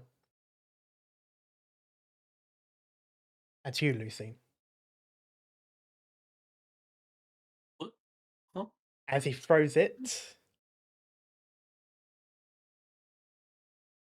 he yells, "Evade!" I would like you to roll dexterity save. Oh god. Okay. No pressure. Pressure? This is literally like he says it as he throws it, so like there is little to no time. But Oh. despite Doesn't that, matter. despite that, with a nat 20, you instantly there's like a gasp and you roll away from it. The lightning lashes against the floor of the like the dueling stretch, and that was why you were targeted. You were still standing there. It actually leaves a scorch. This room is magically nullified. There is a dampening field here. That would have still hurt. But the lure still then retracts and goes right back into his flute. And he then sort of moves it back until the flute's sort of like up in front of his face, kind of like you would with a rapier or a saber of some kind. Very classically trained, definitely noble, not just from how he looks, but the way he acts there as well. He goes, "Very good, Miss Chambers. You know how to dodge. But this will not always be a way to avoid any kind of spell. To deal with spells can be a battle of the mind, the battle of wits. What do you mean to do that? I was just Yep. I was trying to read it.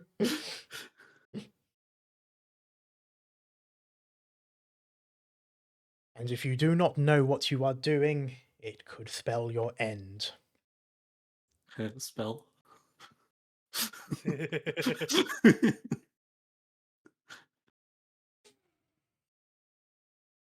Make another dexterity saving throw as he throws a magic missile towards you. No. Come on. Wait. Wait, no, shield. Blocks magic missile. Counter magic All right. missile doesn't miss. Magic missile can only be blocked by shield. Yeah. So you just can't shield. All right, yeah, so it literally just as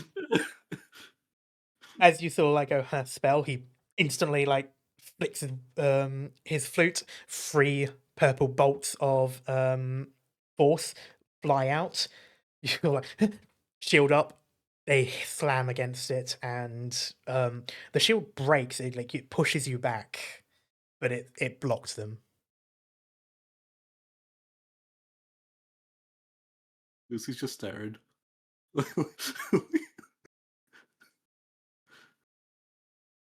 Intriguing.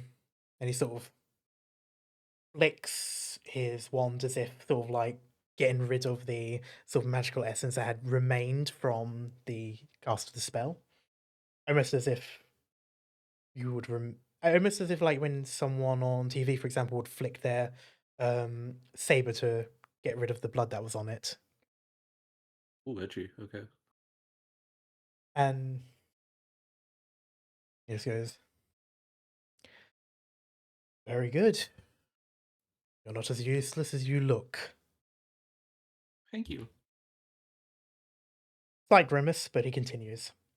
I will take note of your rolls as he Oh no. continues to teach the lesson. You will note that at no point does he hold back his punches. The only thing that is the saving grace for these students is the fact that this room has a magic dampening field. And even then, they are taking the ones that do get hit are taking hard hits. There is not as much above table. There is not as much care as what Vanessa's teacher was giving. He is making his point. But you go through the lesson, you're relatively fine. Some of them are okay, some of them not as good. You do see that boy from before, the other noble boy, so the younger one, that is in this Mhm. class with you too. He hasn't made eye contact with you at all, but to an extent you've noticed before, is like, look at him, he looks away. When it is his turn, the two spar for a while, throwing back and forth spells. This boy knows what he's doing. He's been taught a great deal about spellcasting by the looks of it.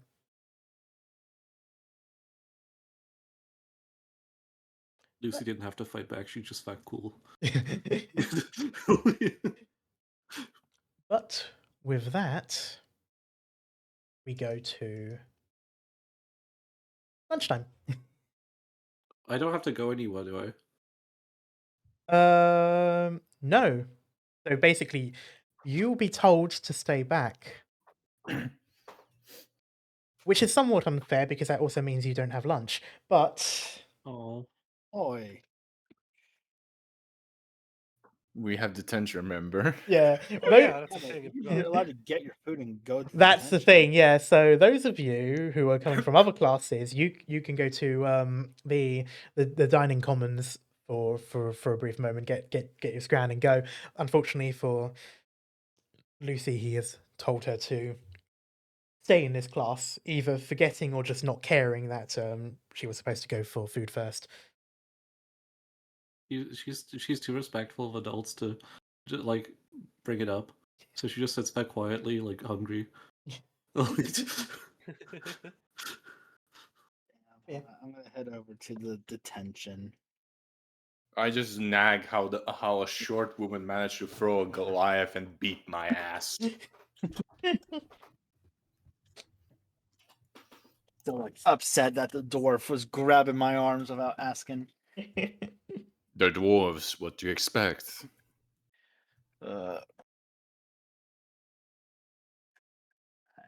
What's Cal doing? What? Yeah, what's Quinn doing? Oh is- shit! Hold on, I knocked my headphones out. Oh, Give fair. me a second. You're You're just right. making way to detention Hello? as well. Yeah. Sorry. Yeah. Okay. I thought it was obvious. Sorry. That's fine. That's Sorry, fine. That's for- fine. sorry. I was saying, for what it's Damn worth, savage. for what it's worth, lunch was pasta. Damn. Oh, Lucy's never had that.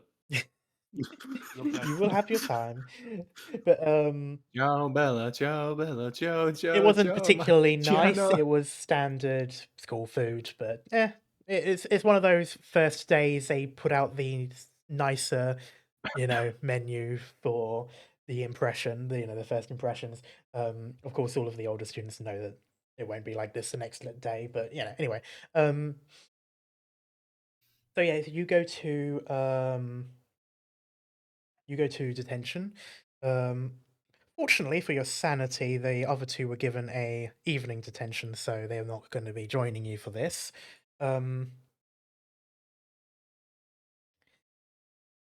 But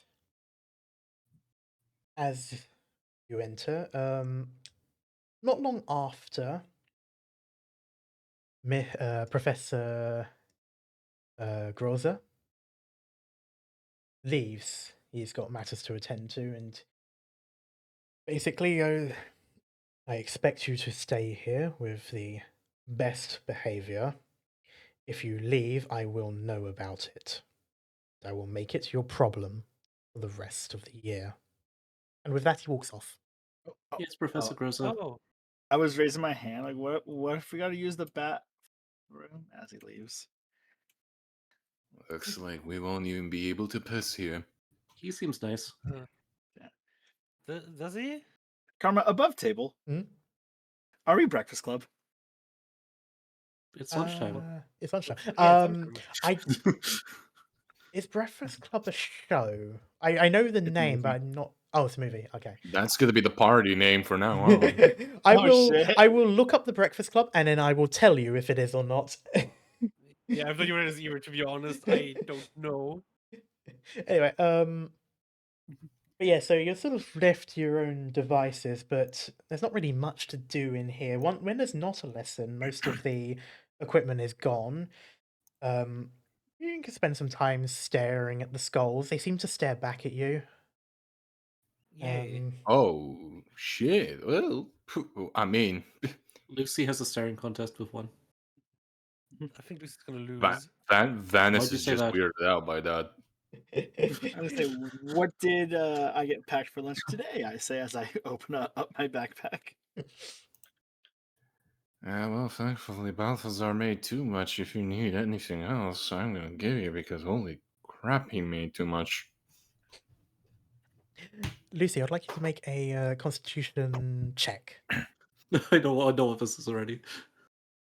Oh, you. I just click on. Wait, how do I do? Okay. Yeah, it's just a Constitution. Shit. Natural Nat 20. 20, What the fuck? You stare for a while as others are eating and talking. You begin to realize that Lucy hasn't been speaking for a while. She's been staring at this skull, and that skull's been staring back. It looks at her, she looks at it. It looks at her, she looks at it. Eventually, you do blink, but damn, did you last a long time. Yeah, I'm confident against the skull. This is so sad. I was waiting for the skull to blink somehow. I was Yeah, definitely same. trying to think of like, can it do it? Can it do it? No, it's not quite the type. For shits and giggles, it could have been. It's a magic don't skull. know, but- Well, can I gonna- just roll to check the room in general? Uh, You're giving us hints. Sure. Do you can either do an investigation check or a perception check. It depends on what you're looking for. The more generic it is, perception. If it's something specific you're looking for, investigation. I don't think Vanis would think it's there's something specific. He's just looking around the room. So yeah, perception, perception then. probably. I'm gonna, while you're doing that, I'm gonna look at Lucy and just offer half of my sandwich. Fuck! You shouldn't swear. Above table, I said fuck. It's a 5. Fuck. In total. No. So nothing. Okay, wait. So while that's happening, Lucy Rook offers half a sandwich. What? It just looks like what kind of sandwich is it? Could this be like a turkey sandwich, just cold cut? Of course, yeah, turkeys exist. Oh yeah, yeah. Just turkey, ham and cheese. What? You can afford meat? Oh my god. Vanis is just staring. I'm just above table. It's like my monastery can. Here, like I'm gonna have half my sandwich out. Maybe so also nice. just hand the juice box or whatever he has. Vanis just hands out the sweets Balthazar made. He doesn't like sweets anyway. And yeah, Quinn takes some because no lunch means no lunch because he didn't bring any. You guys are really cool friends. Thank you. You're cool as well. You guys are all cool. Yeah. Y'all are a bunch of weirdos, but fuck it, at least you have balls. Oh, I'm gonna Yeah, get this such our a guy tongue doesn't have lashing when anymore. I get home. I'm gonna get my ass kicked again. Fuck it. You shouldn't say that word. Wait, me or Val here? He said the A word. And I'm saying tongue lashing. What? What does that mean? God damn, Balthazar, this some gourmet shit. Whoa! Above table. I know that you and Cara don't like me saying that because Oh, yeah. It means something else. Yeah, But I've here, sort it of just gotten means used to tune it out. now. Lucy Anyway, is horrified with you swearing. well, while that's happening, you notice the room starts to get colder. Oh, Okay. Bugger. broken And AC. Oh, he's turning AC on. there's distant piano music. Seems to be coming from the corridor. Bugger. Hide our phone. He's gonna be pissed. I'm like scarfing down what remains. Also like handing Lucy anything I get like finished fast too. Lucy's just We taking just full put bites. away everything he got from Vanis as well. Well, Hide that shit, Lucy. Hide that shit. Do I know this piano at all? Is it a it's a song bit I know, or is too it... distant and echoey, but it sounds like an old song. Okay. I want to point out as well, Lucy doesn't really understand what's happening. She's just eating the food. Yep. Eat it later. Hide it. As I'm munching, crunching, like this is weird. This is unusual. I'm gonna go to the door and open it and peek out, but not step over the threshold. I'm not gonna leave the room. Okay. As you get towards the door, you hear a knock, knock, knock, knock, knock. Knock, knock, knock, knock, knock. I'm gonna do the dun dun back to it. Oh, Van's just face palms. He already feels like he's gonna get in a bunch of shit. The door slowly opens, and it is the corridor outside. However, it's not the same. It's empty. There should be. No, the kids aren't supposed to be inside during lunch break, but you heard them outside earlier. There's no one here. Oh. And it looks What? older. Some of the lockers are open, empty, and yeah, it's not the same corridor. It looks like it's from an older building. I'm grabbing your face right now. I'm like above Uh-huh. table. Did we just get fucking corpse partied? Tom, Funnily enough, I wrote that in my notes. Motherfucker. Can we see out the window? Is it like still the same time of day? So outside window there is no window in this room. Oh, in Which the is- hallway, like Oh, in the hallway. I'm What you're seeing is just I'm a not flat horrified. wall with lockers, so there isn't a window in this part yet. okay. Is this like part of the whole attention thing? Like, is it maybe just like a like spell I'm in the looking around room or like something? this is my first time at like magic school. This is Same. my Is first time at this- school. Is this normal for detention? I turned to Val or Van.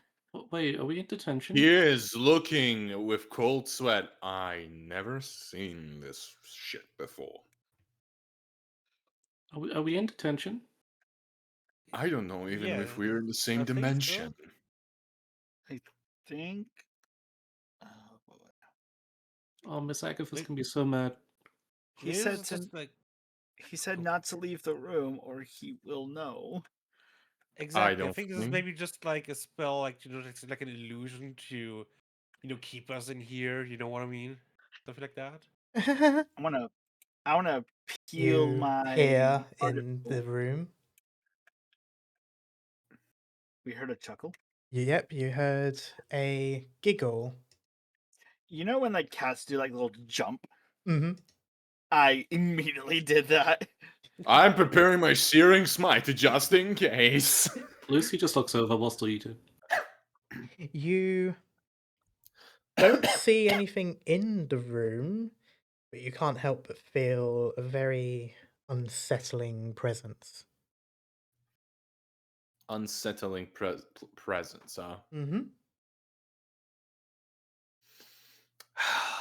Something wrong, something that shouldn't be here. I am at a loss. Fuck. Same. All right. Can we tell where the presence is I coming will from? try. I will try to Into a do room. I will try to do a religion check because it might be ritual. Do a religion check.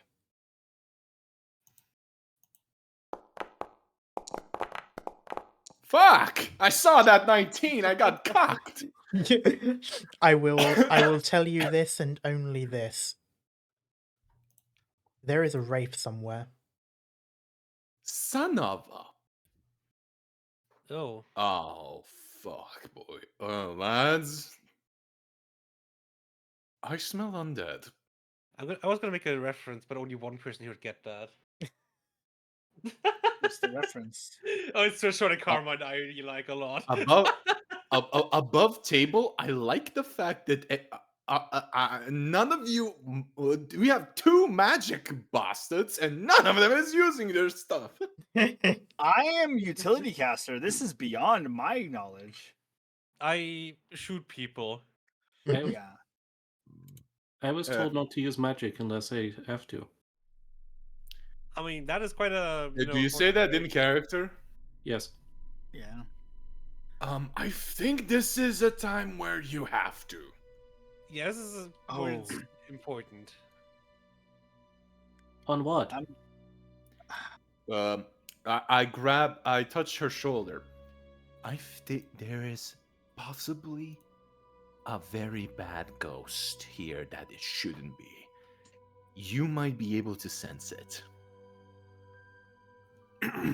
Van, as well, he does that. He's trying to summon his hammer and shit from the locker. You lot can try shit. this if you wish. Sure. Yeah. Yeah. Sure. With Vanis looking freaked out and seeing like a giant Hulk scared a bit, I'm gonna Yeah, Either nice stuff. above table, either the professor's fucking with us or this is Dark's meta plot. You Um, activate your runestone and it does appear you do get your gear. You do not notice the casting of ascending. Fuck. You got your stuff, Nothing has been sent out of here, though. We're in the dark. Okay. It's pretty I'm dark in here. gonna take a step out into the hallway. Don't. Hopefully this. Well, I'm hoping to trip an alarm so the professor knows we're. Get his ass over I here. don't think we should. You saw. Remember? You casted last time. There was wide alarm shit everywhere, nearly instantly. Dead quiet.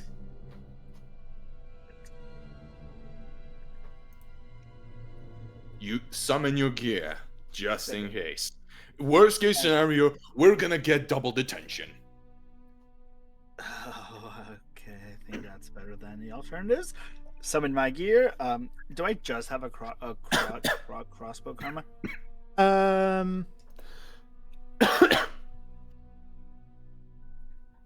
You have what's in your inventory.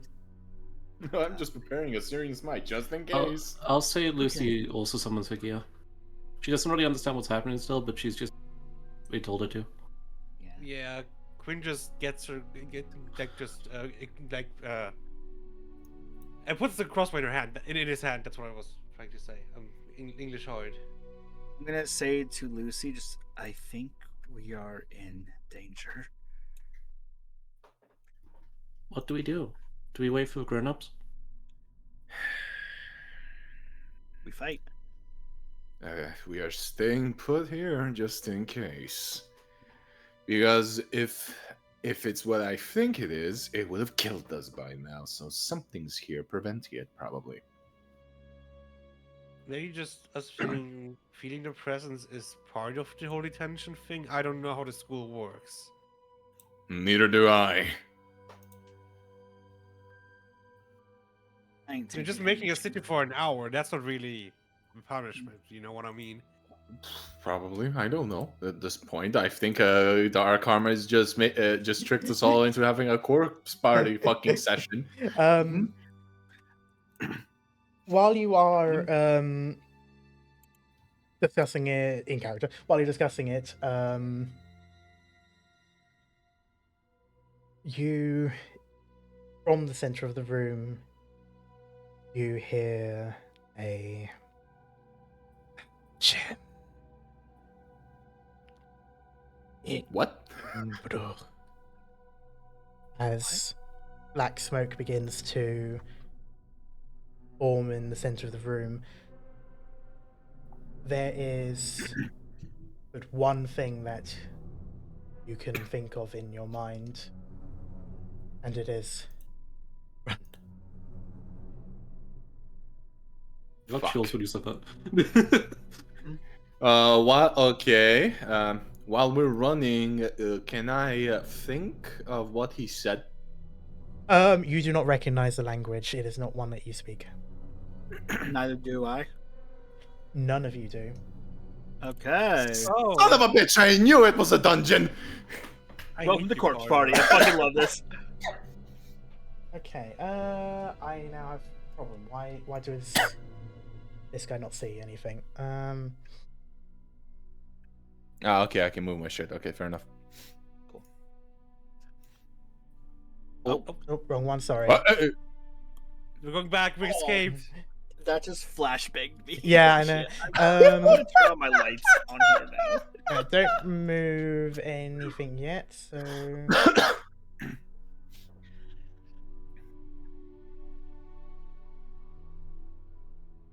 Thankfully, we're not touching shit.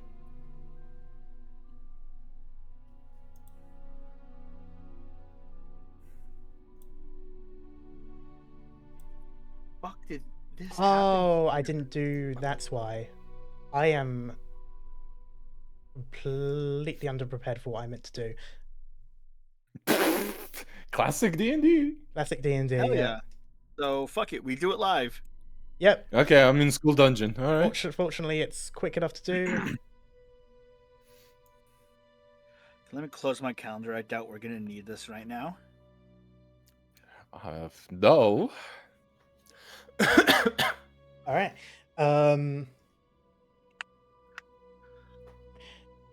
Okay. I You can move. The general rule of thumb is you can move up to twice your movement speed in any given time. It's not turn-based at the moment, but it's sort of like a move up to a certain amount and then still wait to see what others do and stuff like that.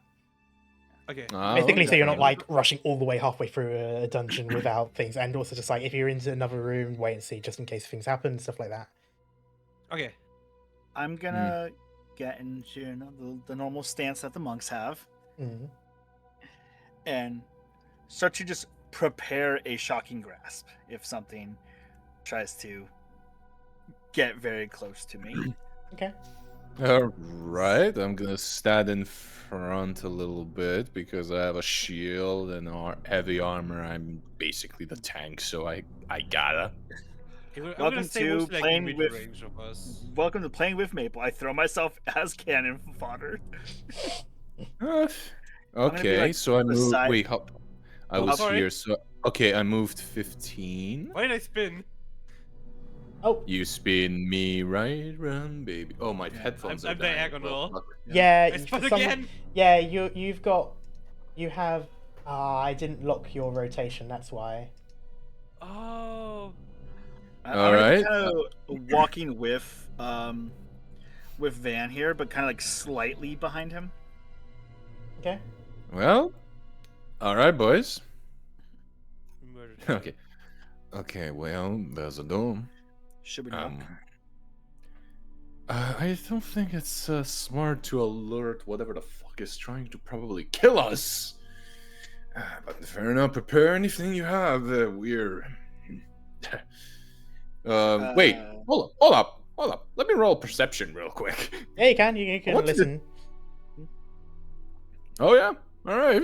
I mean, let's try to see if we can hear through this door, whatever the fuck it is. Hey, I'm familiar with this in a different life.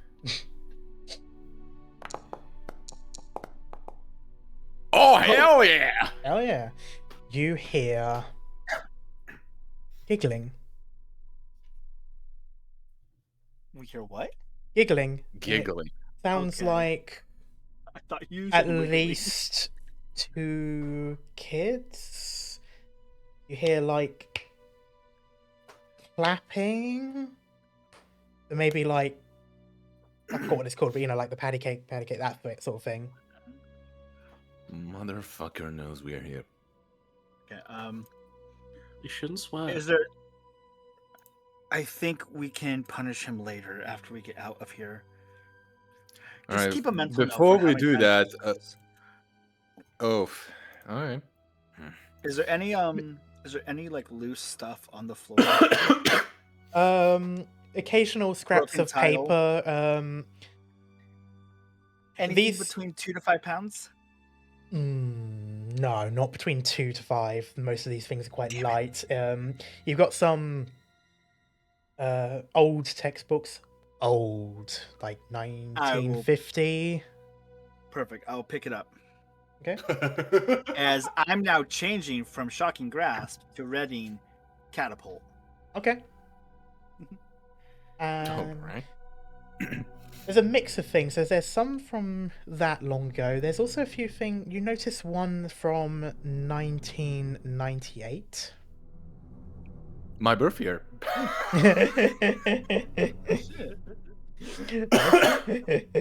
But yeah, so just a mix of dates.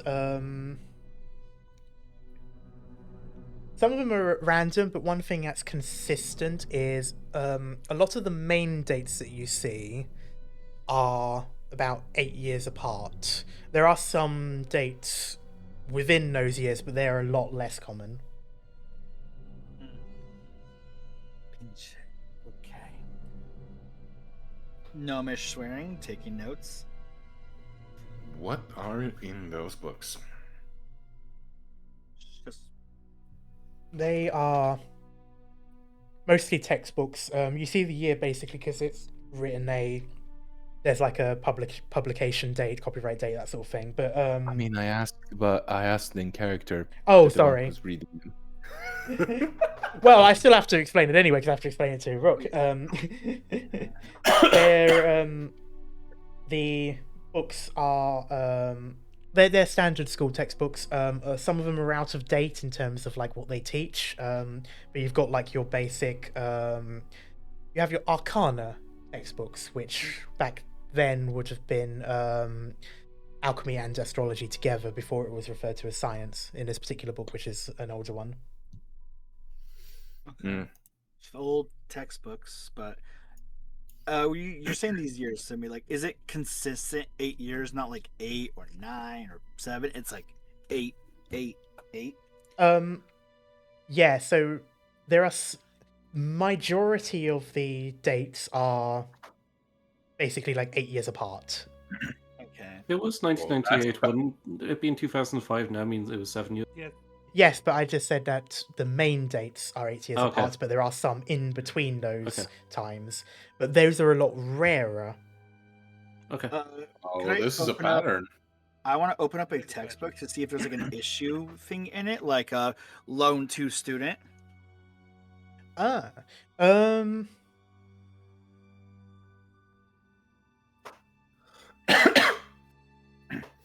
I won't need you to roll for this because you can just easily go through them. Some have had like a name written in them, in like the corner, so probably a student of some description at some point. Some of them have the old Neverwinter Academy logo. This one that you know now is a little bit more updated. This one's a little bit more artistic and such, but there's also a lot of these books are also got the stamp put on for Star Metal Middle School. Oh.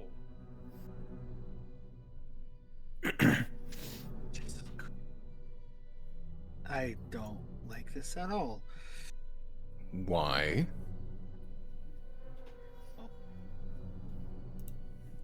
Shows a stamp from Star Middle School. And this is related by because Seems like people from all over can end up in here. Not just that classroom. Yeah, it seems like I don't know how this could even work. Like how this could happen. fucking go through the dog door? magic again. I swear to offend. Shouldn't we be running? Where? Yeah, we probably should. Should we open the door in front of us? There's Rafe laughing behind that door. What other Yeah. options do we have? Okay, you're right. All right. Vanus just is preparing to whatever and muttering a prayer to Lathander for the first time in a while.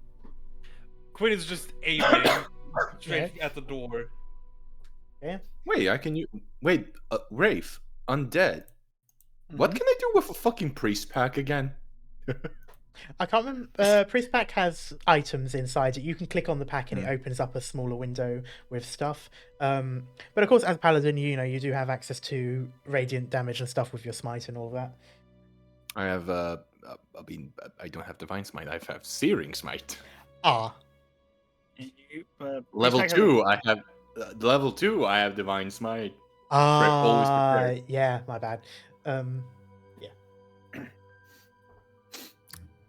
I regret my choices. I have holy water. I have holy water. I can either pour it. I can either pour it on my hammer or just save it and prepare just in case. I mean, that since he's undead, it would work on him, right? You could just like throw it on him or it, I guess.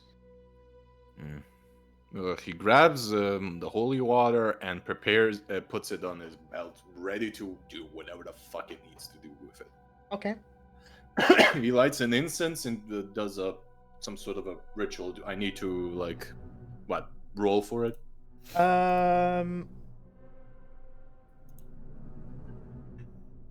No, this is more because this is a passive ritual. You're not casting a ritual spell or anything like that. So you could just light it and you sort of wave it around yourselves. Essentially, you're kind of like doing a cleansing thing. Better than Balance. nothing. I have an idea. Ah. Since I have a crossbow, can I like put some of the holy water on my arrow? Since that would go inside of him, that might be more effective that way too. I mean, If that's it fine with will. you. I mean, if it is what I'm thinking it is, it's an undead definitely, and better than nothing. He just hands over the fucking holy water. Is that a thing that could work, Karma? Just over above table. Oh yeah, over the top, yeah. Over the top, yes. In character, you're not entirely sure if it will work. You don't know too much about undead, but Oh yeah, but since Venice is pretty convinced, I thought, yeah, like that's I pretty mean, much the reason why I'm- I'm saying above table, yes, because you can Yeah. see that. I mean, he is a paladin, but he's a kid as well. He's like Yeah. sort of panicking. True. Yeah, no. He's Umbrella? like, nah. Actually, no. I'm keeping it. I'm using it as a grenade. Oh good, oh I'm good. using- Alright, but still, yeah. Probably best to continue forward, really. Yeah. Yep, opening the door. Yeah, step in hopefully with Van. Yeah, but please And just if- stay because I already moved. Like, At this point, you Uh, can, at this point, you can go in. You're now still like in a new area. I can't go in. oh, they're not moving. Go down one. Go down one, yeah. Yeah, and try to go. Yeah, Okay. okay. That we I think go. the wall's like slightly too far down for what it should be. That might be why. What? So Oh, good. walking in, you see an older classroom. It's not too dissimilar to the classrooms you've been in design in terms of like the normal classes, but the chairs and tables are older. Not just in terms of like the wood's slightly decayed, but it's also like older designs. Wood tables and desks aren't used in Neverwinter Academy. They might have been at some point, but not now. It's more sort of like those flat ones that kind of like the plasticky top, but it's sort of like sandwood or whatever inside, with the metal legs. These are proper old-fashioned wood desks. They've been wrecked. Oh, As you entered, How wrecked? badly. The legs are mostly broken on both the chairs and the table, so it's like No, in what mostly fine. way? No, in what way? In what way? wow. Hard to say. Just physical damage, really, by the looks of it. Like things have been thrown on it, or those have been thrown. Basically, they've just been bashed around. I was gonna say, well, at least I have ammo here. Venice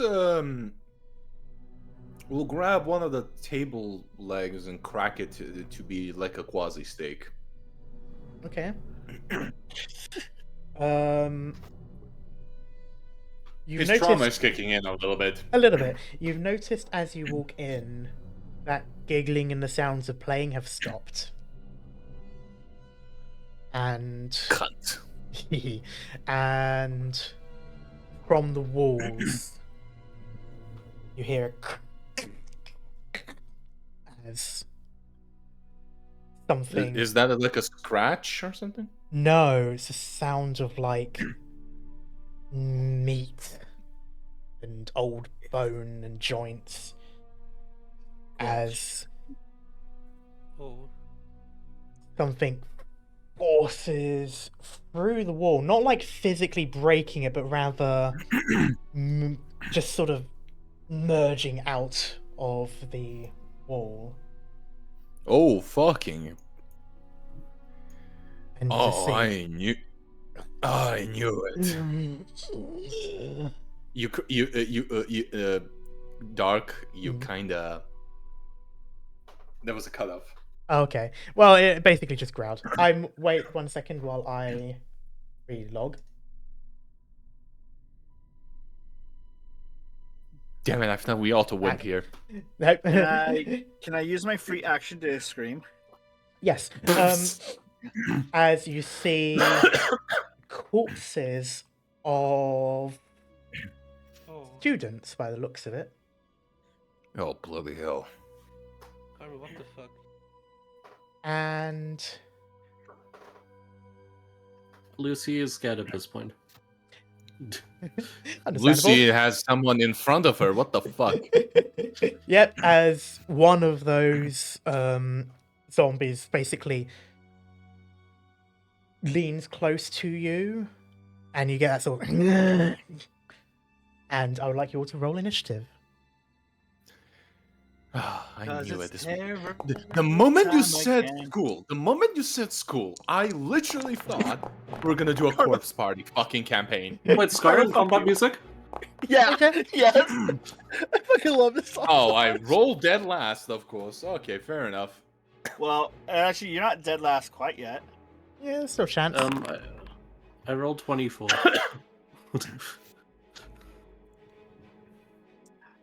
Carmen, didn't you bring up to me one time, cut like months and months ago, that you wanted to do a I corpse party was going. campaign? Yeah, I was actually going to do something that was somewhat corpse party-esque. I decided to drop it because I can't do the slash mechanics on Foundry, Mm-hmm. so I didn't do it in the end. But I sort of rehashed it a little bit, as you may have noticed. A little bit. A little Just bit. a little bit.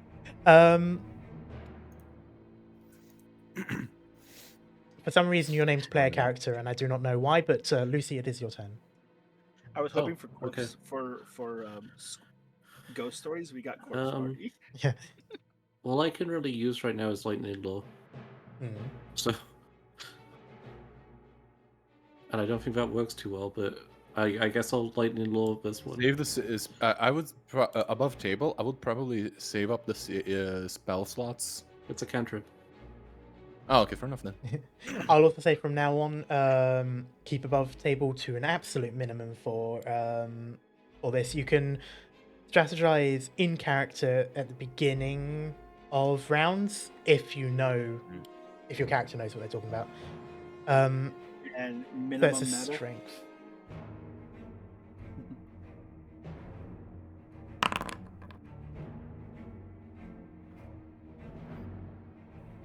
The zombie fails the strength save.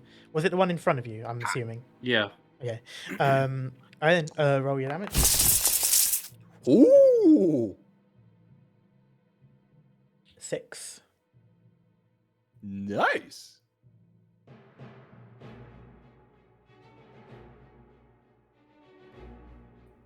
Like Alright. reflex. Like.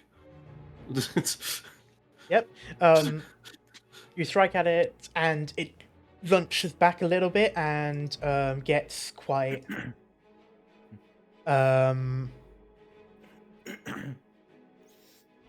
It looks damaged, but it's not backing down.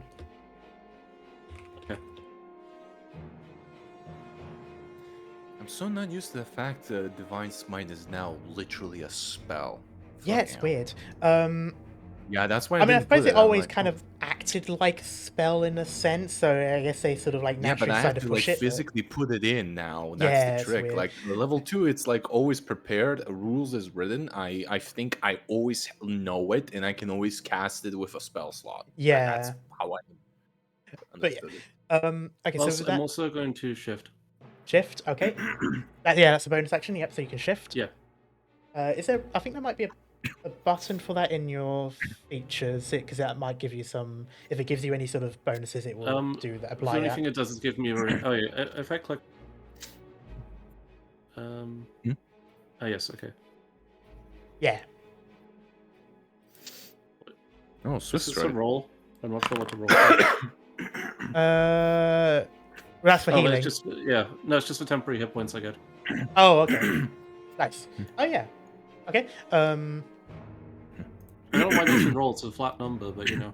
That's fair. Is there anything else you want to do? No. Okay. I can't do my shifter thing until the enemy enters turn. Right. Okay. I forgot to begin the encounter, but oh well. The zombies begin to move. Those are some fast fucking zombies.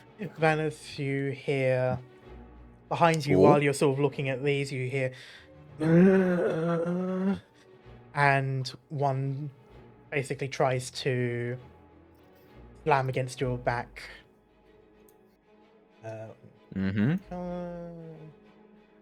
AC 18. AC 18, yep, it could also match those because I've targeted you. Just let me.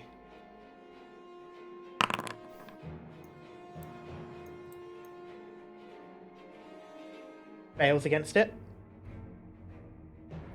Basically, before you could like turn around to respond to it, you feel like it slap its hands on your back, but your chainmail, sort of like, and the plate around it, kind of, it basically just I mean, takes I it. have I also have Constitution 15. I'm a tough bastard as a kid. Yeah, yeah. You feel like a slightest nudge. It's enough to tell you that there is something behind you about to attack, but it basically just slammed the palm of its hand against you, so it didn't really do much through the armor.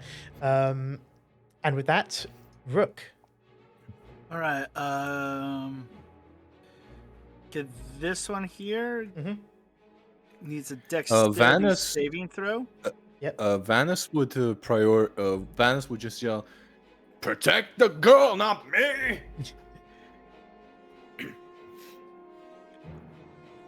I'm gonna disregard that because the girl here has someone beside them, and this guy's up my ass too. I'm trying to since I don't have this spell in my sheet. That's right. Which one is it? Because Catapult. catapult. Okay. Yeah, I couldn't find it earlier, so it might be a Tasha's. So let me double check. Because I have it here. They must make a dexterity saving throw on a failed save. The object strikes the target, taking 3d8 bludgeoning damage. Does it tell you what one it comes from? Xanathar's. Ah, fuck. Oh wait, shit! Hold on, no. Here, the spell DC here is 13. You should, But Dark. you You should be proud of me. I didn't say these nuts. Okay, I'm gonna have to look at catapult because I Do you want can't me- put this in. Do you want me to pick a different spell? We'll say later you can, but we'll stick to this. We'll just have to manually roll. So it's a dexterity saving throw. Okay. So that's fine. 'Cause that's just 13. on this. 13. Okay.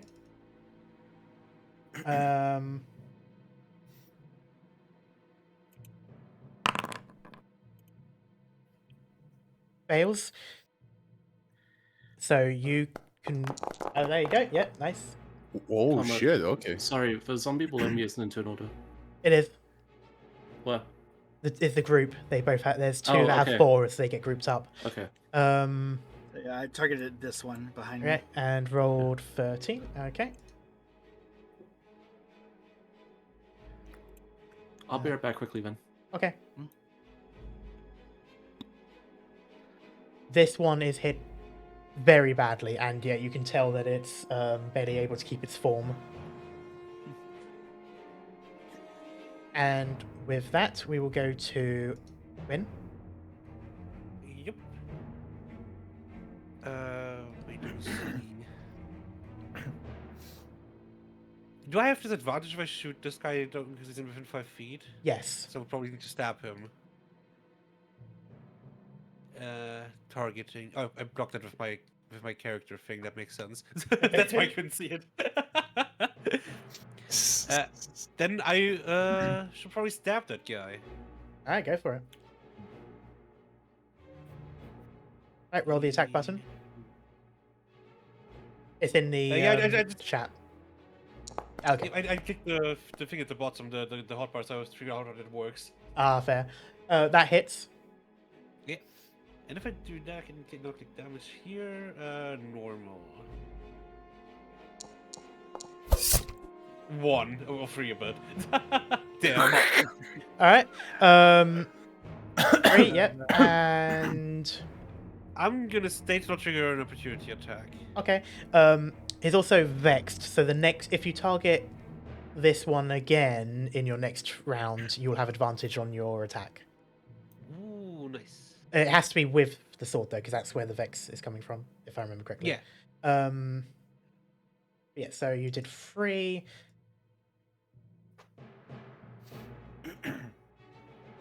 And is very badly hurt. Yeah. So with that, Flavor cake. Is it a Rook's catapult? It's like a gravity gun from Half-Life. It kind of is, yeah. This one moves down, and Yep. so you throw the thing, and then you hear behind you sort of like from a Why are they red? bloodied. Oh, okay. Oh. And you hear like sort of like a groan from a a younger like corpse of a female student as she basically sort of like tries to claw at your back while you're focused on the other one. And let's see, Sorry, are both of them bloodied or just the one? And it's the same token? the two that are red are bloodied. Okay. Rolled a 14, which matches and hits. Yep. Hey, this is familiar. This is familiar, isn't it? Oh,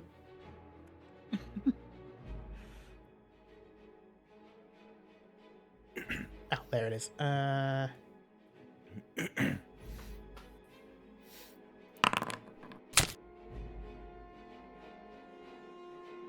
Did a 7, which I'll apply. As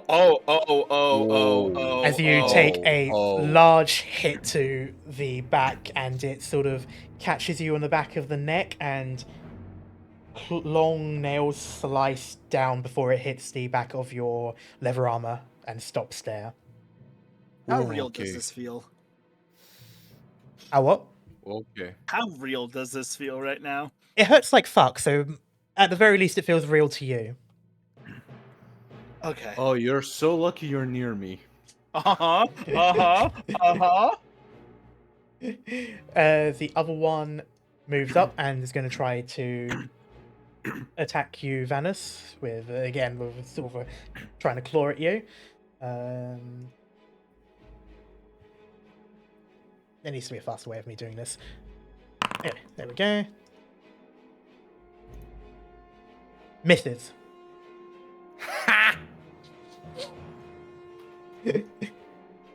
And with that, it is your turn.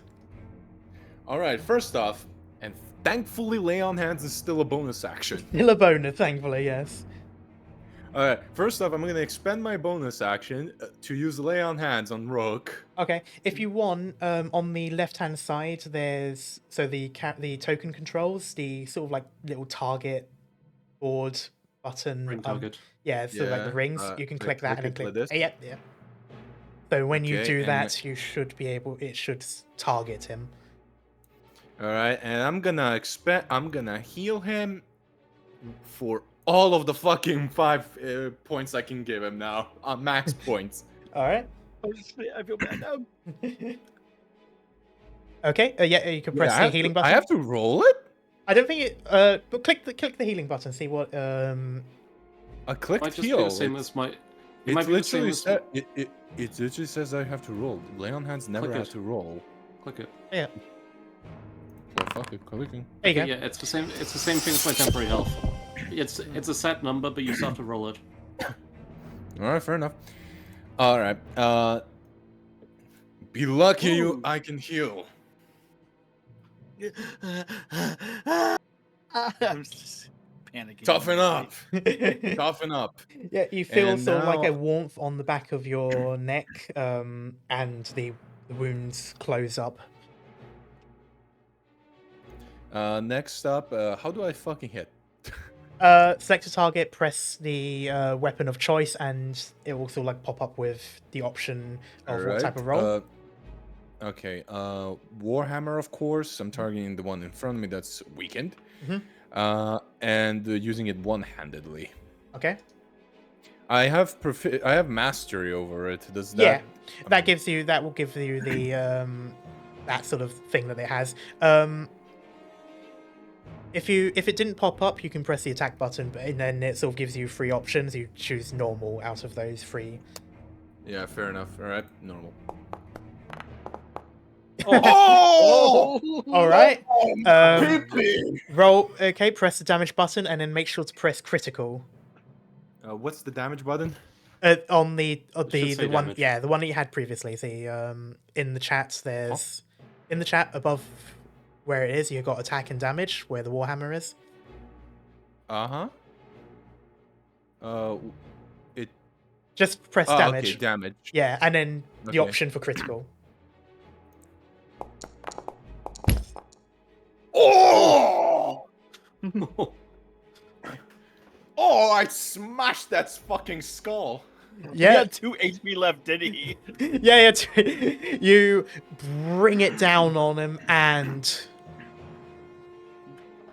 it cracks the skull and goes into his should've- chest. I should have targeted that guy if I knew beforehand. Yeah. Oh, fuck it. This was good. And this undead student drops to the ground like a sack of potatoes. Oh yeah, crack a skull fully caved in. Fucking bastards. With that, is there anything else you want to do? You pretty much only got a movement at this point.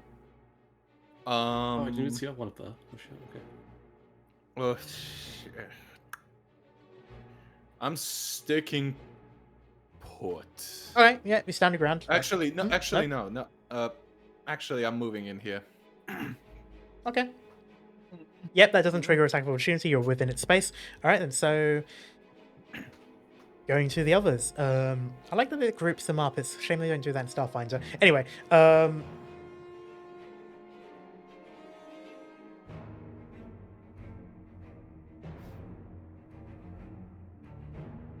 Son this of a one sort bitch. of stumbles around and gets pretty much into the spot that you're in, and it's going to target you, Vanis. That's what you get.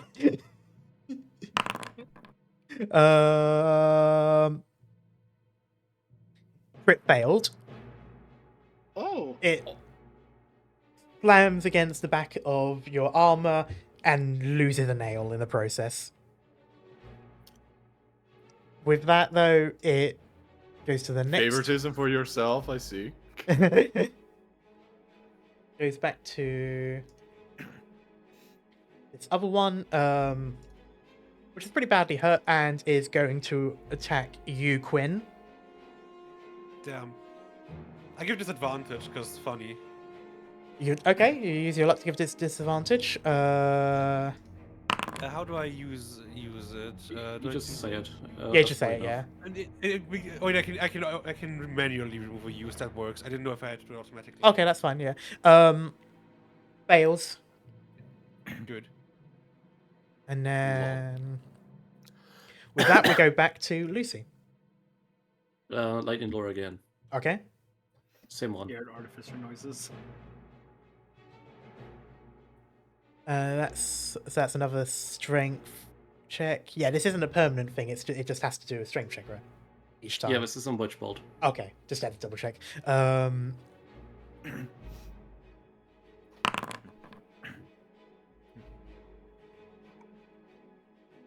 This time it succeeds. I don't know if it still does damage or not. No, the way that it's written Okay. just because it will normally say it will specify half otherwise. So if it doesn't say half, then it doesn't. Okay, but that's what I did then. Okay, you sort of lunge out.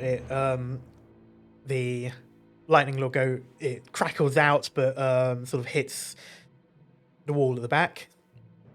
At this point, you're pretty scared, and being up close to this is not pleasant. Yeah. So Rook. Scared artificer noises. Scared artificer noises. Understandable. How beefy does? Hold on. How beefy does this one look? Right. Hello. Hold on. There you go. There you go. She's looking pretty deteriorated, mostly gaunt, almost mummified to an extent. So, yeah, like it's mostly just skin on bone. I'm gonna take a page out of the orc's book and try to grab her by the throat and cast a little bit. Of miss, probably. It- Oh shit. These are Barely, zombies. They have low okay. AC. Okay. Okay, so how do I roll the damage again? The damage button in the chat. I don't have a damage button in the chat. There should be a This one. pop-up window behind your inventory menu sometimes.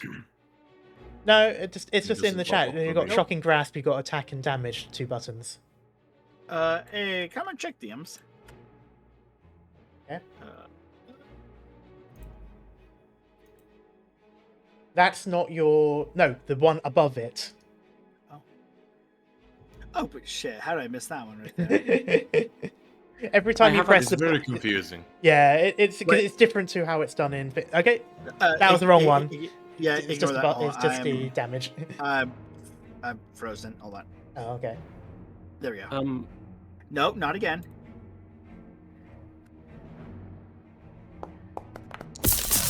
Oh, Ooh. Alright. Like that. I was gonna say though, there are some spells which will open a separate pop-up window to roll for damage. Yeah. Those are So- slightly different. I think those are for ones which use DC, isn't it? No. Lightning Lord is in the menu. I don't know which ones it is. Okay. I just had it come up when I was testing. Fair. Alright, yeah, you hit it. She gets damaged by it, but she quickly recovers. Is there anything else you wish to do? There's nothing I can do without getting 2 attacks of opportunity against me. Yeah. Fair enough. Alright, in which case. I will stay put, but I will use my free action to start crying. Okay. Oh. Fair enough. In which case, Quinn. Okay, Karma, it's not relevant for now technically, but my crossbow has Vex 2. If I would it be possible to use a different weapon? I'll to allow use it. the Vex advantage? Okay. Just for the Until I eventually read something that says it has to be the same weapon and not the same mastery, I will allow it for now. Okay. But also, you have to target the same. Yeah, it creature. does have to be the same Oh, one. yeah. Yeah, that's for sure. Just want to make sure if that works with different Vex weapons at Yeah. least. Okay, in which case, I'm gonna- make sure to select the advantage button because you have those 3 I'm buttons. not a weapon. Yep, I'm gonna use that guy again. Oh, yeah, oh. Yeah, I'm gonna hit this guy again. Oh, there you Whoa. go. This guy's fucking dead. All right. Yep. Do damage and make sure you select critical. Oh, he's Well, dead. he's dead. Yeah, he's dead. Welcome to Fix Tottenham, bastard. Yep. You swing. How do you want to do it? Oops, I didn't mean to do that. I just cut his head off. All right. Yep. With one swing, the head lobs off. Fortunately, there's no blood or anything like that, and this undead student just drops to the ground. The head still sort of moves and moves its jaw and such, but it's harmless. Okay, I'm gonna move down. Oh wait, no, I can't. I need to. Yeah, you need to. I'm gonna move down here. Okay. That's my turn. All right then. I'm upright again. Yeah, you're upright. The funny thing is, I chose it to lock, and I did update your token, so it shouldn't have done that. But hopefully, it reset it and now doesn't do it again. That's kind of what I'm Wait, hoping it is. Let me just quickly try. Nope, it still doesn't. Ah, Oh, I trapped myself. Fuck.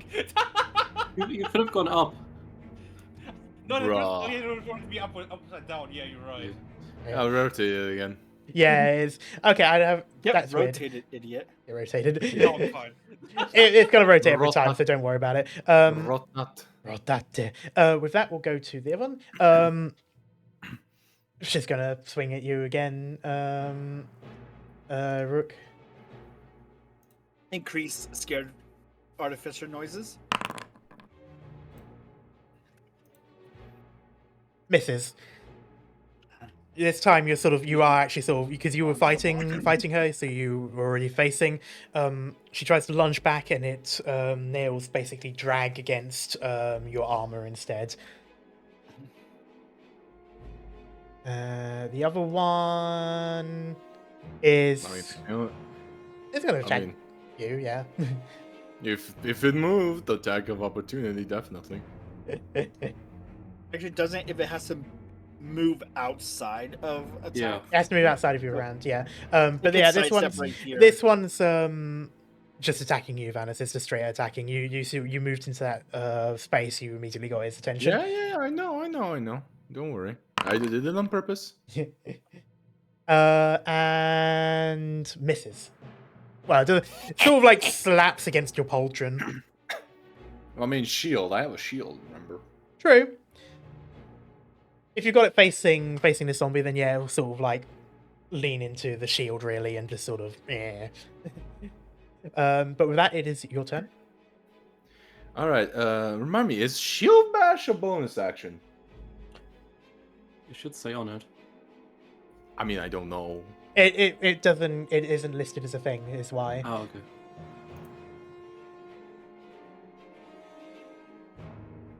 Or is it a specific skill I can get after I level up or something? I can't think it's a remember. skill. It's not appearing when I look it up on 5e tools. Fair enough.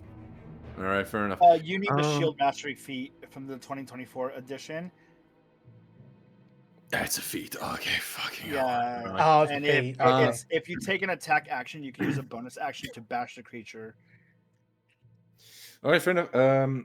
What does since I have proficiency, I have push. I have Yes. weapon mastery, push. So every time I hit once, I Mhm. push, right? Yeah, so every time you hit a creature, it will be pushed back. Okay. So theoretically, if I hit him, Mm. because there's a body there, he can trip. Potentially. Fuck it. Let's do it. How far back do you push it? 10 feet. 10 feet. Ooh. Will it also force it out of my attack range? It's Provoking an forced, so attack you of don't get opportunity? opportunity. It's forced, it's not Aw. opportunity, yeah. They did think of that. I didn't think of the attack of opportunity. I just wanted it to get the fuck off of a rook. Fair. But yeah, that will be it. So yeah, you can do you can attack that one, and if it hits, it will. All right, fair enough. Low. Whoop. Oh, okay. Yep, I hit. Well, I have bonuses for that, so. All right, I did hit. Mhm. All right, now let's do the damage. The damage. Damage. Low. 10. Oh. 10. Okay. I mean 8 plus 2, so. Very badly hurt, and does indeed, and it does trip over. It is proned. Nice. I mean, I don't know what to do with it as a bonus action. That's the trick. I don't know Not what much you are can the. do at level 1. I mean, they're skill. They're actually actions. I remember some of them, but I remember they exist, but I don't remember what they were. That's fair. You can always look them up later for next time. Yeah, fair enough. That's it. I just then face towards. Since I pushed that bastard, I just face this dude now. All right, yeah. You sort of like have Shield your and cover. shield up and it's been like lurched on the shield the whole time while you bash the other one. But yeah, so yeah, he's left-handed, so technically he can. so well, it's its turn. It takes full movement to get back up, or is it half movement? I need to double check that actually. I think it's half movement. It might be half movement. I think it's half. I might be thinking of Pathfinder, Starfinder, which was whole movement.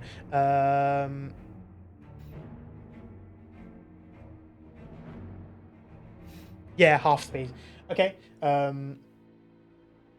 It does get back up.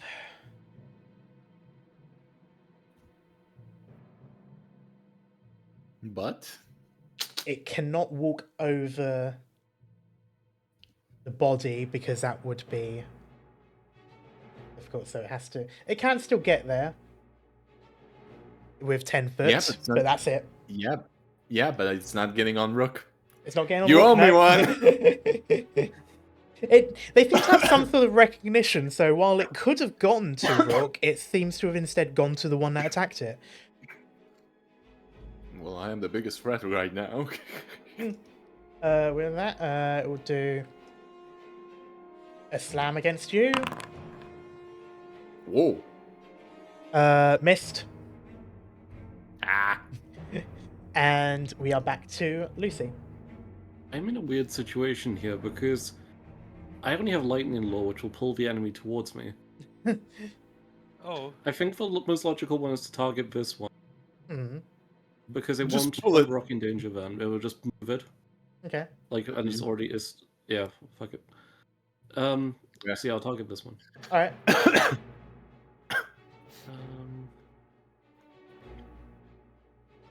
If I can fucking open the right menu, that'd be great. Yeah.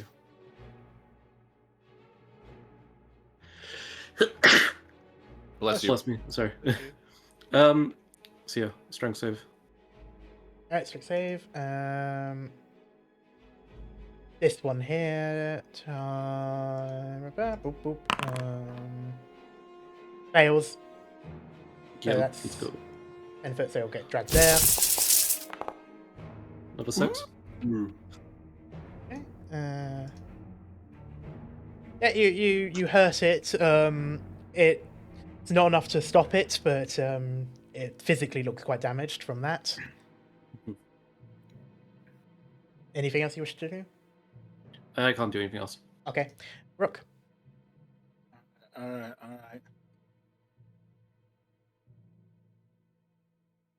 I think this boy is really panicking. Got a hair still on him. Vanis is just yelling, "Focus, goddammit!" Oh, he is not focusing, as he's probably going to do something he probably shouldn't do. Oh. Oh fuck. So he did Shocking Grasp. It didn't seem to do much from his perspective. Mhm. And in a panic and his last resort, he's going to try to do this. Okay. Oh. Well, I mean, that's a cantrip, so thank you. Oh, that's bad. Oh fuck. Carmen, do you want to go anywhere with that? Oh, I'm He's looking. He's definitely gonna punish. He's gonna definitely punish you and all of us. No, it's gonna just be me.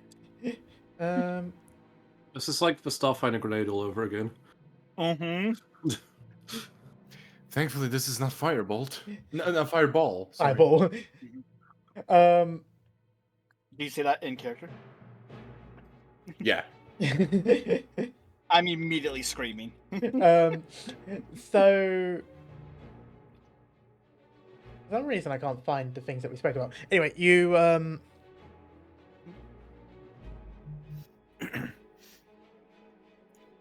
you try to throw a firebolt. In your panic, it shoots out your palm and then into your arm.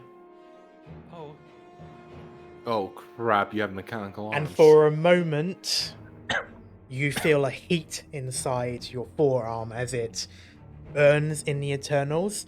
Fortunately, these are all metal, so nothing too bad happens to it, and the flame does poof after a while. Like you see, it's all like exhaust out of the openings. Some close to your face, like it gets a bit like you still have to lean back from it, but it does calm down. Karma, we know what happened to your fuse box now. What? oh.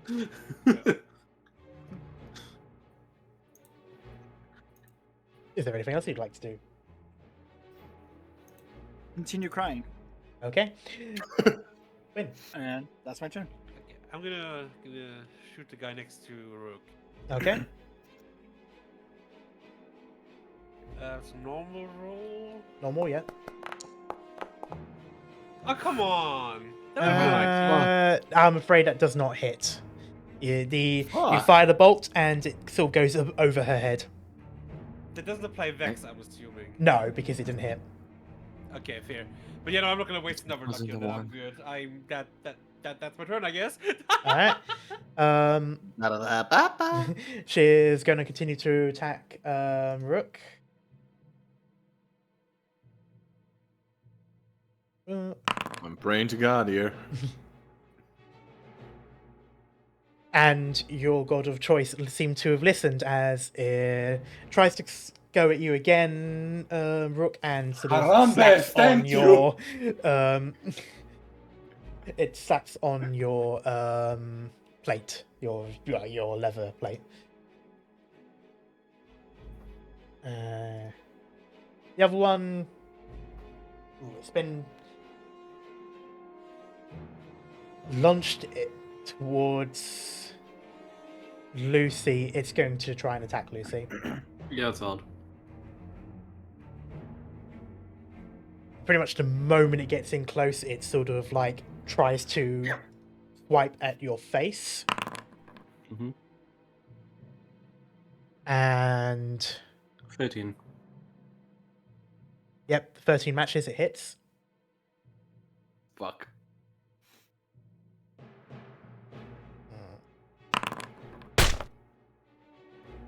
Oh, You sounded heavy. you take 8 damage, which I'll apply to you.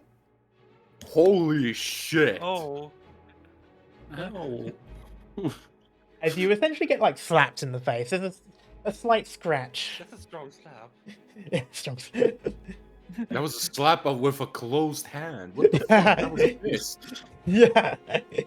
Yeah, so you just get decked in the face. Anyway, and with that we'll go to Vanus.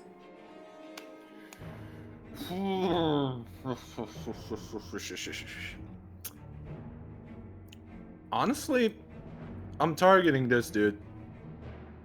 Okay. He's nearly dead anyway, and it's gonna be his turn next. Fair, Might yeah. as well.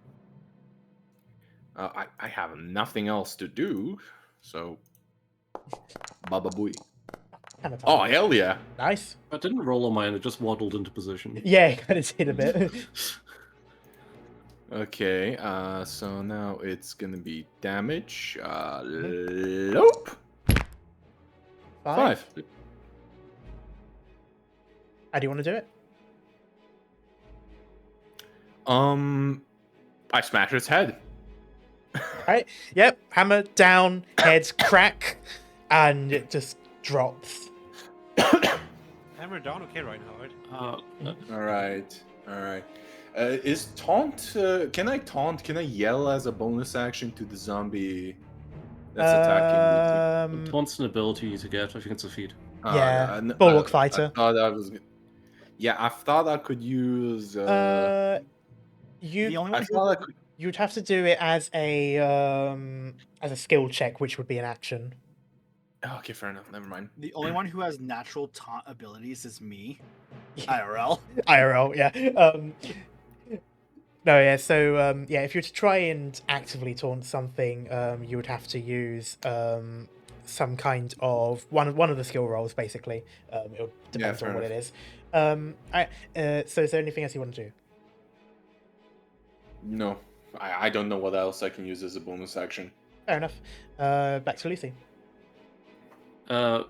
Shocker, but lightning law. All right. Shocker. Shock her, no shock me. Shocker, I bet. Nowhere.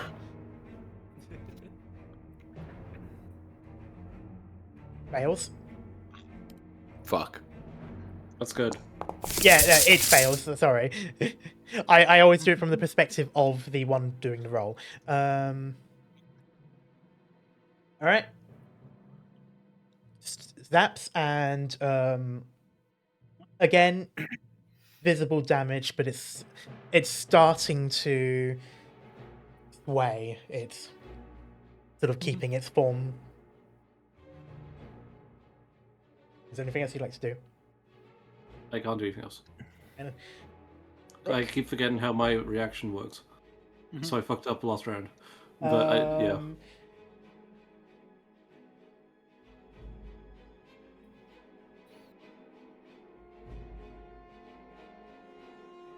I would like you to apply a -1 to your attack rolls, Rook. At least for this round. Okay. Shot and grass. Yeah. Okay. I'm just gonna. It's a 1d20 +3 +2. You can you So can just one- press the attack, and there's sort of like there will be a extra modifier. You can just put -1 in it in that box. -1. Cool. And then it's just a normal roll. Yep. Oh, no, that doesn't matter. Doesn't matter. Doesn't matter. Yep, that's a critical. Yep, just press the damage button and make sure to select the critical option. He's not like shrieking like he's just. Oh, wrong person, but that's fine. Hey, What? I have to manually. Can't Yeah, repeat you even- accidentally targeted Lucy. I cannot use the apply button. I'm gonna have to manually put this in. Sorry. Just kill Lucy. Kill Yeah, Why if don't I people press talk in apply, here? yeah, if I pressed apply, it would immediately target. Make sure to be careful where you're pressing the button because the Yeah. automations. It's a good thing damage doesn't get automatically targeted. I have just been knocked unconscious. Oh, thank fuck, it killed it. Yeah, it had 8 health there. You did 9. You firmly grasp it, and the flesh While sort of crying melts. and yelling. While crying and yelling, the flesh melts off the bone around the area that you grasped as arcs of lightning go around it, and the head sort of rolls off, and her body drops to the ground. I'm gonna just drop to my knees like with it and just. Basically Hold- this. I put hold- this in the hold- fucking hold- general hold- chat. my- Basically it's myself. this. It's basically this fucking Yeah, game literally, of that's Home pretty much what Alone. happened. But yeah, you drop to your knees. Yeah, and just like try to hold myself and just keep on crying. All right. In which case, we go to Quinn. A gun. Well, not gun. Crossbow. All right, yeah. You can shoot from there. I will allow between the two of them. Yeah, that's what I was thinking. Sorry, yeah. I was gonna ask, but yeah. Normal. Normal, yeah. For the funnies, I'm Fuck. so I happy hate that was a nat 1. Yeah, that does hit. You matched armor class. It hits. Mhm. It is Oh 8. shit! They're zombies. That's still They're in crazy. Okay, school yeah, okay. uniforms. Yeah. Oh, fuck me, man. Ah, there Wow. you go. It tickled him. You. 3 damage, yeah. It's barely holding on. Man. It's its turn next, so it's just a problem. Yeah. Yeah, it's targeting you, Lucy. Yep. I know, don't worry.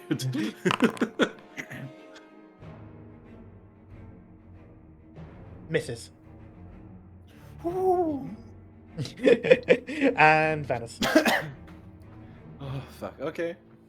You know what? I'm gonna prevent that act. I'm gonna grapple it. Okay. I'm gonna grapple that cunt. Just to Alright. prevent him from attacking Lucy. Double check what that was. Grappled, some things can still take opportunity attacks. Apparently. Oh, I still have to roll for it? You do. You have to.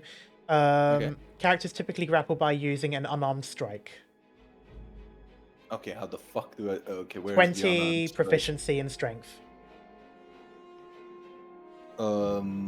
Okay, so D20? Yeah, D20 Profic- plus 2, which is your proficiency, and then plus whatever your strength modifier is. Okay, I don't see unarmed strike here. I know, because for some reason it's not on the character sheet. I'll have to see if it's like an equipment I have to Alright, give so... to you. Alright, I'm just gonna... I can quick math it. Proficiency is +2, strength is +2. Yeah. Okay, yeah, so you got... It's D20 plus 4. Yeah. 14, Yeah, 17. total 18. Yeah, you It's grab mine. Yeah, it is grappled. So while it is grappled, its speed is 0. And it has disadvantage. It has on disadvantage on attack rolls. It is also movable, so if you want, you can move it. Oh, I'm gonna fucking throw it then. Every foot of movement costs 1 extra foot, unless you're a tiny or more, or 2 or more sizes smaller than it. So in this case, every foot of movement costs 1 extra, so it's double. So basically, you can only move half speed. 15 feet. Yeah, So I can like move it on the right side, like here. yeah, you would have to move with it, so you'll be up here with it down here. Fair enough, I'm doing that. All right. And since it is forced movement, it doesn't get attack of opportunity. Correct. Correct, yes. But with that, that's pretty much what you can do. So, Lucy. Yeah. While I'm pushing it away, kill it while I'm holding it. If I lightning loaded, how would that work? It won't move. It will take the Okay. damage, but it won't. Unless Wait. Vanus lets go, but that will depend on what happens. I Okay. don't want to be that guy, but the rules as written for lightning lore is that it will take 1d8 lightning damage if it's within 5 feet of you. Yeah, that's true. Yeah, it won't do anything even if I succeed. Ah, In that case, I don't think I can do anything. Can you punch it? I would go within 5 feet then. I would just use lightning blow if I did that. Throw a rock. Yeah, can I throw a rock at it? It's like a bit of wood. improvised weapons. Range. If you throw a range, it's normal range of 20 feet and a long range of 30. Okay, that's fine. Oh, I had 6 javelins. I could have fucking thrown. You one. don't add your proficiency bonus to attack rolls with an improvised weapon. That's fine.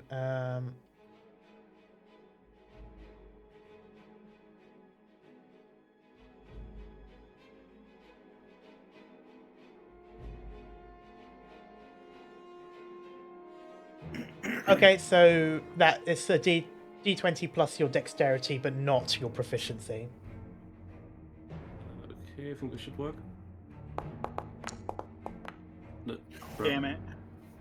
Or I no. saw that 18. Oh god. So you throw like a chair leg essentially at it. Yeah. You're also trying not to hit Vanus behind it, so you sort of end up throwing wide and it goes more to the side and sort of clatters on the floor. And with that, we go to Rook. She won't be joining the baseball team. I'm joining the wrestling team. I'm getting good at this shit. He's gonna try to compose himself. Mhm. How is it to like just get his crossbow? You can do that, yeah. Yeah. And he's gonna say a quick prayer because he's never done this before, and just fire at this guy. And You're also worried about shooting your classmate, essentially in the face. So you try to aim at it, like he's got his arms around it. So you're trying not to hit the arms. You can't really aim at the head because then you might hit his face. So you shoot. That also goes wide and plinks on the wall behind them. we're just freshmen. I don't think the zombies care about that. Is there any way you want to go? Is there any way you want to do? No. Guess I'll start moving this way and grab a piece of wood. Okay. Oh wait, Okay, shit. you know Sorry, what? Quinn. We're gonna. I still have the target thing selected. I keep forgetting to unselect that. Yeah. I'll go up here real quick. Mhm. Oh, no, I'm tilted that way. Okay. Yeah. I'm gonna move down here to be tilted the right way. You can hit that way. Those dead ones are on the ground, so it doesn't matter. Yeah. Bow here. Normal. Oh, Hit. You're like, let me show you guys how it's done. oh my god. 4. Please. Where did you aim? Oh my fuck. Right in his forehead. All right. While the others were worried about hitting Vanus and sort of missing because of it, you move through, fire your hand crossbow, bolt goes into it right into the forehead, doesn't even push out of the back, though Vanus is completely fine, and it just goes limp in his arms. And with that, the room goes silent. Nice. Lucy's just like rubbing her cheek where is it like bleeding a little bit. Oh, Vanis just breathes a sigh of relief. Holy crap! He was preparing to use that fucking steak he just made just in case. Oh, but he falls on the fucking floor. Oh, I'm shit. definitely not like checking my arm that I just firebolt into. What the fuck was that? So you're alright? Are you alright? Yeah, you got nicked in the fucking neck. Who, me? Or I did get hit. Yeah, it's Rook. I like feel the back of my neck.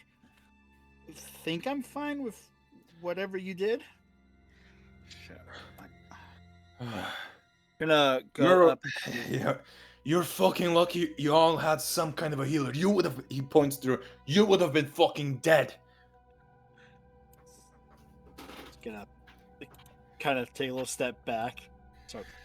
Oh. You, lass, get the fuck over here so I can bandage you. You got nicked as well. Like she's got a hand on her cheek. It's like bleeding. What she said. Don't touch it. Just don't touch it. I'm sorry. Fuck. I have to do a medicine check, right? You will have to do a medicine check, yes. All right, fair enough. I have at least a +2 on that shit. Fuck. Okay. Unfortunately, the best you can do is you can tend to the wound the best you can. You sort of like you can rub it and you know, sort of like clean it up a bit. But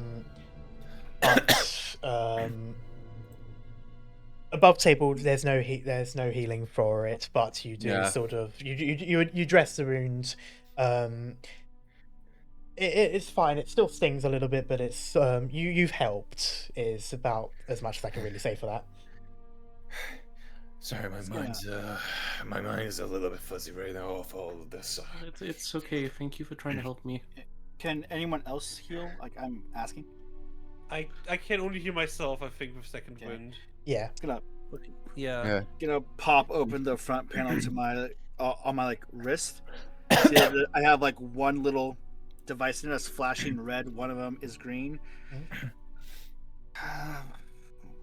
Remind me, Dirk, in 2005, were there camera phones?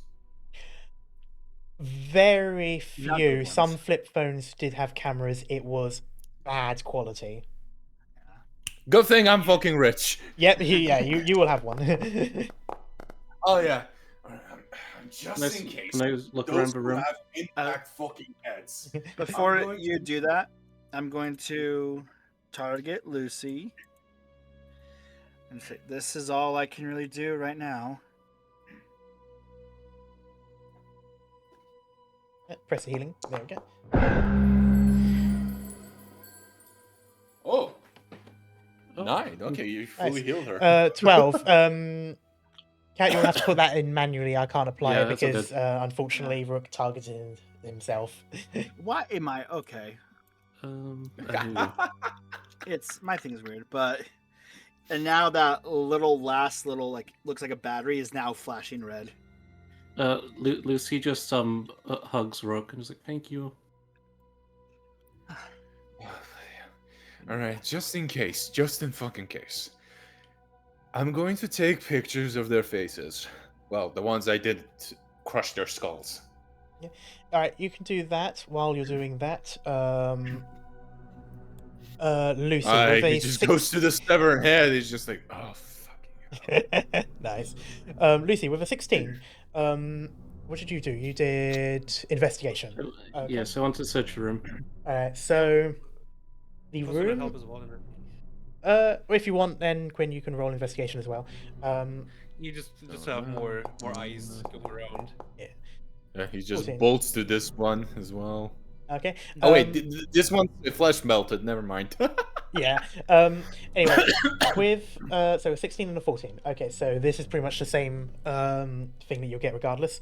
So what you both see in this room is relatively empty. So, and obviously, like, you've got the broken chairs and all that, but what I mean is there's no posters up, there's no, like, neither informative nor stuff that students have done.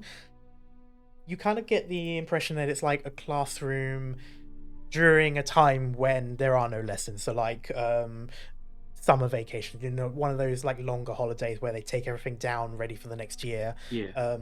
So it seems like this class, at least in this version of it, hasn't been used yet, despite all of the damage everywhere. There's broken glass bottles and such. This may have been an alchemy type class at some point, or at least that's what it appears as. Everything's broken, and it seems like it's been, like, slammed broken. You don't see weapon damage or anything like that. It seems mostly like just physical, like things have been hit and thrown and stuff. What I can say is you hear a light buzz from the door above, so closest to you, Lucy. This one? Yes. It's sort of like a hum. Cautious step. Wait, where? Van is just wait, where the fuck are you going? Please don't swear. Jesus, man, calm down. Sorry, my It's Lucy's rules. past experience. There's something behind this door. It's humming. Really? Like a Yeah. song? Oh, don't do anything just yet. No, stay front. Oh yeah, Karma. Because I made an improvised steak. How do I label that shit in my items? That'll be an improvised weapon, so that will be that'll be a d20 plus your strength. No proficiency bonus is given for that, so you don't get the +2 from that. It's just your Yeah, but as an 20 item, plus. how do I label it as an item? Oh, don't worry about that for now. I will add it afterwards because I'm gonna have to see for that myself. At the moment, I've just been grabbing Oh. items from the compendium. Could I, Fair real enough. quick though, check these two bodies for ID cards? Specifically Oh, looking yeah. for those. You do not find any, which means either they just don't have them on them, someone took it off them, or they're from a time in which those weren't a thing yet. I love the fact that you labeled this doors. Oh shit! I didn't want to open it yet. But this door on the right, you didn't say shit. It seems like a classroom door. No, seems like it. Okay. Wait. Grab anything. Something that's in there. Something, not just name tags. Something we can use. I On their don't bodies. see anything on them. They're just they got school uniforms and that's it. Fuck. All right. Never mind. I'm going in, lads. Oh, shit. Oh, great. Oh. What the fuck? So, inside, you see an orb. It's like a glass ball, kind of like a divination ball. It seems to be glowing and active, which means someone has used this to scry at some point, though recently, as it is still active. Well, all right. I will grab it. However, I will then show it. Let's get out of this room while I'm carrying the orb. Yep. And I give it to whoever is the most magically gifted or something like that. So probably Rook. Because he's the eye. Out of character, I just have a 5 to my Arcana. Plus I'm 5? a nerd. Yeah. Well, fuck it. I don't know what to tell with this. Maybe you can feel. This is a divination, definitely, but what? I don't know what else. Try to look at this at all, see if I can. Do an Arcana check. Okay.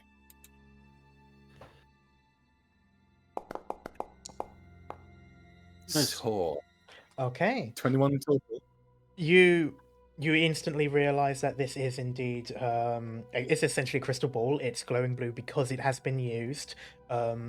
Someone has done this with a scrying spell or some kind of clairvoyance, at least. So they have used this to look for something or for someone. By the looks of it, it had been used to do a visual, and as you know how this works, you can see something on the other side of the looking glass. You put my goggles down, zoom in. What do I see? You see what appears to be another classroom, and as you stare into this, the orb disappears, and so do you. What? Oh shit. Oh fuck. Why did Rook go? And with that, you hear and feel a rumble in this room. Some dust falls down from the ceiling, and there's a pit in your stomach. Something has found you. Shit. Run. What? It seems Only to way. be. I was going to say, it actually, as you go over to this door, you realize it actually seems to be coming from that direction. Oh, Shit.